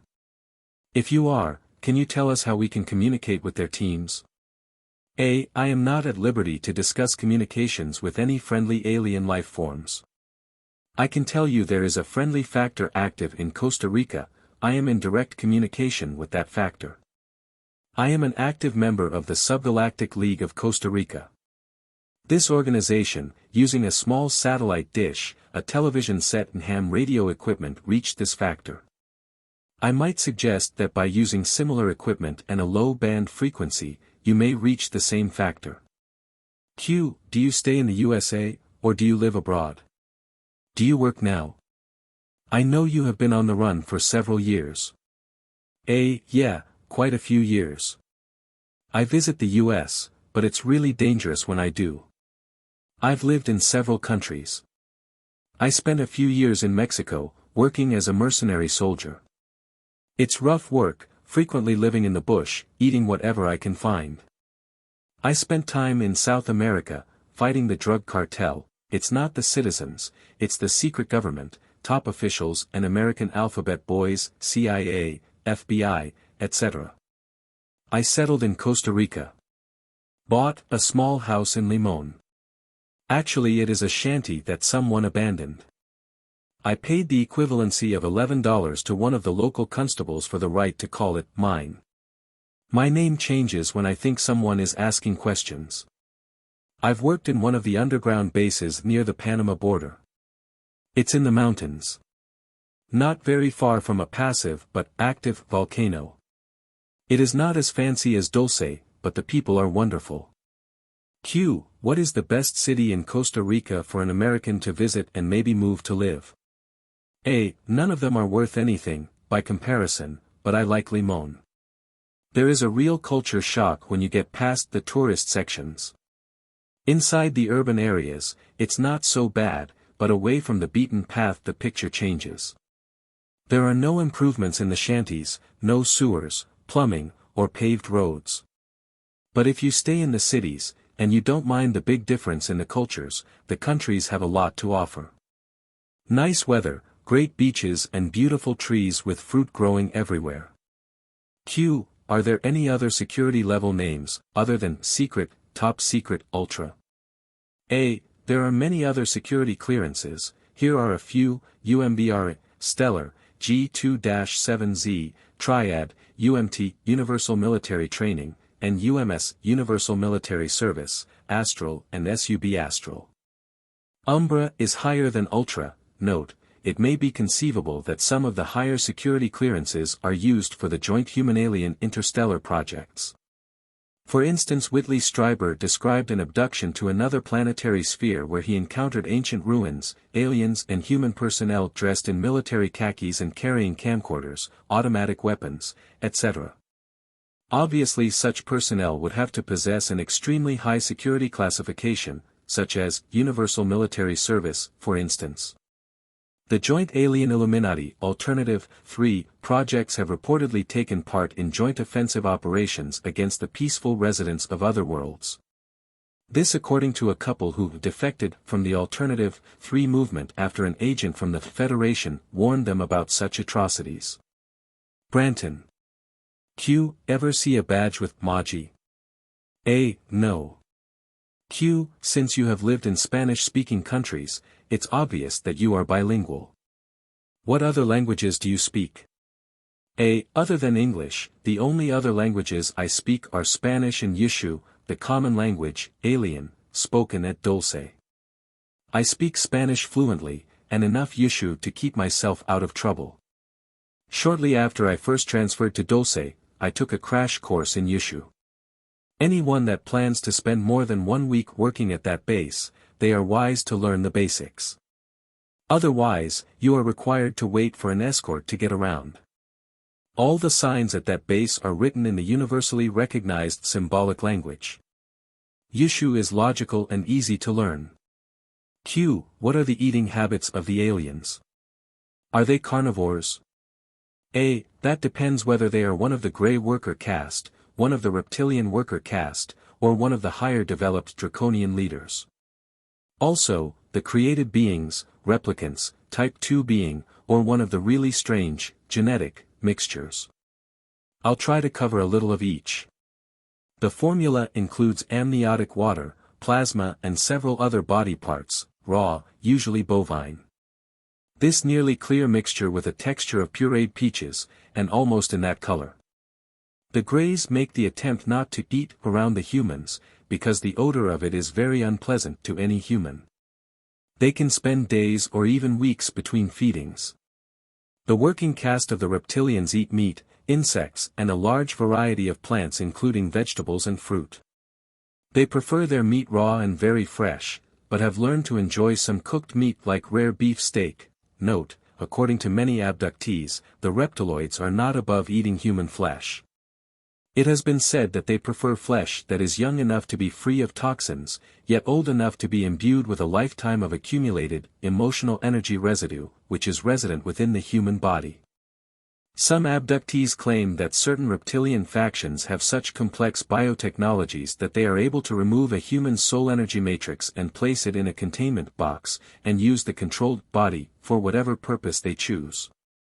Some abductees also insist that in some cases the reptiloids can create a clone duplicate of a person in a short amount of time through time warping and replace the soul energy matrix of a person back into the new cloned body if their disappearance from society would otherwise create too many problems. This way they can ingest the emotional residue-imbued original body without the abductee realizing, in most cases, that their soul memory matrix has been transferred to a cloned body. Because they would have experienced a total soul matrix energy transfer and a suppression of any memories relating to the transfer process. The cloned bodies do not possess the integrated emotional residue that the vampirialistic reptiloids apparently crave and find intoxicating in a similar manner as a human on Earth who is addicted to hard drugs. Branton. Unlike the Greys, they eat frequently and usually carry or send for food on their breaks. The ruling caste is secretive about their foods. They have created several dietary myths that they carefully embellish when the chance arrives. One of their favorite legends involves one of their ancestors' ability to eat an entire flock of geese in one setting. They rarely eat in sight of any other species. They carefully choose their food, then carry their meal to their quarters. It was only when dignitaries arrive at the base did they join their meals. They enjoy the same foods we do, and they have been seen secretly munching on a freshly found snail. The human-looking replicants eat some cooked vegetables. They rely on vitamins and liquid protein for sustenance. If they have to eat on the surface world, they can eat whatever they are served, but as soon as possible they regurgitate. Their digestive systems frequently fail to process the food properly. The engineered beings have a special diet, created for their dietary needs. The mixture includes several organ foods blended with plasmatic fluids, amniotic liquids and parasitoplasm materials. These unique animals also enjoy occasional green plants, usually grasses or lettuce. The creatures that are designed to become warriors, eat protein-filled liquids. Q. In the Dulce papers, copper seems to be high on the importance list. In what methods is copper used? A. One of the main uses of copper at Dulce is containment of the magnetic flow. Magnets are used everywhere at that base. The infamous vat's interiors are lined with copper, and the exterior walls are clad with stainless steel. The mechanical arm that stirs the liquid is made of a copper alloy. Other uses include dietary needs in a few of the transbiotic beings. There are several specially made cells or rooms built first with lead, then magnetic steel then clad in copper. It is in those cells on the fourth level that contain living oral essence. This essence is what you would call a captured disembodied soul or astral body. Note, this may tie in with the reports of certain remote viewing astral spies, who claim to have projected into underground facilities like Dulce, New Mexico or Pine Gap, Australia. Only to have close encounters with these astral containment fields, or have been captured by the same and released after being interrogated via supersensitive electronic equipment. In one case, an Australian remote viewer was probing the Pine Gap facility where he also saw 3 other astral spies. The magnetic or astral body of one of these people had been captured by such a containment field, which really disturbed him. This man, Robert, also saw greys and reptiloids operating in the deeper levels of Pine Gap, and also Nordic-type humans who were apparently captives and who did not seem to be very happy about being there. Branton. Q. Growing multi-species beings, blood formulas and human parts in vats sounds like a bad plot to a science fiction movie. The doctors and scientists of the world claim you can't mix the species. Note, naturally this may be true, however through genetic bioengineering and gene splicing this has apparently been accomplished to some extent. Branton. The concepts mentioned in the Dulce papers sounds far-fetched. Could you provide information that the average, surface world reader could understand about similar things? A. The doctors and scientists on the surface world may say that, but underground, away from the prying eyes of ethics boards, they grow transgenous beings. There is a lot of written material available at libraries. One of the best sources is an easy-to-read book published back in 1969, by Prentice Hall International, with the title of The Second Genesis, The Coming Control of Life, by Albert Rosenfeld. In this book, they discuss animals that may be especially bred to supply genetically reliable organs for people, and the use of fetal or embryonic material from which adult-sized organs and tissues may be grown. Also, he discusses the fact that embryonic tissue has no immunological activity, therefore it cannot provoke the defense mechanism in the recipient. It will join the body not as a foreign antigen, but as a natural protein. He further discusses solitary generation, commonly called virgin birth, but also known as parthenogenesis. With one virgin birth in 1.6 million births average on the surface of the world, in Dulce that rate is reversed. Occasionally, a normally born human infant is born in the hospital wards on the 7th level. Parthenogenesis is the method used to grow type 2 beings. The now common transsexual surgery on the surface world began at the Dulce base. Men became women on a whim in the 7th level labs, and with the 4th level technology. The brainwashing resulted in the eager desire to become a woman, and that poor man, whether a willing or unwilling participant, firmly believes he always wanted to be a woman. No one could convince him to believe the truth. All things are twisted at Dulce. A quote by Dr. Ralph W. Gerard, in The Second Genesis, put in his now classic statement, "There can be no twisted thought without a twisted molecule." Most have originated at Dulce. Q. How are the human workers stopped from telling everything about Dulce? A. Implants, fear threats to harm the families, EM control, also reprogramming with ELF, extremely low frequency, and drugs are the most common methods to encourage the workers not to divulge the location or daily routine. Q. A construction worker at the Ant Hill, the Northrop's Tehachapi base, reports seeing 10 to 12 foot tall human-looking beings in lab coats. Who are these guys? Are they from the Hollow Earth? Note, the Hollow Earth theory is one that was postulated by various well-known individuals, including Marshall B.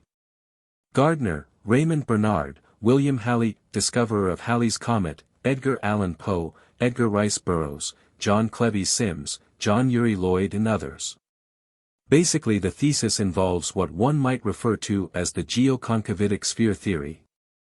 Or that as the Earth was forming in its molten state the planetary spin created a hollow or concavity within the center similar to the hollow created by the centrifugal force of a horizontal washing machine following a spin cycle. The theory, which has been postulated in parageological theories, in adventure novels, and in some cases even in alleged visits to the inner world, states that the shell of the Earth averages between 8,001,000 miles thick. With an interior surface consisting of oceans and land illuminated perpetually by a sphere of electromagnetic and/or nuclear energy suspended at the very center of that empty space. There are reputedly funnel-like openings near the polar regions, perpetually concealed by mist created by the collision of cold air from the outside and hot air from the inside, which permits ingress and egress to and from this inner world. The theory states that the inner surface has its own gravity, yet slightly less than the outer surface gravity. One side theory is that between the inner and outer surface where gravity is nullified there exists a layer of weightless or low-weight caverns in an eternal state of chaos where minerals, liquids, gases and chemicals continually slam together from the Earth's rotation, causing intense magmatic activity, a virtual inferno, or bottomless pit. Some have theorized that, based on the apocryphal book of Esdras, chapter 13, which contains non-canonized Jewish legends that the 10 lost tribes of Israel disappeared beyond the river Sambation and to a place in the far north where humans never lived before called Arzareth. In the last days, a path would be made through the ice and waters of the north and the lost tribes would return. There are 3 tribes accounted for as of this writing, or rather 2 tribes and 2 half-tribes, Judah, Benjamin, half of the Levite tribe, and apparently half of the tribe of Dan if we are to believe the Ethiopian Jews, who claim to be descended from Dan. The 13th tribe would be accounted for by the fact that the 2 Josephite tribes of Ephraim and Manasseh are considered distinctive tribes in and of themselves. As for the giants, some believe that these have a direct connection to the 10 to 12 foot tall Anakim people mentioned in the Old Testament who were driven out of Palestine, following which the Torah gives no further details as to their fate. Although there have been many reports of such giants being encountered in large cavern systems below Alaska, Oregon, California, Utah, Texas and Mexico, and also reports of ancient grave sites in the western U.S. and elsewhere where the remains of human giants have reportedly been discovered. Most often they, like the fifth-dimensional Sasquatch people themselves, have been described as being benevolent, unless provoked. Branton. A. They are probably inner Earth drones, workers. The deeper you get, the stranger the life forms. The tall men are from the subterranean levels, lower yet are the dwarf deformed forms. I don't trust either of them. There are other forms, that both the tall men and the dwarfed men fear and loathe. They are similar to Bigfoot in appearance, but extremely violent and enjoy eating whatever they find while it is still alive. They are subhuman and demented, with an IQ around 15, note, apparently, according to another source. These lower, Bigfoot-type creatures having more of a resemblance to apes than to the more human-like faces and features of the much friendlier Sasquatch people who frequent the surface, dwell in wild cavern systems some 6 or more miles deep. Along with other very large and dangerous insectoid and quadruped or serpentine reptilian life forms reminiscent to something from out of a Hadean nightmare. This is according to a report I investigated some years ago of a group of speleonauts who reportedly broke into a vast underground labyrinth west and northwest of Cushman, Arkansas, where they encountered these types of creatures as well as friendly blue-skinned humans who claimed to be descended from a family that had survived an ancient global deluge by taking refuge within a large ship. These ancient people claimed that their ancestors had come to the Americas and discovered the cavern world, wherein they commenced to establish their hidden civilization. Branton. The reptiloid, hominoid as opposed to quadruped or serpentine, life forms stay in caves or caverns that aren't very deep. They prefer the desert mountains. They use camouflage rather than fighting, but they do carry vril rods for protection, flash guns. They do have a symbol, not the hokey snake with wings that I keep seeing in the public, which is used mostly by the GRUIS and also as a medical symbol for the Delta Force, Branton. The reptoids use a dragon with its tail in its mouth, a circle, with 7 pointed stars in the middle. There have been reports of the Delta Force having black vans with no tires that hover over the ground. How much are we, USA, already interworking with alien cultures? I haven't seen the black vans you mentioned. We are totally submerged with alien cultures. Very little of the original human cultures have survived. Q. How can we, the public, go after, or expose an alien culture which is covert and hidden? A. Go for the best shot. That means go after the reptoid. They stay near the surface, they choose to try to hide and avoid contact. They are soldiers, doing a job, and usually there are 2 or 3 at each job site. They are manning remote post. They are not to bother the humans unless they are endangering the post. Most of them are not hostile and won't kidnap you. They may blast you with a flash gun that may paralyze you, you won't remember the flash, for an hour or 2 and cause confusion and mild fear. It could cause you to black out, pass out, for a while. It is their way to escape and by time to hide any visible equipment. If you know any areas with repeated reptilian sightings, then that is the place for you to look. They are fearsome to meet face to face, and their voices are harsh and whispery with heavy SS's, but most of them understand English, and several other languages. Wear something with a reptile, not something violent, like St. George killing the dragon, in sight. If you see one, keep your hands open, palm forward, arms down. That is the non-aggression approach. Don't raise your arms, unless told to. Don't carry anything in your hands or arms. If he doesn't run, walk slowly towards him. Let him speak first. They consider humans repulsive and hostile and threatening, with good reason. Don't try to offer him anything, don't touch him or anything of his. If he hisses at you, back up a couple feet, but don't look away. It simply means he finds you smelly. Don't try to overpower him, he is stronger than 10 or 12 men. Usually. If he hasn't run so far, he is curious and wants to talk to you. Fight your fear and your thoughts of panic. Q. How do we get closer to some kind of data to prove to others that there really is a danger from non-human beings? A. Good question. I'm afraid we will find the proof the hard way, when we are invaded. Try to keep a small camera with you at all times. When you search for reptoids, keep it in your pocket. Q. Is there a specific location where the public can set up their cameras and equipment to document an alien government base, and/or their activities? A. The problem is, most of the meetings are held in military bases or underground. The Groom Lake facility does fly several alien craft that regularly fly over unpopulated land that go back and forth from several bases. Southern California has several notable areas. 29 Palms, Lancaster or Chocolate Mountains are well known for such activities. Q. Could you provide us with a copy of your badge or card you used at Dulce?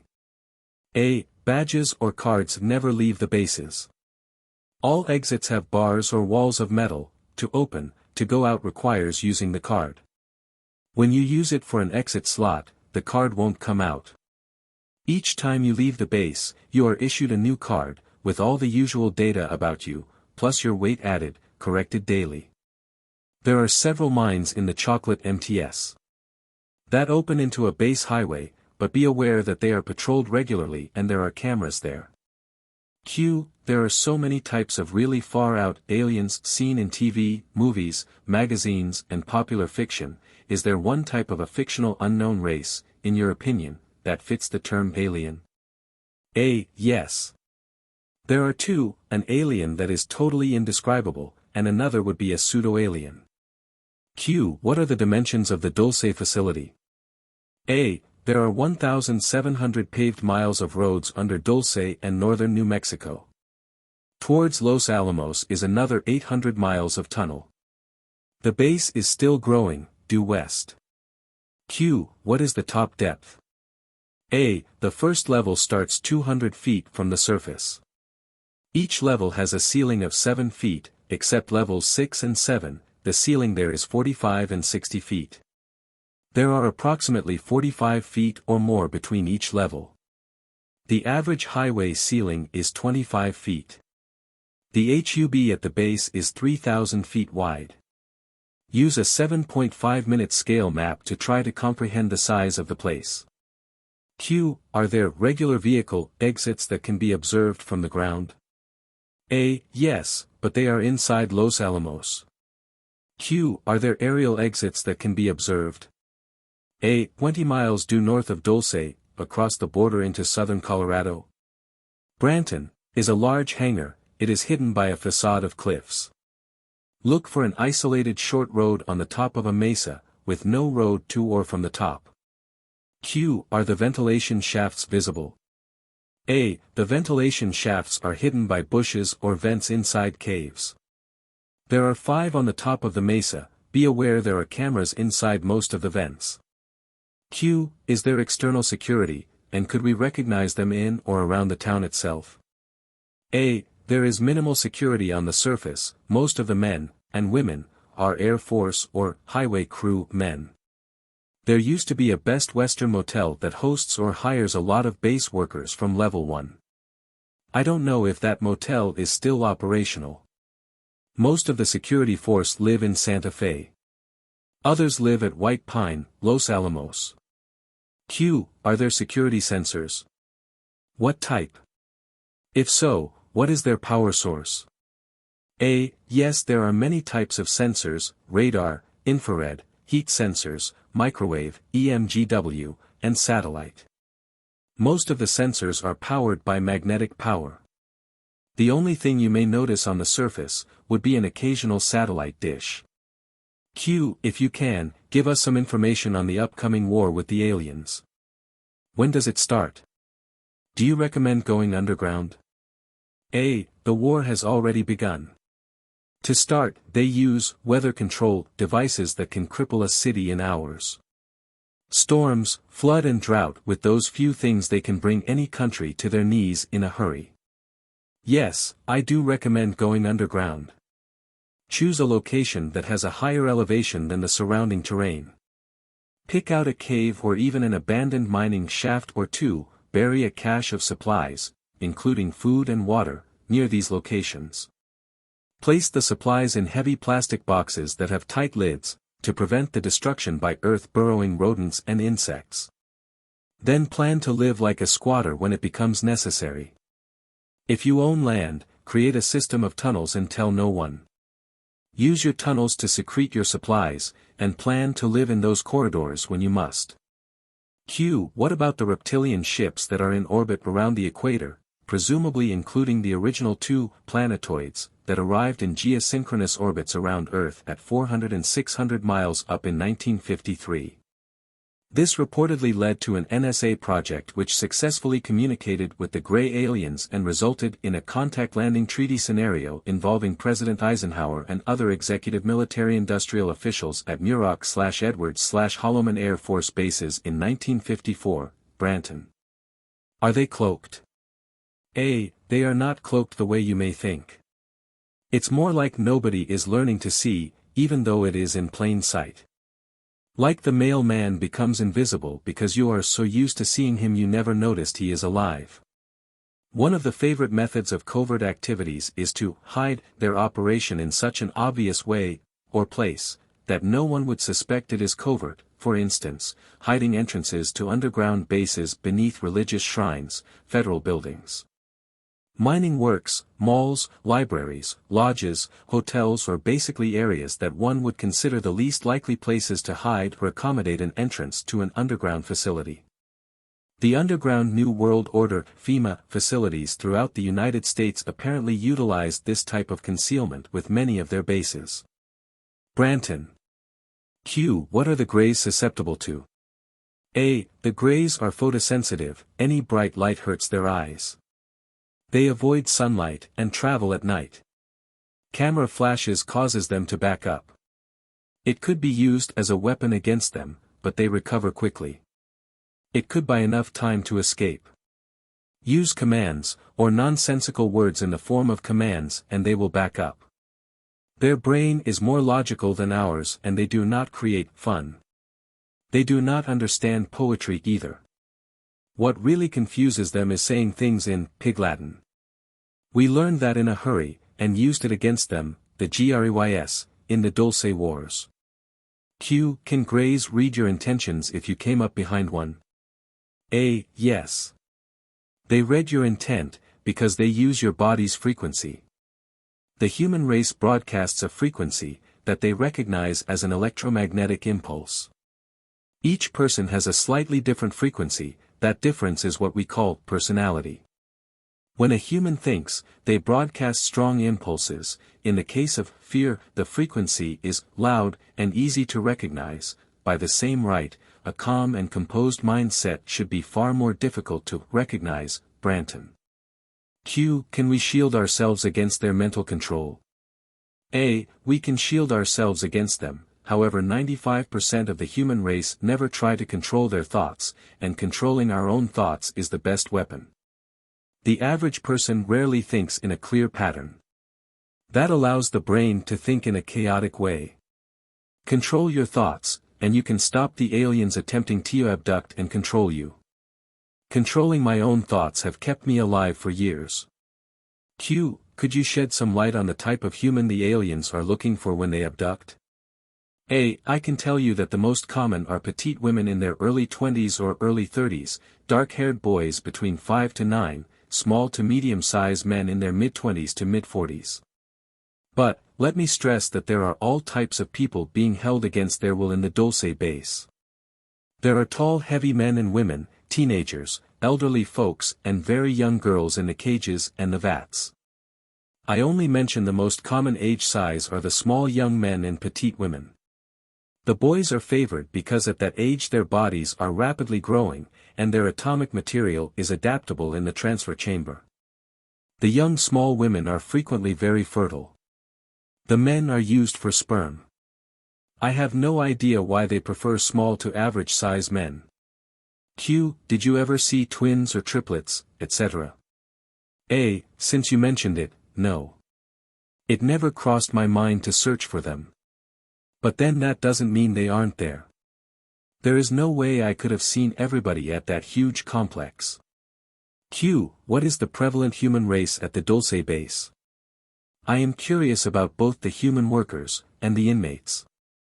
A. The human workforce is made of people from every nation on the surface world. The one thing they share is that they all speak English.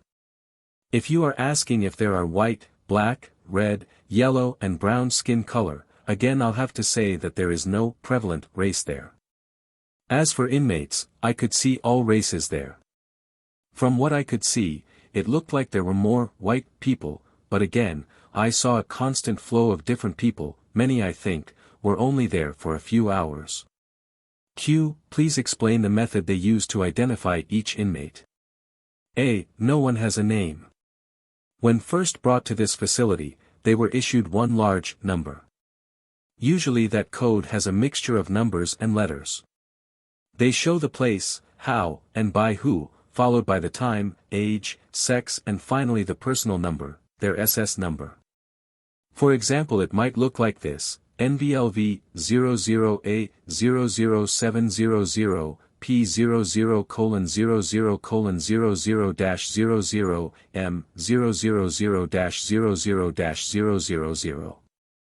Q. With that huge facility, trash and garbage must be a real problem. How do they dispose it? A. It was never a problem. Some of it is reformed or melted down then remade. Some of the wet garbage is eaten by bacterial forms, and what's left is vaporized in a vat-like chamber. The residue of that action, it takes them months to get enough to measure, is used in a complex lye and used to fertilize crops. Q. Where is your family? Not just your wife and son, but parents and siblings. A. Kathy and Eric are still missing. My parents died in a car crash when I was in my teens. I have one brother. If he is alive, I suspect he is inside an underground base somewhere. I haven't heard from him for several years. Please pray for them, please. Q. What is your birth date, and where were you born? A. April 23, 1941, Glen Ellen, Illinois, actually in a farm at home, in the place now called Glen Ellen. My birth certificate list is at Wheaton, Illinois. Q. You have been through so much, and yet keep fighting. What is your biggest fear? A. That the general public will forget the trapped innocent people in the despicable place, and will ignore the hundreds of children, women and men added to that place every month. Chapter 12, Operation Retaliation, Paul Bennewitz, One Man Against an Empire. Following are quotations from a document, actually a detailed report, called Project Beta, which was compiled by scientist Paul Bennewitz for officials at Kirtland AFB who were working with Bennewitz in an operational plan to bring down the alien base at Dulce, New Mexico. That was until other interests deep within the intelligence community got involved and brought enormous pressures against Bennewitz and various Kirtland AFB officials, Colonel Edwards, a FOSI agent Richard Doty, the wing commander and others who were involved, to cease the investigation. Although Paul has apparently been silenced, the discoveries which he has made in regards to the physical-technological aspects of activity taking place in and around Dulce cannot be silenced. Project Beta is apparently a proposed plan for a physical military attack on one of the major or key basing installations of the Draconis Reticuli forces, and may be useful in any future attempts to retake the base from alien or alien-controlled elements, and to set free the human captives who are apparently being held in cold storage or in subterranean prisons deep below the surface of the American Southwest, and beyond. Before dealing with the report itself, we will quote some correspondence between Bennewitz and others, beginning with excerpts from Paul's March 1986 letter to Clifford Stone, now director of UFO Contact International in Albuquerque. Dear Clifford, there is so much in this and so much has happened upon a near daily basis to me for 7 years that I don't know where to start first.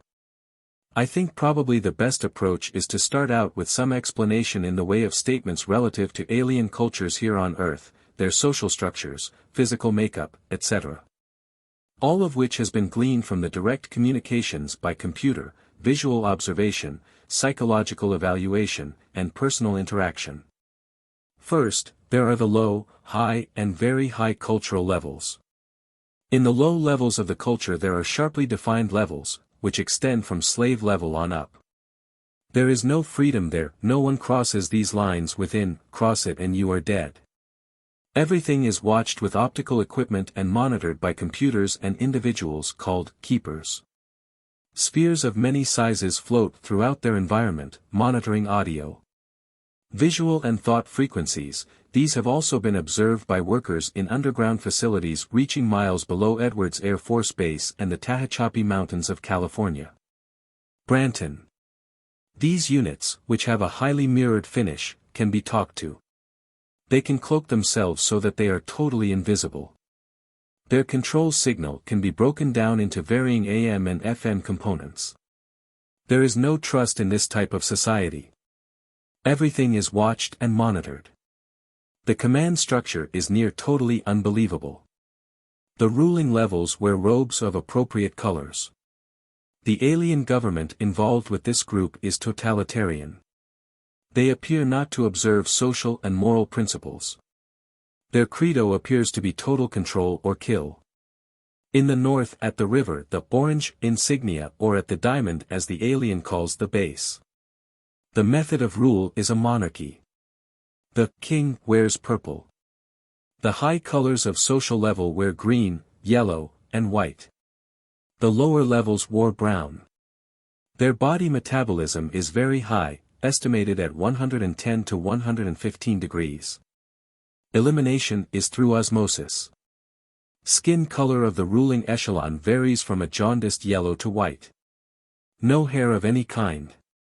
The arms are long, near to knee level. They have very long hands and fingers. All of them look underfed. They have big heads and eyes. The humanoid types are generally light green. When in need of formula or dead they turn gray. Many in this culture walk with a limp or shuffle their feet. There is a council in the north called the Nine. All of them seem to be cut from the same pattern. All appear to be highly vindictive and ego-oriented. Their god is called Tath. And in a letter to Clifford Stone dated March 19, 86. Bennewitz writes, "It would appear that the Greys in the north are near frantic about my communications and want to stop me from talking." Elsewhere Bennewitz implied it was more of an interrogation. Branton, with I.O. via the computer. This morning I have a dark red streak down the left side of my face about 2 3/4 inches long and 1/4 inch wide. Based on experience, I would guess it was done by one of those, mirrored, spheres in the bedroom last night. This is typical of their distorted sense of logic. They operate on fear, but their problem is that I don't fear them. All they have achieved with me is that I totally ignore them. It would appear that they are deathly afraid of the beings called Io and Joe, see high culture, the humanoids. You will find, if you have not already, that constant interaction will result in learning how to be aware of, and in turn use, alien logic. It is because they operate in fear and do not understand the concepts of friendship and trust that they operate a society where everyone and everything is watched. Now, if you look at those in the North, Colorado, Branton, pragmatically, they have achieved the ideal in terms of war machines and weapons. With their machines and weapons they are brave, in their minds, without them they are just a quivering mass of fear. Note, I can also confirm Bennewitz's observations here, however I would also add that in addition to their technology, especially their mind control technology.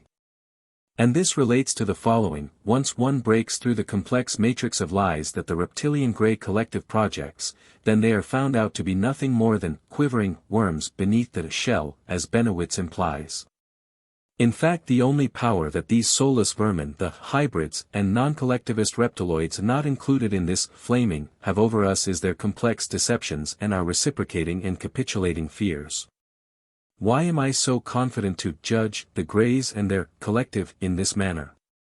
Because I myself had fallen for their lies many times before I discovered what they were really all about. As an example, the collectivist reptiloids dinoids Greys would have us to believe that they genetically created us and put us on planet Earth. In response, we, especially those pathetic human agents who collaborate with them, tend to cower in absolute fear before their supposed creators, and try to appease them since, after all, resistance is futile. In appeasing them, we give our power to them. We in essence then create a force which is superior to us. Branton. To further enhance their bravery, they seek full control with the implant. The relative effectiveness of some of these implants seems to be inversely proportional to expanded memory and awareness level. They also know that they can control large masses of people with lower intelligence without implants, shotgun manipulation with the beams. With that beam they can and do create mass unrest. The high culture aliens known as the Yoku. The high is apparently the culture of Io and Joe. They do exhibit kindness, empathy, and extreme intelligence in transmissions through the computer. Then how, one might ask, can they operate such a death-fear control-oriented system which has committed untold atrocities and violations against human abductees? Are the Yoku only feigning their benevolence? Branton. Io's group culture is the Homo sapiens, humanoid, variety. Based upon the input from Joe, his hair is brown and the female Io has red hair. Red-haired individuals claiming to be star travelers have shown up here in Albuquerque on the ground. They did give indication that bodies of their group are here in Albuquerque in cryogenic containers. The location is tentatively the FAA complex north of Albuquerque. It is a fenced and guarded highly secure area. They indicated through the computer that 8 of the Yoku were shot, by the U.S. government, and 11 bodies were the result of crashes. Note, the Yoku are not what are normally known as Greys, or at least the ones that directly interact in human abductions. There are more bodies in storage. I don't know where they all are. I knew the bodies had been moved from Maryland and are presently under U.S. Navy jurisdiction. Yesterday, the computer indicated a total of 40 bodies had been moved. Editor note, at last count there were more than 135 bodies in government hands of various descriptions. Some humans, Greys, reptilians, etc. Val Valerian. I was shown a color photograph by Richard Doty 2 years or more ago of a purported alien life form held prisoner. Supposedly it was taken at Los Alamos. He was alive, a light green color, big eyes, standing directly in front of the camera. So far I know very little about the high except for what I have experienced. They are Homo sapien, and I would guess that they are the same that accidentally Zapped Travis Walton. If the numbers are correct out of the computer they number over 5,000. The other group is, I believe, equivalent in number. Indications seem to be that they are operating from a star ship in far orbit around the Earth. The culture has apparent social values and emotionalism. They seem to display kindness and concern for individuals. Then again we must ask, why are they considered the leaders of aliens which show little if any concern for individuals? Branton. Their technology is superior to ours and also to the Greys based in the north, who are trying to play God with badly distorted logic. The very high are very few in number. Their entire structure of knowledge and social interaction is so far advanced that it is near impossible for me to relate to. Again, much of this is based on personal experience of which I have never talked with anyone about. In fact, you are the first. I would guess that these very high are quite old. 1,000 years is not apparently unrealistic. I would guess that there are a few of them on the star ship used by the high, and that they are preserved and cared for by those on the ship. For over 300 years, a conflict has been going on between the Greys, who are basically warlike and aggressive, and the higher factions in the infrastructure. Bennewitz does not explain the apparent dichotomy of how compassionate humanoids and malevolent reptiloids who are at war with each other could be part of the same infrastructure. Perhaps both the Greys and the humanoids utilize the same collective mind network and therefore are intricately tied in with the other whether they like it or not. This would make the high and very high leaders in something equivalent to the Ashtar collective. Branton. Projectbeta. With suggestions and guidelines. Project Beta. Investigator, physicist Paul F. Bennewitz. The following are key mileposts established or discovered during the continuing scientific study concerning alien intervention and the result. Study limited solely to New Mexico. 1. 2 years continuous recorded electronic surveillance and tracking with DF.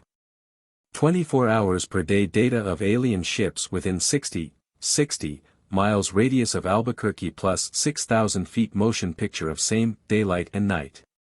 2. Detection and disassembly of alien communication and video channels both local, Earth, and near space. 3.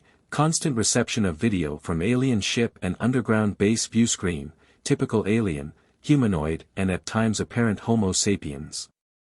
4. A case history of an encounter victim in New Mexico which lead to the communication link and discovery that apparently all encounter victims have deliberate alien implants along with obvious accompanying scars.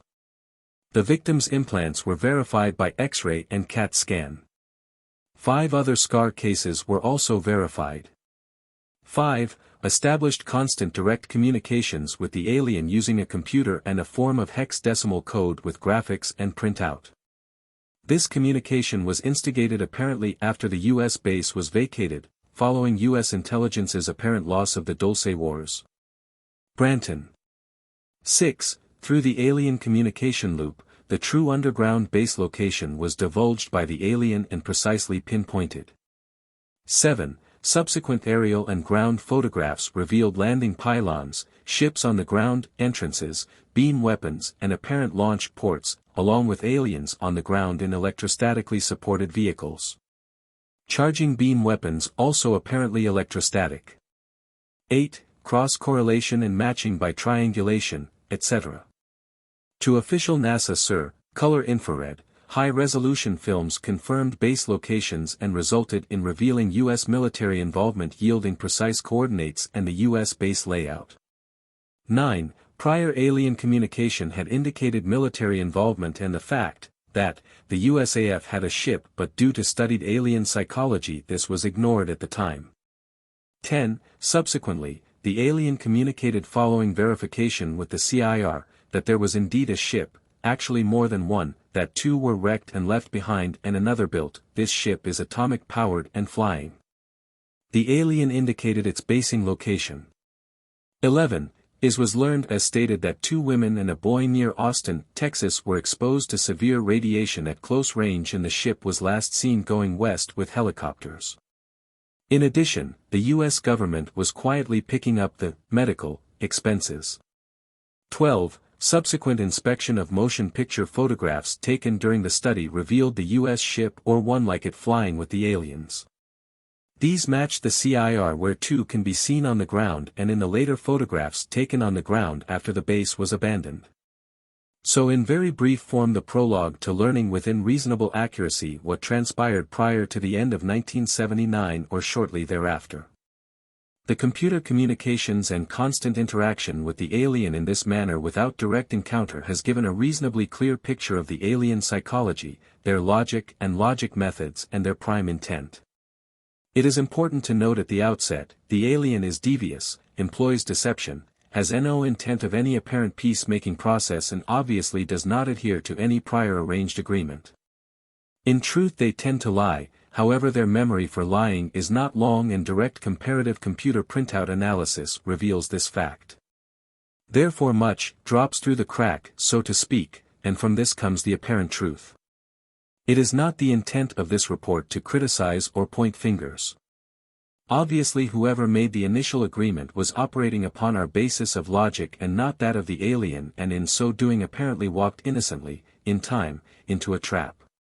The alien indicated that the Greys, apparently the group initially involved in the agreement, were still upset about the initial capture and subsequent death of the first 8 of their co-fellows. Another group, calling themselves in the computer language, the Orange, their base is on the west slope of Archuleta directly west of the south end of the U.S. base and near NW of the apparent main landing area they call, in the computer language, the Diamond. This, because from a distance, it looks diamond-shaped in the photographs when looking somewhat southwest past the observation tower toward the ridged peak SE of Archuleta. This ridged peak has no name, I call it South Peak. The base extends north of this peak to the edge of the cliff down which goes a road past a large alloy dome 38 foot across the bottom and with a 20 foot hole in the top. Based upon some of the aerial photographs during which the alien was caught in the open and launching, some launches appear to be coming from the direction of the dome. I would guess it is an underground launch egress facility. In the NASA SIR there is what appears to be a black limousine alongside the dome on a ramp. Surprisingly it is precisely the size of my '79 Lincoln Town car. Wheeled vehicles and what appear to be snow cats or caterpillars can be seen throughout the CR, car and truck tracks, trucks and jeeps. I don't believe aliens have wheels, humans do. Numerous road blocks extend northward through the U.S. base along a well-maintained road 30-some-odd feet wide, apparently gravel, near all weather, numerous turnarounds and will tracks into launch preparation areas with the ships. Pads marked with 26 foot excess and servicing facilities, tanks, etc. 2 domed polygon high-voltage buildings on north on the east side of the road, also an apparent foundation for another or a helipad, test stands, human housing, water tank, 32 foot across, and at one of the main road blocks. 2 large vehicles parked across the road.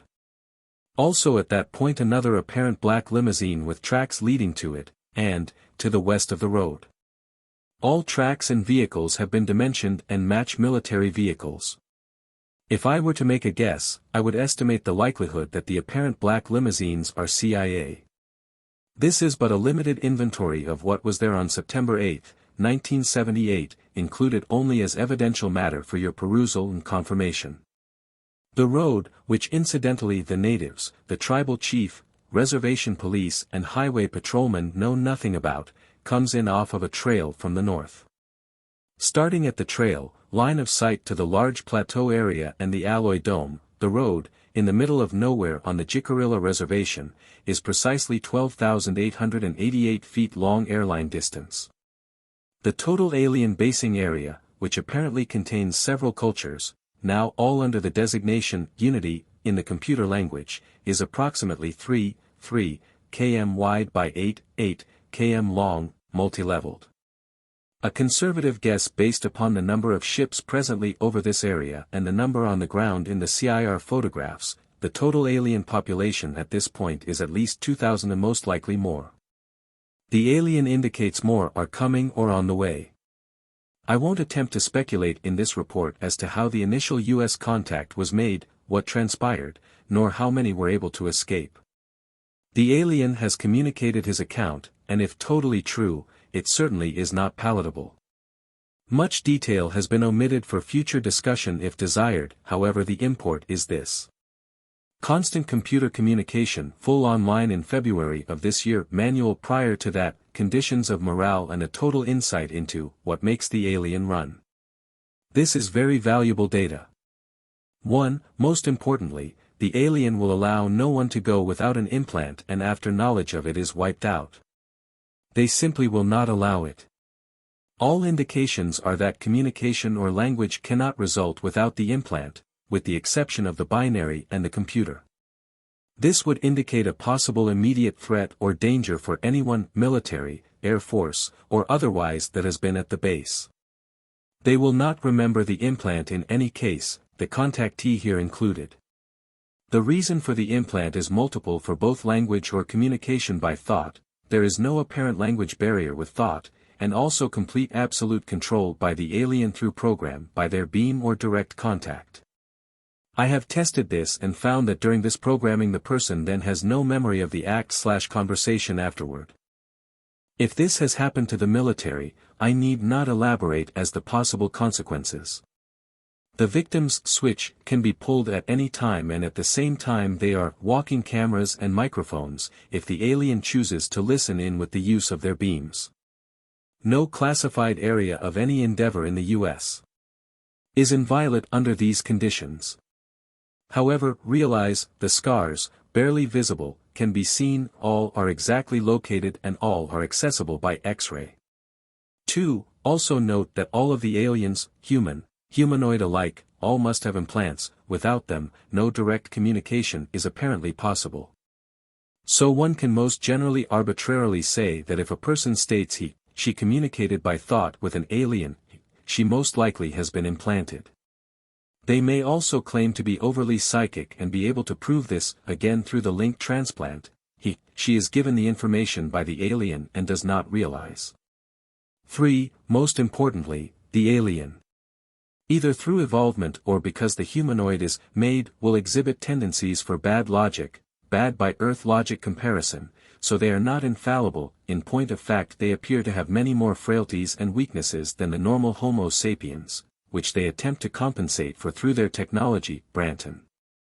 To the alien, the mind is key and therein lies a great weakness which will be discussed later.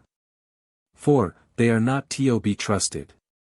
It is suspected if one was considered a friend and if one were to call upon that friend in time of dire physical threat, that a friend would quickly side with the other side. The computer indicates in comparison, that no known Earth protagonist, Russian or otherwise, exhibit these tendencies to any major degree, indicating the danger involved in making any kind of agreement with these aliens, at least of this species. 5. The alien does kill with the beam generally. Results on a human will exhibit a 3 to 4 cm purple circle. If done from the rear, on one or both shoulders. The results on cattle are the same, essentially exhibiting purple beneath the hide, with burned circles on the outside.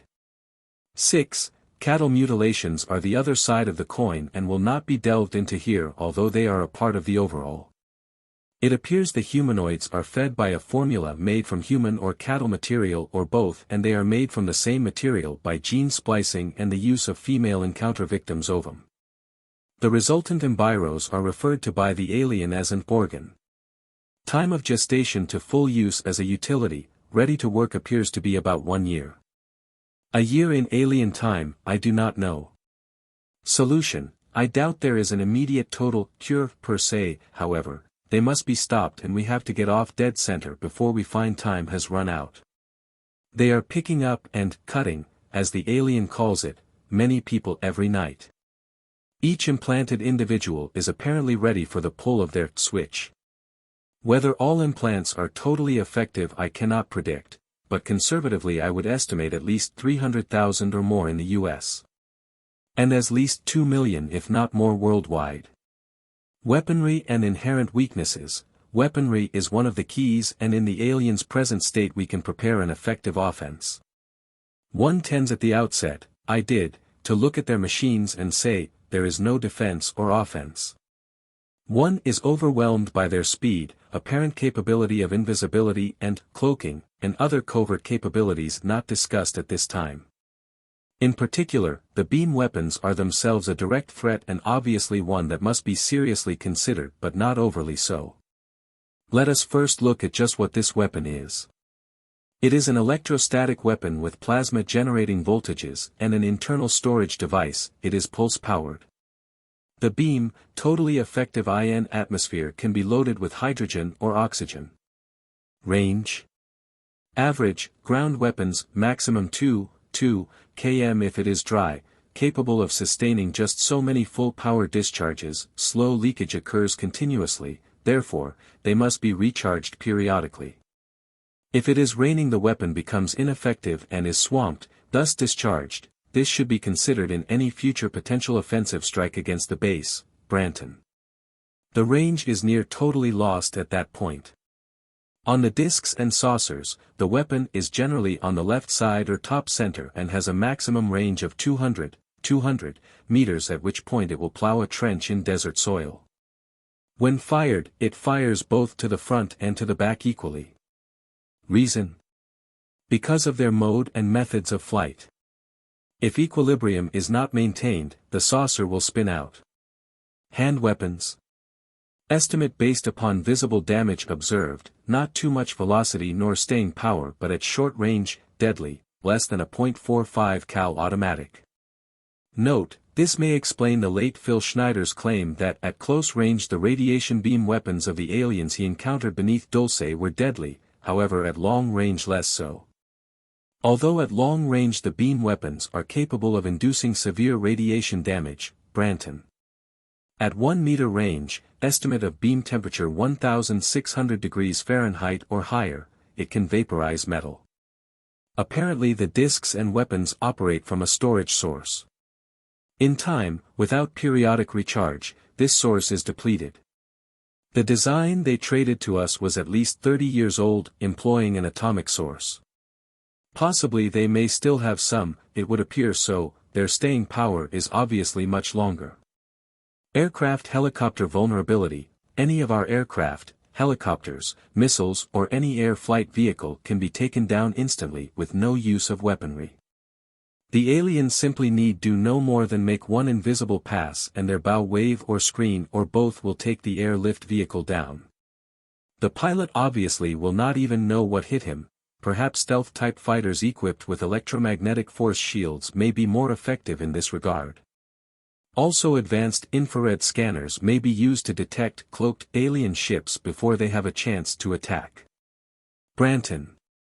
For humans on the ground, the alien can use weaponry or bow wave. The partial pressure envelope can hit with the power of a tornado, shock rise time and G-force is instantaneous. However, they dare not hit the craft physically because they are fragile and in fact, under slow flying conditions within our atmosphere, hold a very tenuous position. Without power, the balance or equilibrium, they lose it. In brief, these are apparent capabilities observed and gleaned through the computer communication and observation. You may know these, however, they are directly related to the last and final portion of this report. What can be done? 1. Because of the aliens' apparent logic system, they appear to be logic-controlled, a key decision cannot be made without higher clearance. All are under the control of what they call the Keeper, yet it would appear this is not the final say. Therefore, dependent upon urgency, delays of as long as 12 to 15 hours can occur for a decision. How short/long this time frame under battle conditions may be, I do not know. Because of this apparent control, individual instantaneous decision-making by the alien is limited. If the plan goes even slightly out of balance or context, they become confused. Faced with this, possibly, the humanoids would be the first to break and run. The same applies to their mission master plan, if one can call it that. If pushed out of context, it will come apart, they will be exposed to the world, so they will possibly run before they fight in the open. They definitely do not want that to happen. Psychologically, at present, their morale is down, near disintegration. There is pronounced dissension in the ranks, even with the humanoids. Communication can encourage this, not a necessity to expound upon this other than to say because of their own internal vulnerability mind-wise to each other, therein lies a prime weakness. Inter-echelon or individual trust appears to be totally lacking, so suspicion of each other is rampant. They are highly segregated as to levels, low dare not conflict with a medium or high, or it literally means death. Death being, to the humanoid, deprogramming or, in the end perhaps total physical death. They appear to be totally death-oriented and because of this, absolutely death-fear-oriented. This is a psychological advantage. The computer also gives indications of a real possibility of adverse or ground programming. 2. Consider their ships, most if not all run on charge. The source depletes, and so dependent upon size, depletion can occur from some within a week or less. Ships can replenish each other but only up to charge balance. This is done with antennae-like extensions and the charge is distributed observing conservation of energy laws.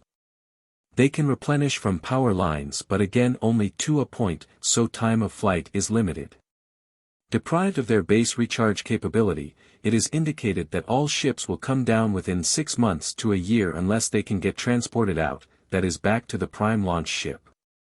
The disks and saucers in general cannot fly in space because of their mode of flight, i.e. unless they are within an interplanetary or interstellar launch or carrier vessel, Branton. Therefore, deprived of home base, it is not likely they can survive. Their capability in power survival outlasts their capability in food or formula survival. If they do not get the formula/food within a certain period of time, they will weaken and die. In the case of Archuleta and South Peak, they are dependent upon the Navajo River for water supply, and water to them is totally life. Without water they have no power, without power, no oxygen or hydrogen to service the ships and weapons. No water to sustain the organs and feeding formula. Note, we should also take into account the possibility of subterranean water sources. Also, if the base can be weakened by shutting off the supply line of water, the formula, and so on, it might be wise for the sake of the humanoid prisoners below not to wait until the base is too weak. Otherwise this might endanger these humans captives. We suggest that in addition to the strategies that Bennewitz gives in this document, an all-out underground invasion force should also be considered, similar to the tunnel rats of the Vietnam War, a force that is prepared to enter the base when it is at a specific weak point, and make strategic or surgical kills of enemy forces while still considering the human and hybrid captives. A multi-leveled operation utilizing surprise, confusion and intimidation to their fullest potential should be considered, and the sooner the better considering the continuous infiltration and sabotage of all levels of our society. Branton. Simple. Not really. However, there is a water intake and there is a dam upstream that can be totally cut off and the water are rerouted to Chama, New Mexico. Should this occur, at least 3 of the internal bases will go down. They could possibly go atomic periodically, but obviously problems without cooling. Once the bases are pressed on a large scale, all disks and saucers will go airborne immediately. Troops on the ground can gain terrain cover to quite a degree. It is rough terrain. 3. Our need is for a weapon, workable and preferably not like the aliens. I believe unless the alien is caught unawares, with their screen up, their weapons are equal, so they are like children pillow boxing, there can be no result. The weapon must penetrate their screen and it must also penetrate the ground. I believe I have that weapon. Note, was this suggestion of Bennewitz for a ground-penetrating device. The original inspiration for the Los Alamos Excalibur weapon, a nuclear device which was designed to rapidly drill a hole through the earth and destroy aliens, in their underground bases. Branton. 2 small prototypes have been funded and constructed by my company. Tests conducted to date indicate they do work and work rather well considering their small size. Because of this weapon's present status and proprietary nature, a basic patent is in process. The theory will not be explained here. However, the weapon appears to do 2 things at very low power. 1. The discs within its range begin to discharge when exposed to the weapon beam. To counteract, they must apply more power and in so doing consume power. Again, conservation of energy laws strictly apply. Note, Wilhelm Reich, whose research has been suppressed by certain interests, gained some level of success with a beam weapon of this type. Reich was able to discharge the energy of UFO craft that had appeared over his research facility, alien craft that were apparently curious of his work in regards to his orgone energy-powered cloudbuster experiments. Branton. This effect can be observed on the detection instruments as they back away in response to slow discharge. Discharge, at low power is slow, but at high power in the final sophisticated weapon, the rate can be increased by many orders of magnitude. 2. Most importantly, this weapon can penetrate the screen, hull alloy, everything. They cannot shield it in any way. Lastly, because of the implants, the weapon's beam gets to them mentally, they lose judgment and indicate almost immediate confusion, particularly the humanoids. That is, the electromagnetic crystalline implants that link the aliens together into a collective mind or group intelligence. Branton. It is believed at this early stage, based upon present testing, that the weapon when full on and full size will kill and bring down discs at substantial range. The alien weapons operate substantially the same as their discs using a charge source and charge distribution. So, in the same sense it is indicated that this weapon design will pull their charge weapons down very rapidly. The range of my weapon exceeds that of their present weapons and in its most sophisticated form can be readily computer controlled to allow extremely rapid tracking and lock-on regardless of speed along with electronic wobulation of the beam. It is a beam weapon and even at this early stage of miniature prototype testing and development, it indicates eventual superiority to their weapons. 4. Initial logistics would indicate a plan sequentially implemented as follows. This plan does not include all requirements and preparatory safety measures to be employed by ground forces. However, if Air Force intelligence desires to pursue the approaches suggested in this report, each significant requirement will be discussed in depth. An attack must be directed near entirety on the ground for obvious reasons. One would, if familiar with the alien capability, indicate that vehicle ignition problems will be encountered. This is precisely true, however, the reason for this is not mysterious but is based upon good solid laws of physics and are known. From experience gained through my study, it is now known how to prevent this from happening and will be discussed in detail at some later date. All electrical and electronic equipment must be hardened using these specific techniques prior to implementation. Because of the known capability of the alien, by use of scanning beams to know in advance details of planning, only the initial outline is presented in this report. Again through the communicative interaction, computer-linked interrogation, Branton, with the alien, testing has simultaneously been done upon this facet, i.e. eavesdropping in ways to abort this capability have been tested and proven. The program would be instigated in phases. The first phase, planning and logistics, would include continued implementation and testing of the final weapon prototype through the pre-production stage. Production of at least 50 minimum quality should be planned. Additional backup spares should also be included. On a full-time shift basis, it is estimated that at least 1 year or less would be required to arrive at the pre-production stage. A team would be organized by Thunder Scientific to accomplish this. The key work is now and would be done by an associated company, Bennewitz Labs, Ltd. Specific attack phases would be incorporated. 1. The first procedure would be to close the gates of the dam above the Navajo River. This dam would be held closed for the duration. Internal to the one cave, there is a small dam for water storage. Its capacity is small. There is also a discharge outlet downstream that could be closed, causing wastewater to back up into the caves. The water is vacuum pumped apparently by some electrostatic means from the river. At close range, the weapon will take out this capability. 2. Once deprived totally of water for a minimum period of 4 weeks, conditions in the alien bases under discussion will have badly deteriorated. Psychological shock is extremely effective with the alien. Total advantage can be taken by instantaneous action or planned observable deviation from the norm. At least 3 bases will go down. 3. If they follow their normal strategic pattern as when pressed previously, they will launch most if not all ships. 4. Prior to the implementation of water deprivation, the weapons should be deployed at strategic hardened locations and activated in a certain pre-planned manner determined by final weapon coordinate locations. 5. This will put an immediate power drain upon those airborne and the alien weapons ringing their bases.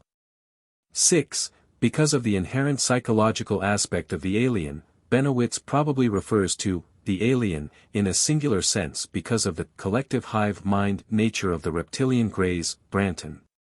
Much can be done in the open with no attempt to preserve secrecy. Much of what is done can be of a diversionary nature. Under most circumstances they will attempt to harass but will not openly attack. Note, from my own personal experience and research, the Greys and other members of the Draconian hive are more dependent on mental or psychological warfare than on material warfare. Although they have used physical weaponry in the past when pushed into a corner as in airborne assaults between their craft and ours or ground assaults against their underground strongholds. As the Dulce and Groom wars themselves have established.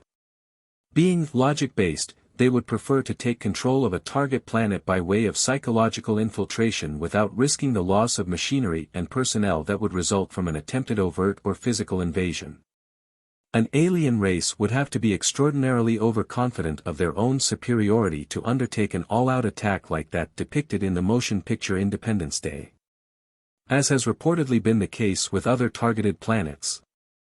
The reptiloids/Greys hold back a physical attack until they have succeeded in infiltrating the targeted planetary culture via Trojan horse-type interactions with some of the more self-serving elements of that planet's culture. In the case of planet Earth, the Nazified CIA and NSA agencies were chosen. These collaborators, and in many or most cases alien infiltrators, clones, cyborgs or implantees, working within these agencies, in turn set the inhabitants of the targeted planet against each other so as to bring about world depopulation. To the point where resistance to the invasional attack would be minimal. The aliens usually seek out those eco-political cult leaders who would be willing to sell out their own world to the alien agenda in exchange for promises of alien assistance in implementing a so-called joint operational dictatorship. One in which their own respective power cult, would supposedly be the favored power structure once the planet is assimilated and annexed to the alien empire. However, if we are to consider the historical trends of the alien collectivists, they may only favor this cult until it has served its purpose. Following the establishment of the alien agenda, these power cultists might at best be totally mind-controlled and at worst be eliminated. In that the alien has no sense of honor or loyalty to those with whom they have established agreements, they only have their agenda and they will justify any course of action that best serves to bring about that agenda. The human cultists would become so preoccupied about establishing their own planetary empire, that they would blind themselves to the fact that the aliens are merely using them until such a time as their usefulness has been served. However, until that time they will use the human cultists to foment internal planetary sabotage and to infiltrate and disable the major freedom fighter or resistance movements from within. There are 3 major collaboration elements on Earth: the Bavarian lodges, the CNS Rockefeller agencies, and the Nazi forces within the New Berlin 211 base network beneath the mountains of New Schwabenland, Antarctica. Agents of the Bavarian lodges and the German immigrant Rockefellers DO work together within the CIA, Central Intelligence Agency, NSA, National Security Agency, UNO, United Nations Organization, and NWO, New World Order, agendas. The establishment of the Antarctic bases may have been the idea of the highest-ranking Nazis rather than the Rockefellers, although the Bavarian lodges, Illuminati, Thule, Vril, etc. were involved. However, there are many indications suggesting that the Antarctican, Bavarian, and Rockefeller agendas are increasingly merging with each other, suggesting that all three are now working together. At least to some extent, and especially at the higher levels. There seems to be a serpent cult at work at the very highest levels of these three groupings, composed of humanoids and reptiloids operating as part of a marriage of convenience. In that the reptiloids/greys need the political, economic, social, military-industrial connections of the humanoids to gain footholds within human society, and the humanoids need the implant/spacecraft/mind control technology to implement their New World Order. The lower levels of the Bavarian NSA Antarctican factions may seem to be in conflict with each other. However, where this exists, it may all amount to a Hegelian Machiavellian type manipulation imposed by the higher levels of the Draconian hierarchy in order to keep the lower levels compartmentalized and therefore more easily controlled. Occasional purges have been carried out to root out those who are not 100% devoted to the cause. In America there are fifth-column saboteurs within the Patriot militia movements who are the supporters of white supremacy Americanism. Whether knowingly or unknowingly, these agents work for something called the Order of the Fourth Reich.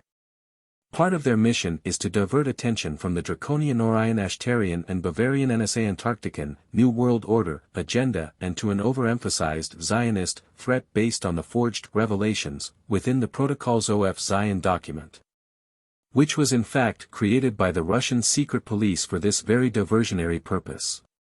There are indications that the Bavarian occult lodges, the CANSA agencies, and even the Antarctican factions have fed the Patriot network with racist and therefore anti-American ideologies meant to fragment and discredit the militias and make them out to be neo-Nazi fanatics.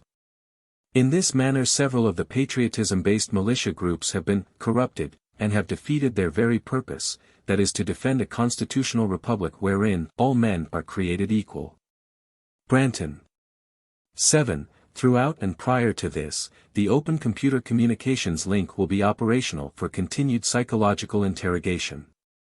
8. At some point in time, again resting upon battle status, the deployment of offensive forces will begin. This deployment should be done in a near instantaneous manner under certain special conditions that can be discussed. 9. The weapon system should be kept powered up throughout. In this manner, the discs will be made to stay airborne. They cannot land in the interval the system is powered. 10. When the weapon is used in one specific power mode, in addition to continuous discharge on the discs that are airborne and the ground-based weapons, the mind confusion and disorientation will build in those personnel at the base and underground. At the end of 4 to 5 weeks or less, all weapons should be totally discharged and power out on the bases. Most personnel, if not all, will be totally incapacitated. The feeding formula will be down and its critical processing ruined. All alien embryos should be dead and all hydrogen and oxygen consumables depleted. Note, this is of course speaking in conventional warfare terms. However, one must balance this by taking into account the psychic supernatural aspects of this conflict scenario as well. In such an event, the chaplain may be of as much importance as a commanding general himself, especially in regards to reinforcing within ground troops the mental spiritual attitude necessary to counter the fear projected by alien sorcerer and psychic warfare specialists via occult technology. Maintaining a state of absolute confidence and faith in one's ability to establish a victory over the aliens is essential, in that if one's confidence is broken as a result of psychic attack, then it would be very difficult to even make an attempt to follow through to final victory. The battle is already lost. Other possibilities should also be considered in a future assault on this major nexus of alien activity. For instance, if the extent of the base is much deeper and widespread than previously believed via interconnected caverns and shuttle terminals, then these facts should be brought into the scenario as well. For instance, that aliens might escape through the tubes to other installations. Even if this does occur, this major basing complex can be fully taken by human forces. and then used as a staging area to initiate attacks in alliance with other humanoid cultures, below, or above, who are also at war with the Draconian collectivist reptiloids and greys, against their various strongholds which undoubtedly exist throughout the inner realms. Branton. 11. Based upon data gathered on the miniature prototype weapons, the full-power weapons should have no problem holding off the discs. In many cases some will break within the first 48 hours without being directly hit. 12. At that point, standard weapon technology and logistics can come into play and, be, used to the extent of destruction desired at the direction of those in charge. 13. The communications can be used throughout to determine status and near the end to attempt to instigate surrender. If no response results, then they should simply be closed in and waited out. Summary: it is important to note that the initial implementation of the computer communications was not instigated for the purpose of talking to the alien for the fun of it, but was deliberately instigated to use as a tool to study, in depth, long-term without physical confrontation, the strengths and weaknesses of the alien. The weapon theory and prototypes were built to capitalize upon and test two key and prominent weaknesses discovered. This in-house funded program has been expensive, in excess of $200,000. Done on behalf of our nation and handled in the best representative manner humanly possible. 1. The prime and weakest area discovered, probed and tested is exactly what they have used, thinking it is their key strength, that being the manipulation of and control of the mind, not only of command but also humanoid.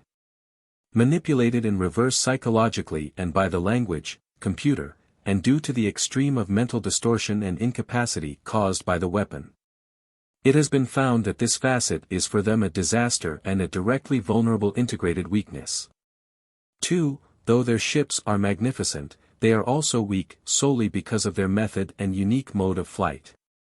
They do not have a stable fighting platform. Note, the effectiveness of stable flying conventional jet aircraft armed with advanced beam weaponry has been confirmed by the South African incident, which was investigated by Quest International, a British UFO research organization made up of former police, security, and military officials.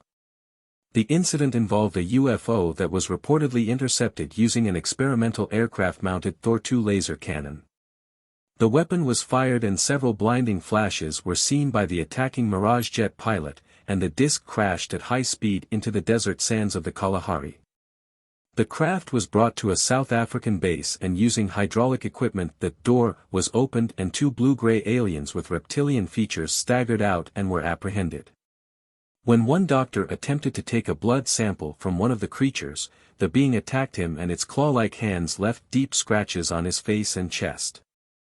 The aliens proved to be rather vicious and seemed to operate on an individual collective intelligence mode. Subsequent research suggested a possible genetic connection, similar to that of the early bipedal saurian species on Earth according to one leaked document, and that the aliens were highly adaptable or mutational. In the event of jet-mounted beam weapons, however, the problem would be our ability to determine whether these craft are friends or foes. The Quest International officials have revealed sufficient evidence to prove that either the event did happen or that the international intelligence community had collaborated in a massive and expensive UFO hoax. Either way, the implications are provocative. Branton. Charge distribution can also be discharged. The weapon does this even in its present miniature prototype state. It is not the purpose of this report to imply that the overall problem will be solved with the capture of these bases. Obviously it will not, but it is a firmly based beginning with a high degree of rated projected success ratio. It is not intended to imply the alien will not fight. They may, though their inclination is generally the opposite. This basing area is key. Without it, their mission is in very deep trouble. It is noted that these are not the only bases on Earth. There are others. With a conservative estimate using typical logistic support numbers, it is not unrealistic to say there are 50,000 aliens, at the very least, Branton, within the ecosphere of Earth and near space. Note, even if this basing nexus is captured by U.S., constitutional forces and a large percentage of the underground joint operational agenda is forced from the underground networks of the USA. It is very likely that they would not retreat to other planets, but would instead retreat to their more ancient underground strongholds in other parts of the world. This would not necessarily end the activities of the Serpent Cult, the humanoid-reptiloid collaboration, on Earth, but it would provide a base from which future atrocities of the Serpent Cult may be battled on, below, and beyond planet Earth. Such an action would no doubt provoke a negative response from other human power centers on planet Earth that are also being manipulated by and/or have been infiltrated by the aliens. For instance, the Bavarian cults and their New World Order forces. The Draconians might, as suggested in the 12th chapter of the Book of Revelation, attempt a military attack against the USA. In order to prevent the takeover of their underground fortresses here or an attack after the fact in retaliation for such a takeover. The important thing to remember, however, is that freedom never comes without a price. However, the price for maintaining our freedom is nothing compared to the price we will have to pay for losing it.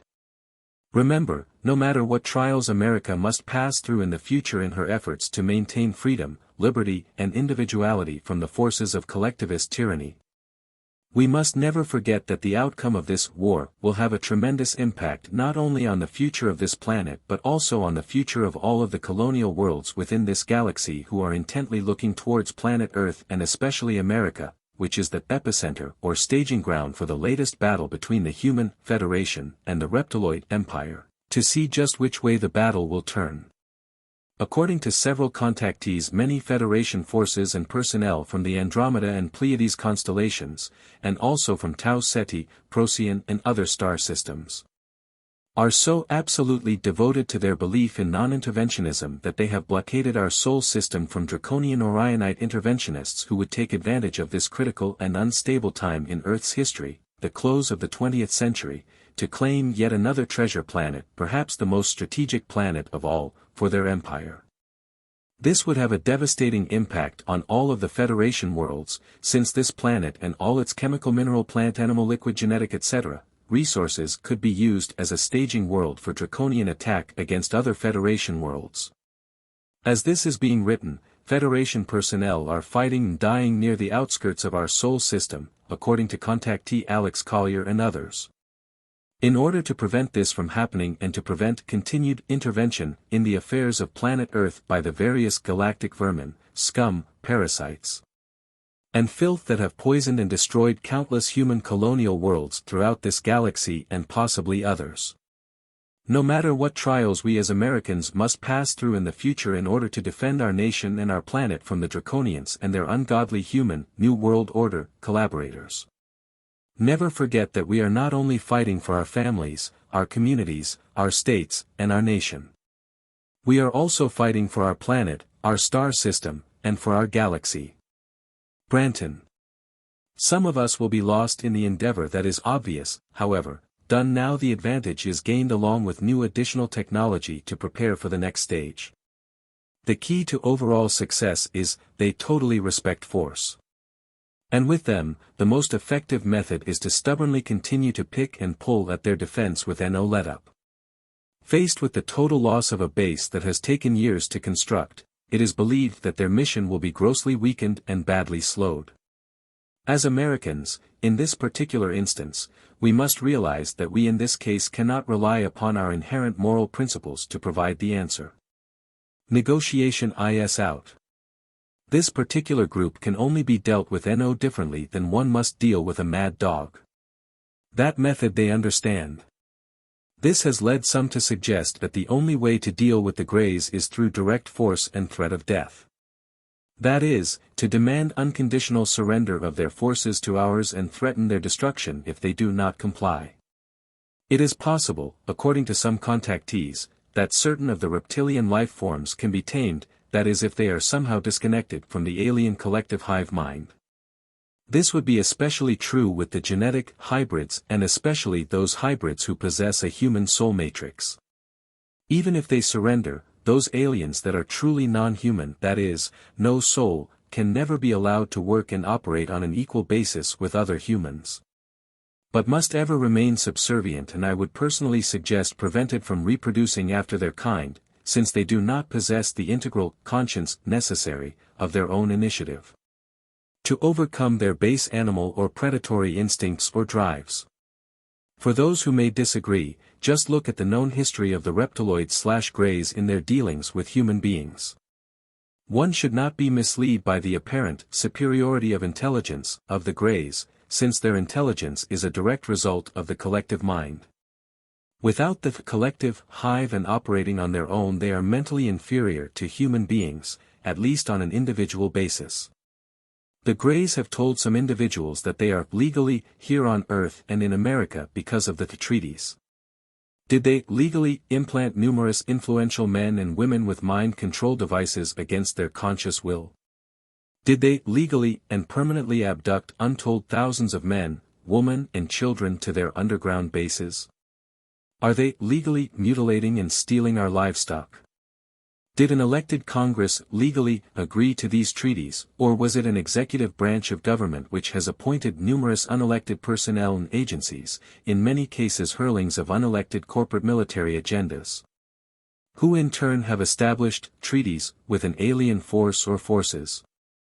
Just how legal is the U.S. presidency anyway, following the death of John F. Kennedy, if Lyndon Johnson was an accomplice in a fascist coup d'état of the executive branch of the U.S. government in 1963?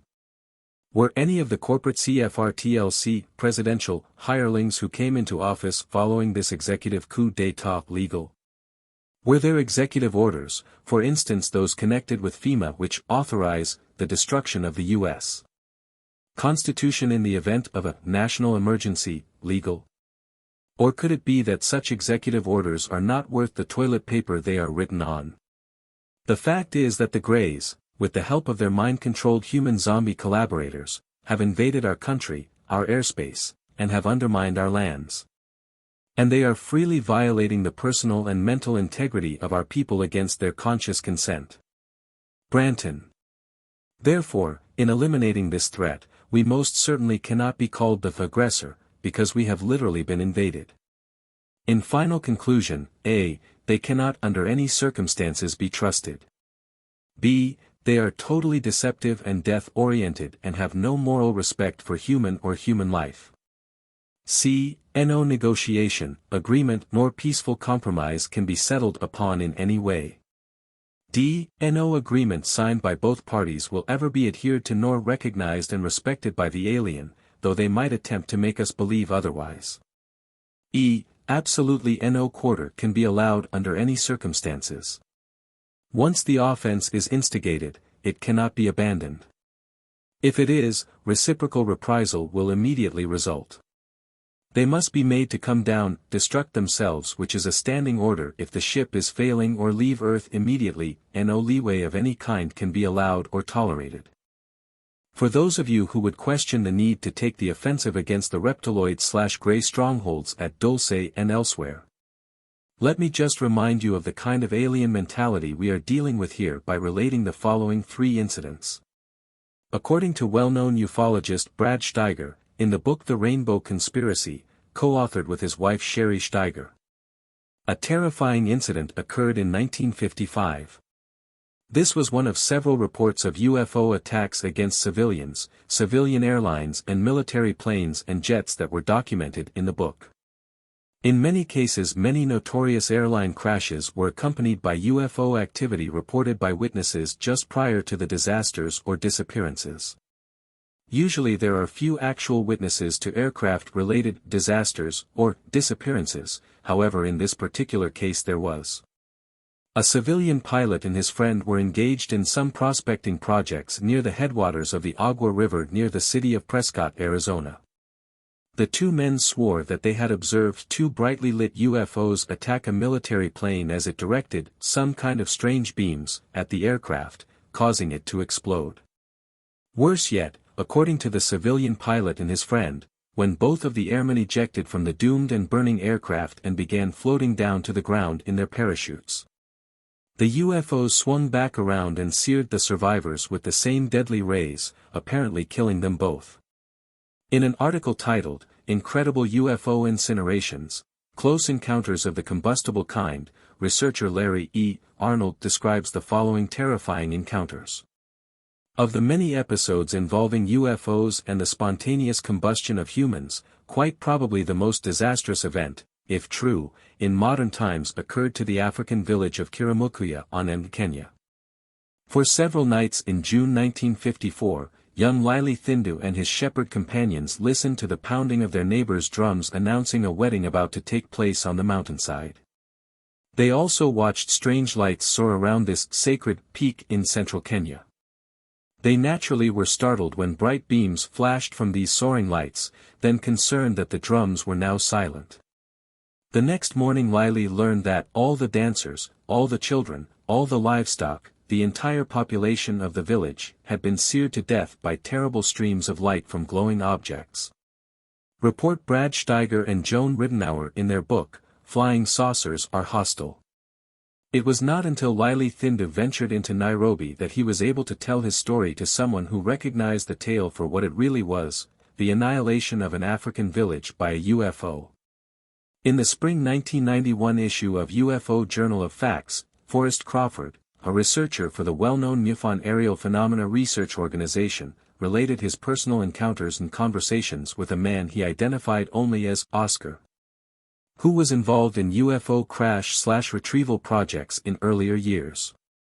Oscar stated that on one occasion he and his team received an assignment to investigate a disk that had crashed near Phoenix, Arizona and was then transported to an underground base in North Dakota. The team descended into the deeper levels of the Contrapac submarine base in San Diego where high-security OSS personnel directed them to a tube-like shuttle.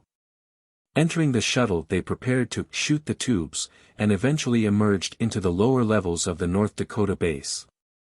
Once they arrived, they were told that they would not be allowed to visit the surface of the base during their stay. Oscar viewed the disk which had originally held a crew of 3 human-like pilots. 2 were found outside the craft dead from radiation exposure and other injuries, whereas another was found in an injured state within the secured conditions inside the craft after the team had succeeded in opening it using a sonic resonator. The operation was initially carried out under the direction of Commander Charles Turner, a friendly man who Oscar got along with well. However, without warning, another high-ranking officer who everyone feared and who did not appear friendly at all came on the scene. He stated that he was now in charge and began ordering all kinds of experiments and exploratory surgeries on the humanoid, who was still alive, in spite of the fact that the anesthesia had little or no effect on him. Some samples of his organs were also removed for study. The new man in charge was Frank Drake, who later became involved with the OZMA and SETI radio dish experiments, which had initially pointed their dishes at Tau Ceti and Epsilon Eridani and began receiving intense signals suggesting intelligent life. These initial reports were a mistake or irrelevant according to Frank Drake and his colleagues.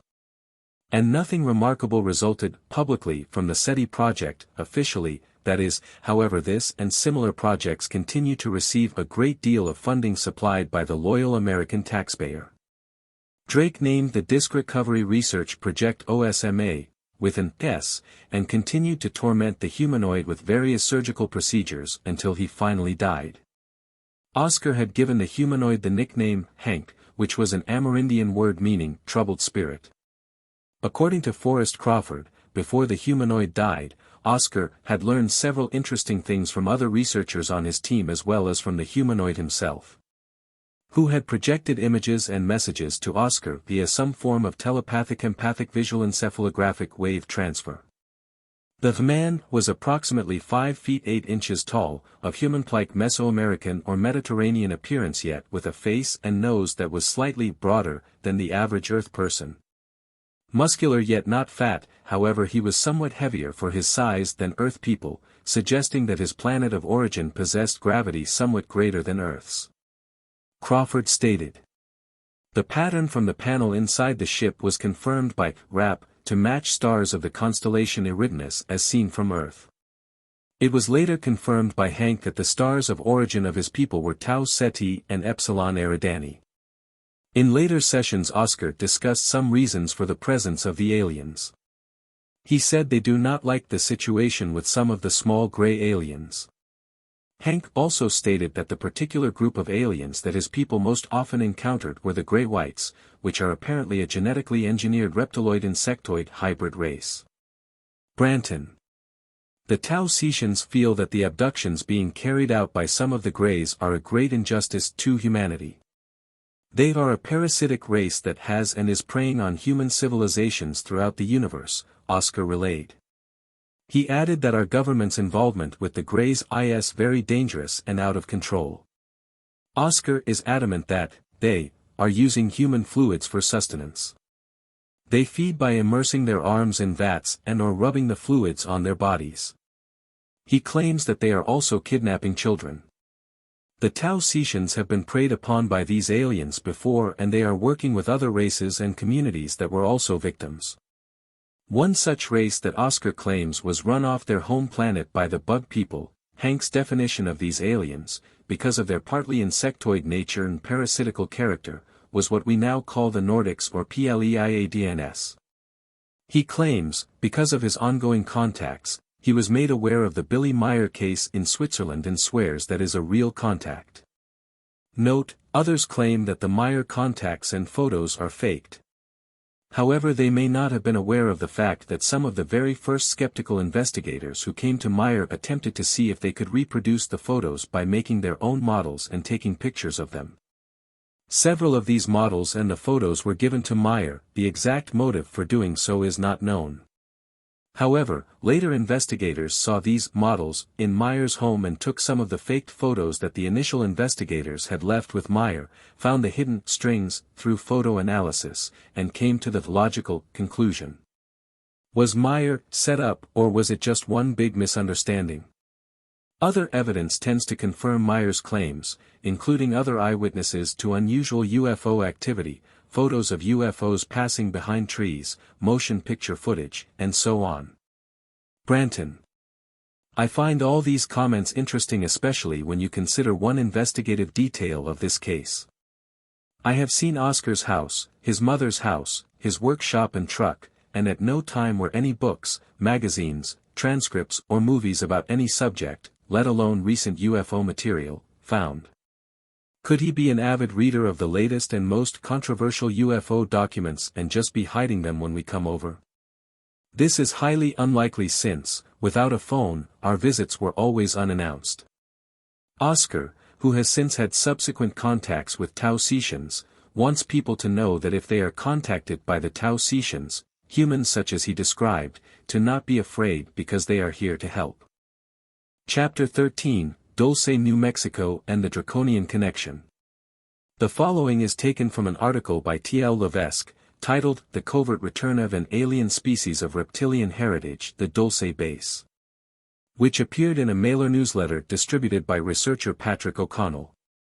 According to T.L., ages ago, a conflict with other beings, e.l.s., human giants, destroyed most of the reptoid civilization, which forced some into deep caverns and others to leave Earth, to Alpha Draconis and or Altair in the constellation Aquila, which in ancient lore was associated with evil reptilian creatures.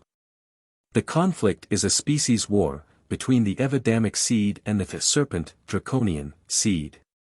Note, contactee Maurice Doriel claims to have learned from people he had encountered who came from the subterranean Agardie colonies below North America and Asia, that these giants were closely allied with a race of pre-Scandinavian Nordics who maintained a powerful and scientifically developed civilization whose remains now lie beneath tons of sand in the ancient Gobi Desert region of Asia. Doriel was told how both the giants and blonde people had waged a prehistoric war against a race of Antarctic-based reptiloids, which they succeeded in driving from the surface of the planet during the ancient conflict. Branton. Under cover of darkness, with bases hidden inside the earth, this nocturnal invader has chosen to reclaim what was once theirs and use it, and us, as a staging area in their ancient conflict with the DLs. Note, that is, to reclaim that which these serpent races want us to believe was once theirs. The DLs are the so-named Elder race, a human branch tied in with the Evidamic heritage yet who had attained to or had retained a very tall physical stature averaging from 912 feet in height. Others have referred to them as the Anakim or the Tnephili. Branton. Humans with alien brain implants, the zombies, have been programmed to help overthrow mankind in the near future. The reptoids are even able to transform themselves into beings with human characteristics and features. The planet Earth is being stressed so that human resistance will be minimal during the overt takeover and control of mankind. It started as a joint interaction program.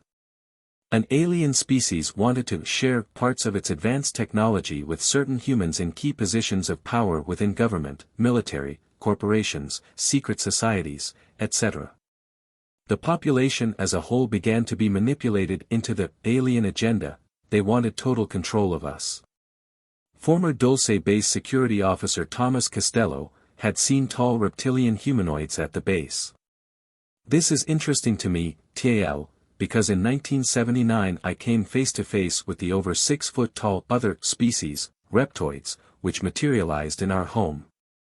They took blood from my wife, who is an Rh-negative blood type, and her daughter, who was 1,500 miles away. We all came to know that the visitors were here to stay.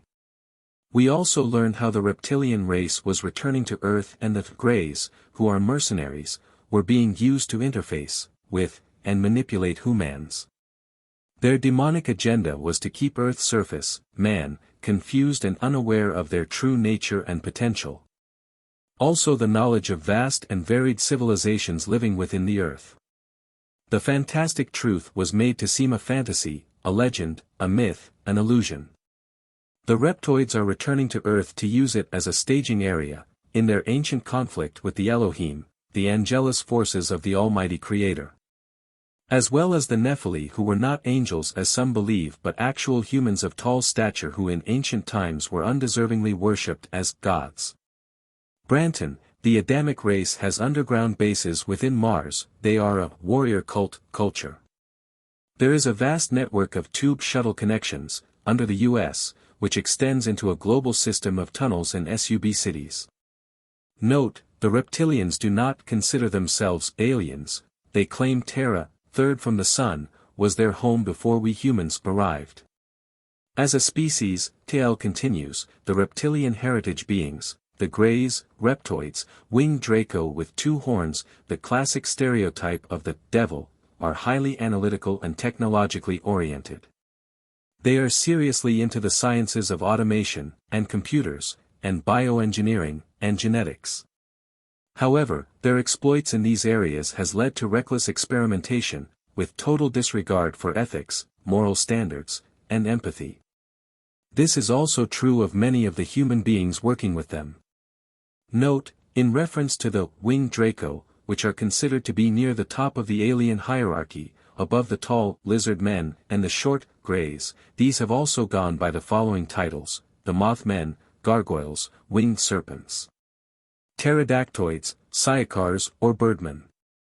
They seem to be exclusively deep subterranean dwellers, yet have been known to appear during massive UFO, Men in Black, abduction waves such as that which passed through the Point Pleasant area of West Virginia as recorded in John Keel's book The Mothman Prophecies, which suggested a possible subterranean connection near an old TNT storage area in the vicinity.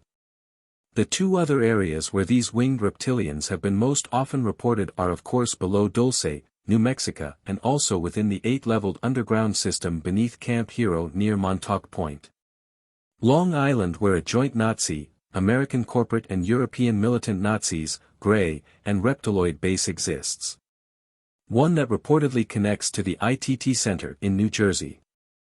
The common denominator would be the German Krupp family, who built munitions plants for Adolf Hitler and not only maintains a large percentage of control over ITT but also helped to finance the Montauk time-space mind control projects for the Bavarian Thule Society, which are continuing within the ALTA or Montauk Alsace-Lorraine Time Archives facility within the Alsace-Lorraine MTS near the French-German border.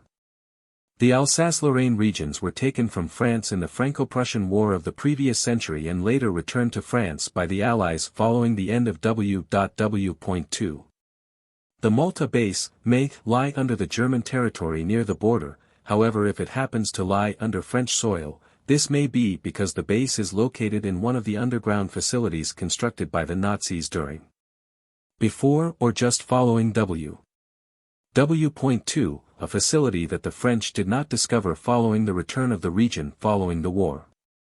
As for the ITT Center in New Jersey, it also reportedly has a connection to the National International Subglobal Network, according to Al Bielek.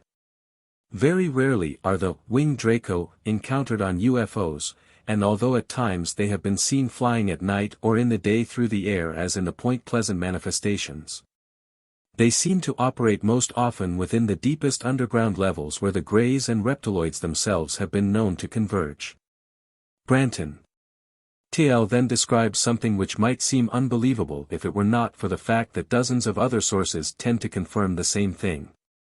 This discovery was reportedly one of the real reasons for the initiation of the Dulce Wars.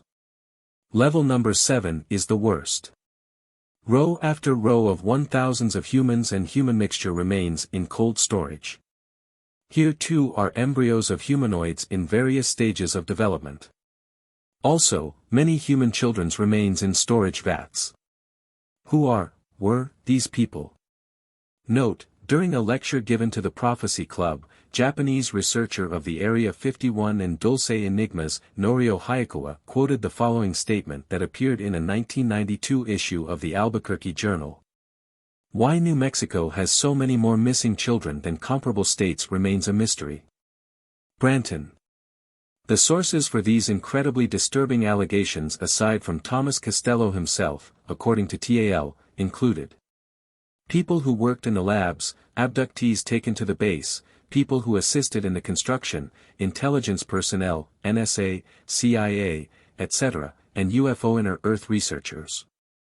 This information, TL states, is meant for those who are seriously interested in the Dulce base. For your own protection, be advised to use caution while investigating this complex. Chapter 14, Raging Battles Beneath the Earth. The following is an excerpt from an article which appeared in a UFO-related publication. We do not know exactly who the author of the article is or what publication it appeared in, as our source sent us only some Xeroxes with no references. We relate the information as received. Lear directed my attention to a large map of Nevada, which delineates all the areas which civilian maps coyly leave as uncharted military reserves. Right in the very center is a place called Area 51. It is our most secret complex. There are 1,900 people there, it takes presidential clearance to work there, and they're ferried in by aircraft in the morning and taken out about 5 o'clock in the evening. They have nothing to do with the saucers. The people who work on the saucers go up later in the afternoon, and go home about midnight. The saucer facility is called S4. S4 is in the southwest corner of Area 51. Unfortunately, this facility and a similar setup near Dulce, New Mexico, may now belong to forces not loyal to the U.S. government, or even the human race. It's horrifying for us to think that all the scientists we think are working for us are actually controlled by the aliens. A deal was made with them in the latter part of the 1960s, probably a revisioning of the 1954 treaty, which was in turn an outgrowth of the secret Bavarian Illuminati treaty with the Greys in 1933. Branton. In exchange for technology, we would cover up the existence of the aliens. Apparently this agreement engineered by an arm of government so covert that even the president may not be on the need-to-know list also sanctioned the abduction of humans, which the aliens rationalized as an ongoing monitoring of a developing civilization. We asked only for a list of the abductees. In 1973, the deal soured. Hundreds of people, thousands, were being abducted that weren't on the list. In 1978-79, there was an altercation between us and the aliens, in which they killed 44 of our top scientists, and a number of Delta Force who were trying to free them. I'm not sure where this altercation occurred, it could have been Dulce, or it could have occurred in Groom Lake. Note, according to Robert Lazar, an underground facility below Groom Lake was the site of an intense firefight between Greys and U.S. military personnel after a human security officer had challenged an alien dictate not to enter a certain alien-controlled area with a loaded weapon, and was subsequently killed as a result of his challenge.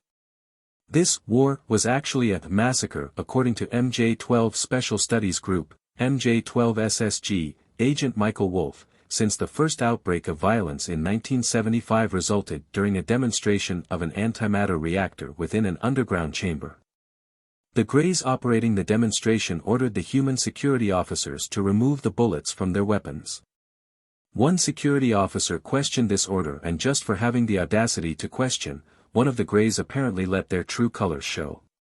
That is, it prematurely exposed the fact that they were not really the allies of the American government, but actually an occupational invasion force that had to maintain absolute discipline among its conquered subjects. This thing from out of this world decided that it would make an example out of those who questioned their orders, and its comrades followed suit. The Greys commenced to slaughter several dozen security personnel and scientists, although only one alien Grey died in that initial altercation. Thomas Costello claims that another battle occurred below Dulce 4 years later in 1979. After several scientists who had discovered the horrible truth of thousands of human abductees in cold storage or imprisoned in cage-like enclosures in the deeper alien sectors under Dulce, were themselves captured by the aliens following this discovery. These were some of the best minds America had to offer. As we will see later on, the Dulce Wars were somewhat more complex than this brief explanation might suggest, however. Branton. This battle, Lear claims, left us bereft of our own facilities, and some of our best scientists. Ever since, we have attempted to create a counterforce to meet the alien challenge. The Strategic Defense Initiative was one such scheme. SDI, regardless of what you hear, was completed 2 years ago, that was to shoot down incoming saucers. The mistake was that we thought they were coming inbound. In fact, they're already here. They're in underground bases all over the place. It seems that the aliens had constructed many such bases without our knowledge, where they conduct heinous genetic experiments on animals, human beings, and improvised creatures of their own devising. In battle, even in a conflict as unusual as the Dulce Wars, there are bound to be prisoners of war or POWs. In his leading-edge report, researcher Val Valerian revealed the following. Dulce lab technician held, in early November, 1988, we received word that the scientist son of B.M. is now being held in the underground facility at Fort Wayne, Colorado. The underground base is located in southwestern Colorado near the UTE Mountains. The son apparently worked at the genetics lab under Archuleta Mesa near Dulce, New Mexico, and finally grew disgusted with what he was observing. Subsequent probes into the retention of this person have yielded several interesting project names. His father, B.M., apparently encountered 2 Nordic-appearing men in Pomona, California on October 22, 88. Note, the Ute Mountain Indian Reservation border, which superimposes the southern border of Colorado, lies only a relatively few miles north of the Archuleta Plateau. It extends from that point westward along the border to the Four Corners area. Just across the border in Utah another branch facility apparently exists, according to John Lear, where another Dulce scientist is reportedly being held. Lear spoke with the father of this young scientist, referring to the father only as Mr. K, and attempted to locate the exact position of the base. Lear stated, "The son, whose father I met and who passed away several years ago, is apparently being held in a base near or around Sleeping Ute Mountain. Sleeping Ute Mountain is in the extreme southeast part of Utah. Near the Four Corners area on the Ute Reservation, south of Utah Highway 666, which also runs through Colorado and down through New Mexico." Branton. I don't remember how I came by that information, but it had to do with some research I was conducting in a search for the Project Blue Light base near Dolores, which I never found. In regards to Utah, there have been rumors of New World Order bases being constructed below southeastern Utah with containment facilities where dissidents are intended to be apprehended underground when and if the New World Order takes control of the United States. There are reportedly numerous such underground containment facilities throughout North America. The U.S. military is not the only force that has become involved with the war against the Greys. One of the major underground human forces who are very upset at the Greys, over their violation of territorial agreements and abuses and atrocities that have been committed against various interplanetary human colonies, include certain segments of the Telosian-Agadi alliance, as well as some of their Syrian allies who are against the Greys. The following information was sent to a Utah researcher by Juliet Sweet, a personal friend of Sherula Dux, who is reportedly an Agartian princess from Telos, the city complex below Shasta. The central metroplex of Telos is said to consist of a multi-leveled complex over 5 miles deep and at least 20 miles in circumference, which extends outward to suburban colonial systems beyond. According to Sherula, Telos has subterranean connections via tube shuttles to at least 100 other subterranean cities below North America as well as cities below South America, such as the allied city of Pozad below the Mato Grosso region of Brazil. Many of these cities are maintained by ancient, native, North, South and Central Americans. The following letter was dated February 7, 93.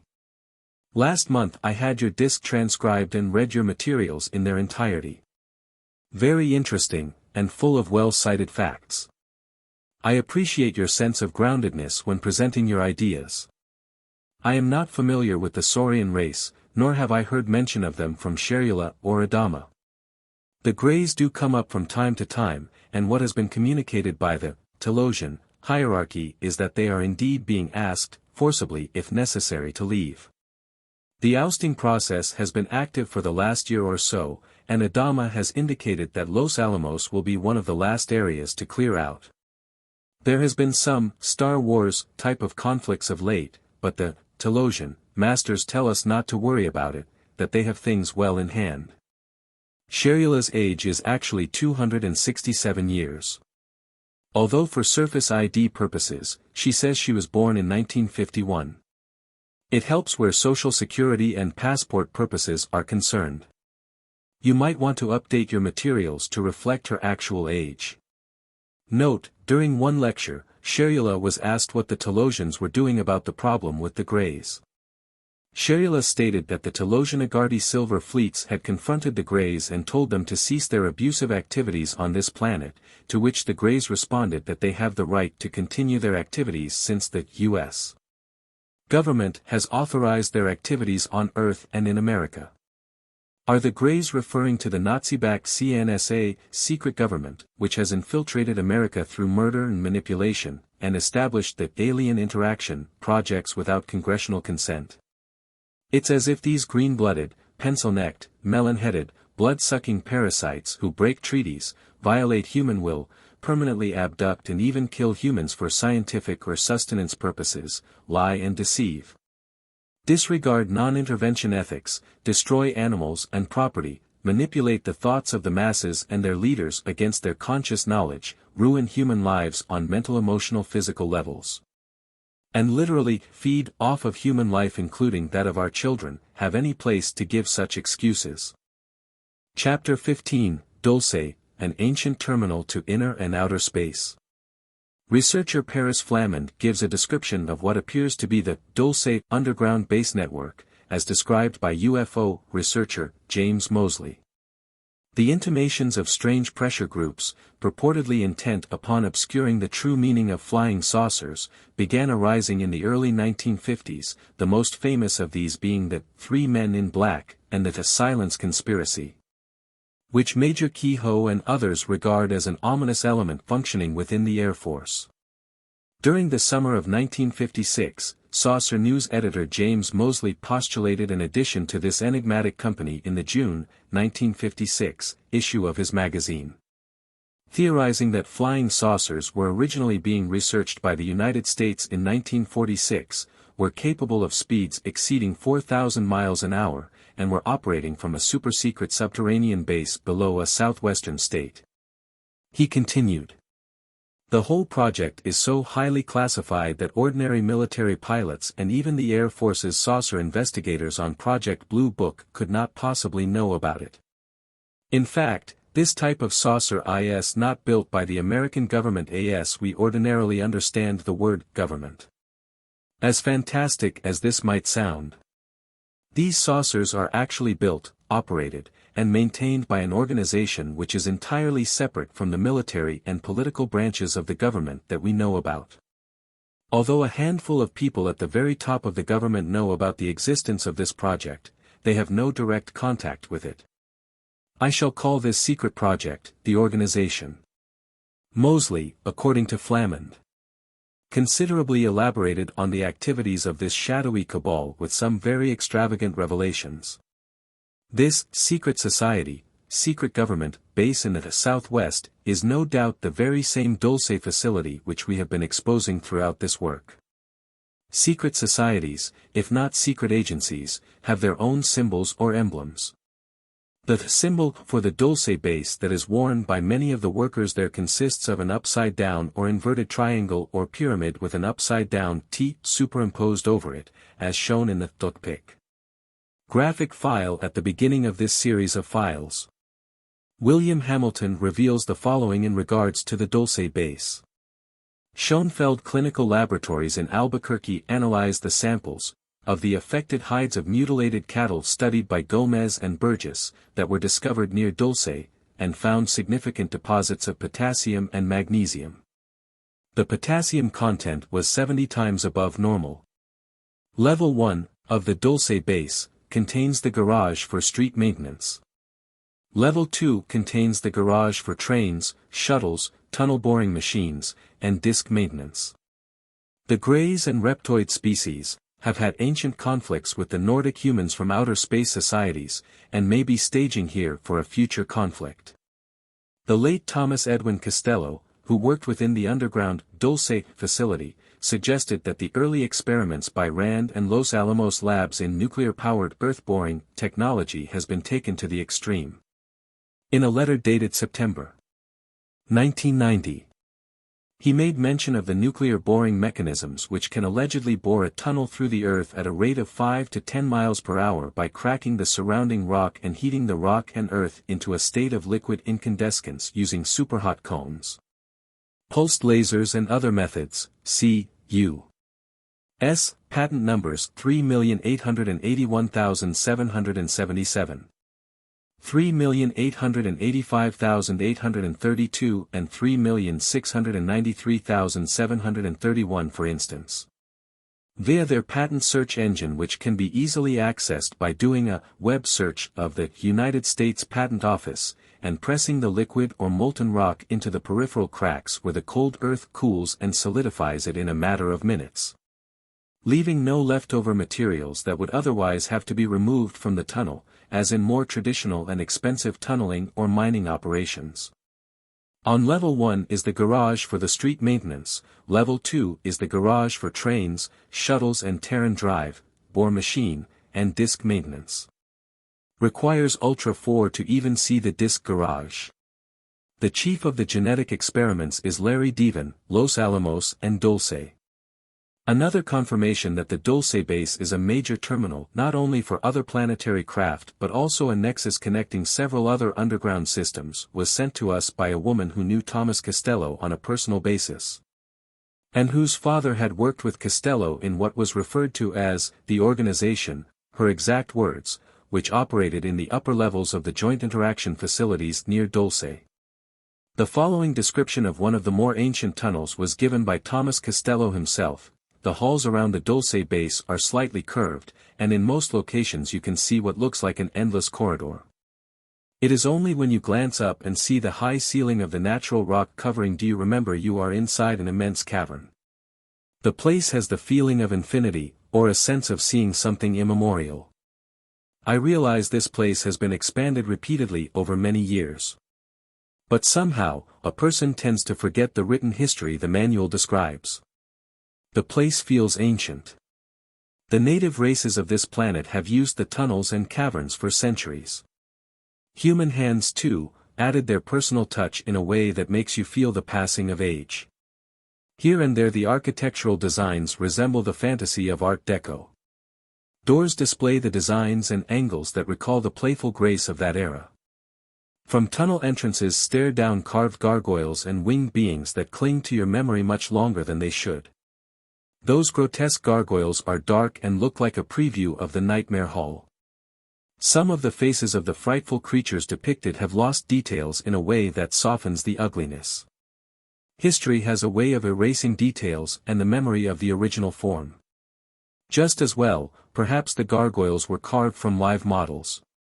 Maybe from some things seen on the 6th level. One specific tunnel, the long tunnel to Taos, is completely different. The symbol that marks the portal is the symbol for marsh, or wet lands. The shape resembles the letter Z with 2 cross lines. It was not until I had to make a goodwill run to Taos to escort a foreign dignitary on a tour of the base, did I realize why the tunnel was so named. After a few miles the rock tunnel walls became mostly white in color and were decorated with carved plant life of all kinds. Here, I saw ancient fern trees with huge rose-like flowers depicted in beautiful relief. These beautiful walls portray a dense archaic tropical thicket. Beyond the trees, in the background, some unknown ancient mountains are depicted in the same clear style. I slowed the car, searched the scene, hoping to see animal or humanoid creatures, but there was none. No signs or signatures in sight, unless they were written in a long-lost unrecognized hand. Note, was this one of the more ancient tunnels that was left by a prehistoric race, a tunnel which was already ancient at the time that the U.S. government and the reptiloid/greys discovered or took control of the original underground systems? Perhaps a tunnel and an underground system that was excavated in prehistoric times by the ancestors of the Pueblo Indians of the Four Corners area whose legends claim that they were chased out of the cavern world by invading reptilian forces, that is. According to Hopi Apache descendant Robert Morningsky. Branton. It looked like every plant on Earth, ancient and modern, were faithfully displayed. Mile after miles of trees, wheat, corn, flowers and grasses graced the gleaming walls. It must be the most beautiful place on Earth. Maybe it was created as a museum. Or perhaps a shrine to plant life. Regardless of the reason, there is no way that place could have been made by the hands of modern man. These carved plants are in minute detail, and they look brand new. My eyes had quickly scanned the upper sections of the tunnel in hoping to find the source of the soft illumination that now seems to be coming from everywhere. I found no answers. I had stopped the electric car, wanting to touch those walls, in the hope I might guess the age upon closer examination. To my surprise the walls were covered with some transparent covering. Those walls felt like polished glass, and looked about a foot thick. The biggest shock was when I touched the astonishing gleaming wall. The slightest contact created a wave of quivering of the lights. What is even more surprising, was that the lights were inside the glass. Starting as a soft gentle harmonic sound that resonated with the shimmering lights, and grew to a bone-deep vibration that was subtle and surprisingly invasive, like someone speaking to me when I'm meditating. The tunnel echoed with musical tones. I struggled to isolate the difference between what I was hearing and what I was feeling. I could not separate them. I sensed that the tones were designed to provide information in ancient language. The changing tones were at first received at a rapid rate that I couldn't understand. Like learning a foreign language, at first the words are endless sound, but after a while separate words are recognized. I know the musical tones are words and I recognize it as a lost language. I started the car, almost feeling light-headed from the ongoing sounds. I wanted to stop the flow of words that were musical and pleasant. After I knew they were words that I couldn't understand, I wanted the dialogue to end. I felt those tones clear to my bones, and the tonal vibrations refused to leave me until I left the tunnel. It was one of the most profound experiences of my life, but I'm sure I wouldn't want to do it again. At the Dulce base, the roadways exit on the first 3 levels. From all other levels the roads will climb in a steep spiral to join the upper levels. After a few miles more those 3 levels too join in a huge intersection that rivals any cloverleaf exchange anywhere. The 5 main exit roads that leave the base have no markings anywhere, but after the exchanges, there are mileage markers in English posted in the walls of the tunnels. The underground highways occasionally follow the same direction as the Terra Drive shuttle. That shuttle is also known as the subglobal system. Note, different sources claim that one must be a very high-ranking Mason, corporate intelligence agent, or a native subterran to gain access to the subglobal system. There are several access terminals in North America and elsewhere where identification must be provided, however, according to Al Bielek and others. When one has passed the security checks, they are free to go wherever they please in the subglobal network, and the inner dwellers just generally assume that if one has made it that far, then they more or less have authorization to be there. Many of the residents of the underground, whether exterrans, subterrans or visitors from the surface, are tied into a collective mind or group intelligence matrix called the Ashtar or Astart network, which has its roots in the underground systems below ancient Egypt. This has been the main framework for collaboration between humanoids and reptiloids and other alien life forms. Although there have always been independent humanoid and reptiloid factions that have been at war with each other for centuries, in more recent decades following the Dulce Wars, et al., these conflicts have been increasing within the inner earth, between the collectivists and the individualists. Because of this, we might reason that the inner world highways may not always be safe places to travel alone, even if one has the clearances to do so. Although there is a collaboration of convenience between certain human and reptilian groups, this mainly grows out of the aliens' need for human cooperation in implementing total global electronic control, and vice versa. Not necessarily out of any major level of friendship or tolerance between the two races. For instance, in order to implement the New World Order, the human elite must absolutely depend on the alien mind control technology, and the aliens in turn must depend on the human social structure connections. They must have each other's assistance and cooperation in order to implement a world government. Apparently they will worry about fighting over which side comes out with absolute control when and if the global dictatorship is implemented. We must realize that the underground world is just as alien to dwellers on the surface as are the worlds from which many of the interstellar starships that have been seen in our atmosphere hail. It is a very ancient world whose inhabitants have interacted with other worlds, or have even colonized other worlds, over a period of thousands of years. Branton. Chapter 16, Dulce, New Mexico and the Ashtar Connection.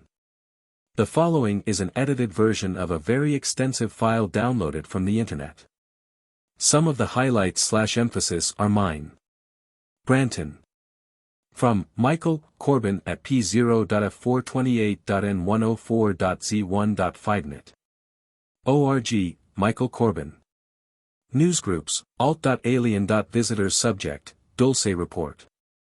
Message ID, less than 138993.2A566EB0 at paranet.5net.org greater than. Date, July 5, 92, 3:20 and 6 seconds Greenwich Mean Time. Sender, ufgate at paranet.5net.org, Newsout 1.26. Organization, FidoNet Node 1:104/428. 0, less than Paranet, SM, Arvada, Colorado lines, 127. Forwarded from Paranet UFO Echo. Originally from Michael Corbin. Originally dated July 4, 92, 2017. The following was uploaded by a user on Paranet. It is being provided in its entirety for information purposes only. Paranet or its affiliates makes no claims to its truthfulness or validity and does not endorse its contents in any way. As a further note, under paragraph 3e, it mentions that there are buildings 5-sided with a dome. Paranet has seen photographic evidence of such buildings. These buildings are not buildings as one would think of them, but what appear to be wilderness observation platforms. The Dulce Report denies any of these buildings appeared in their investigation. The Dulce Report number 920527. May 27, 1992. A Field Investigation and Evaluation. A Phoenix Project Report. The Phoenix Project Reports are published by Advent Publishing Company. P.O. Box 3748. Carson City, Nevada, 89702. Opening note, Paranet has done an investigation into the Phoenix organization which put out this report. Contrary to the claims of the authors of this document, Paranet has found obvious links between the Phoenix Project and the Phoenix Report, an outlet for the Ashtar Collective. One of the leaders, and spokesman, for this collective is a being that goes by the name of Hayton. Hayton, according to some sources, is a 9 feet Pleiadian with severe fascist leanings who claims to be a reptilian defector from the unholy Six Orion Draconian Empire. Other sources claim that the Ashtar Collective, or at least a large segment of the collective which was infiltrated and assimilated by Draco-Orion agents posing as Ascended Masters, is now in direct collaboration with the Reptilian Greys and the Unholy Six. In such an event, it would not be surprising for the Draco-Orion-controlled segment of the Ashtar network to seek to discredit a base under Dulce, New Mexico if in fact the base is being controlled and operated jointly by Draconian and Ashtarian forces. For instance, the joint Draconian-Ashtarian forces which, some believe, are operating in conjunction with the anomalous Hale-Bopp comet. Since the original document chain in which the Dulce report appears contains over 140 kbs and is an obvious smear effort, for instance throughout the document you will read passage after passage containing phrases like "There is no evidence for phenomena which have been confirmed by several other researchers, I have decided not to waste valuable space," and have eliminated the rambling and innocuous sweeping opinionated attempts on the part of the authors to wipe the entire Dulce issue under the carpet. I have instead gleaned the information which may be useful to those who accept the obvious fact that something is actually going on near Dulce, New Mexico. Whether it involves top-secret government activity or alien activity or both is debatable. The fact is, something strange is happening in and around Dulce, New Mexico. Branton. The document begins as follows. The town of Dulce is located in northern New Mexico near the southern border of Colorado. Dulce is located 83 miles northeast of Farmington, New Mexico on U.S. Route 64. See Map Exhibit 1. It has a population of 1,648 and is nestled in a valley. Just to the north and overlooking the town is the large Archuleta Mesa. The town is at an altitude of 6,825 feet above sea level. The main income-producing activity in the area is cattle ranching. The business and service activities are typical of those needed in a community of this size. There are no military or industrial activities, large or small, in the area. See Photo Exhibits 4 and 5. In order to present the results of our investigation, it is necessary to refer to items of information, widely available to UFO researchers, concerning the Dulce, US/alien base. In the following, we will quote from those items of information. We will attempt to identify the source whenever possible. This will be followed by our findings. The investigation. 1. Source information excerpts, Dulce Papers, TXT author unknown.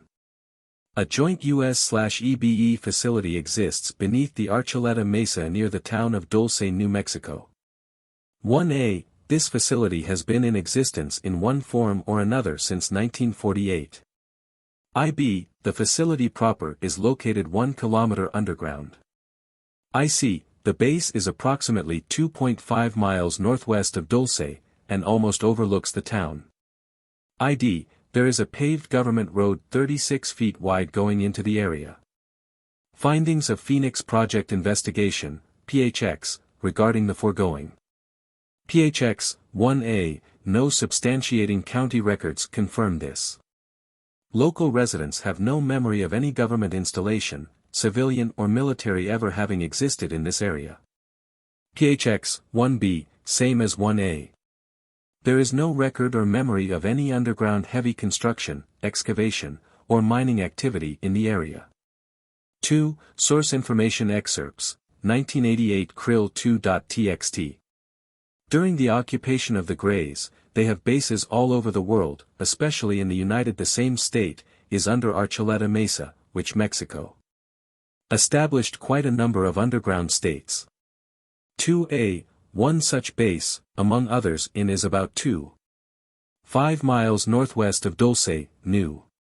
The foregoing extract is from a transcript of a conversation between Jim Mccampbell and Dr. Paul Bennewitz on July 13, 1984. 3. Source information excerpts, 1988 Krill 2.txt. 3a. Bennewitz reports he was able to determine the location of the underground facility, a kilometer underground beneath Archuleta Mesa on the Jicarilla Apache Indian Reservation near Dulce, New Mexico, since 1976, one of the areas of the U.S. hardest hit by mutilations. 3b. Bennewitz's information is that this installation is operated jointly as part of an ongoing program of cooperation between the U.S. government and the EBEs. Back to the base under discussion. After Bennewitz briefed Air Force officials on what he had found, a trip to the area revealed the following data. 3c. The base is 2.5 miles northwest of Dulce, and almost overlooks the town. 3d. There is a level highway 36 feet wide going into the area. It is a government road. 3e. One can see telemetry trailers and buildings that are five-sided with a dome. Next to the domes, a black limousine was noted, a CIA vehicle. 3f. These limos will run you off the road if you try to get into the area. 3g. To the north there is a launch site. 3h. There are 2 wrecked ships there, they are 36 feet long with wings, and one can see oxygen and hydrogen tanks. The ships that we got out of the trade are atomic-powered with plutonium pellets. Refueling of the plutonium is accomplished at Los Alamos. 3i. The base has been there since 1948. Some of the discs are piloted by the NSA. 3j. The base is 4,000 feet long, 3k, and helicopters are going in and out of there all the time. When it became known that Bennewitz was familiar with this, the mutilations in the area stopped. 3l. In 1979, something happened and the base was temporarily closed. There was an argument over weapons and our people were chased out. The aliens killed 66 of our people, and 44 got away. Side note, Christa Tilton claims that the government activity at Dulce may no longer be present, as there are signs that the upper levels have been deactivated, at least in regards to human government activity. Sightings of greys atop the Archuleta Mesa have been reported by Jicarilla Apache Indians as of the early 1990s. Such reports have made their way to Christa Tilton, suggesting that even if the government activity at Dulce has ceased, the greys/reptiloids are apparently still operating there en masse and very active within the base. And are continuing on with their former agendas. Branton. One of the people who in fact got away was a CIA agent who, before leaving, made some notes, photos, and videotapes, and went into hiding. He has been in hiding ever since, and every 6 months he contacts each of 5 people he left copies of the material with. His instructions were that if he missed 4 successive contacts, the people could do whatever they want with the material. The material was received in December 1987 by many researchers. The Dulce papers were composed of 25 black and white photos. A videotape with no dialogue and a set of papers that included technical information regarding the jointly occupied, CIA alien, facility 1 kilometer beneath the Archuleta Mesa near Dulce, New Mexico. 3m. The facility still exists and is currently operational. Findings. I've deleted several paragraphs which basically state, in the most technical sounding terminology the authors could conjure, that all of the above doesn't exist. Branton. 4. Source information excerpts, Project Beta, by Dr. Paul Bennewitz. 4a. Numerous road blocks extend northward. 4b. Maintained road some 30 feet wide and servicing facilities, tanks, etc. There is also an apparent foundation for another helipad _. 4c. Human housing, and another black limousine with tracks leading to it west of the road. The total alien basing area apparently contains several cultures, all under the designation Unity, 4D, and is approximate 3 kilometers wide by 8 kilometers long and is located in the middle of nowhere on the Jicarilla Indian Reservation west of Dulce, New Mexico.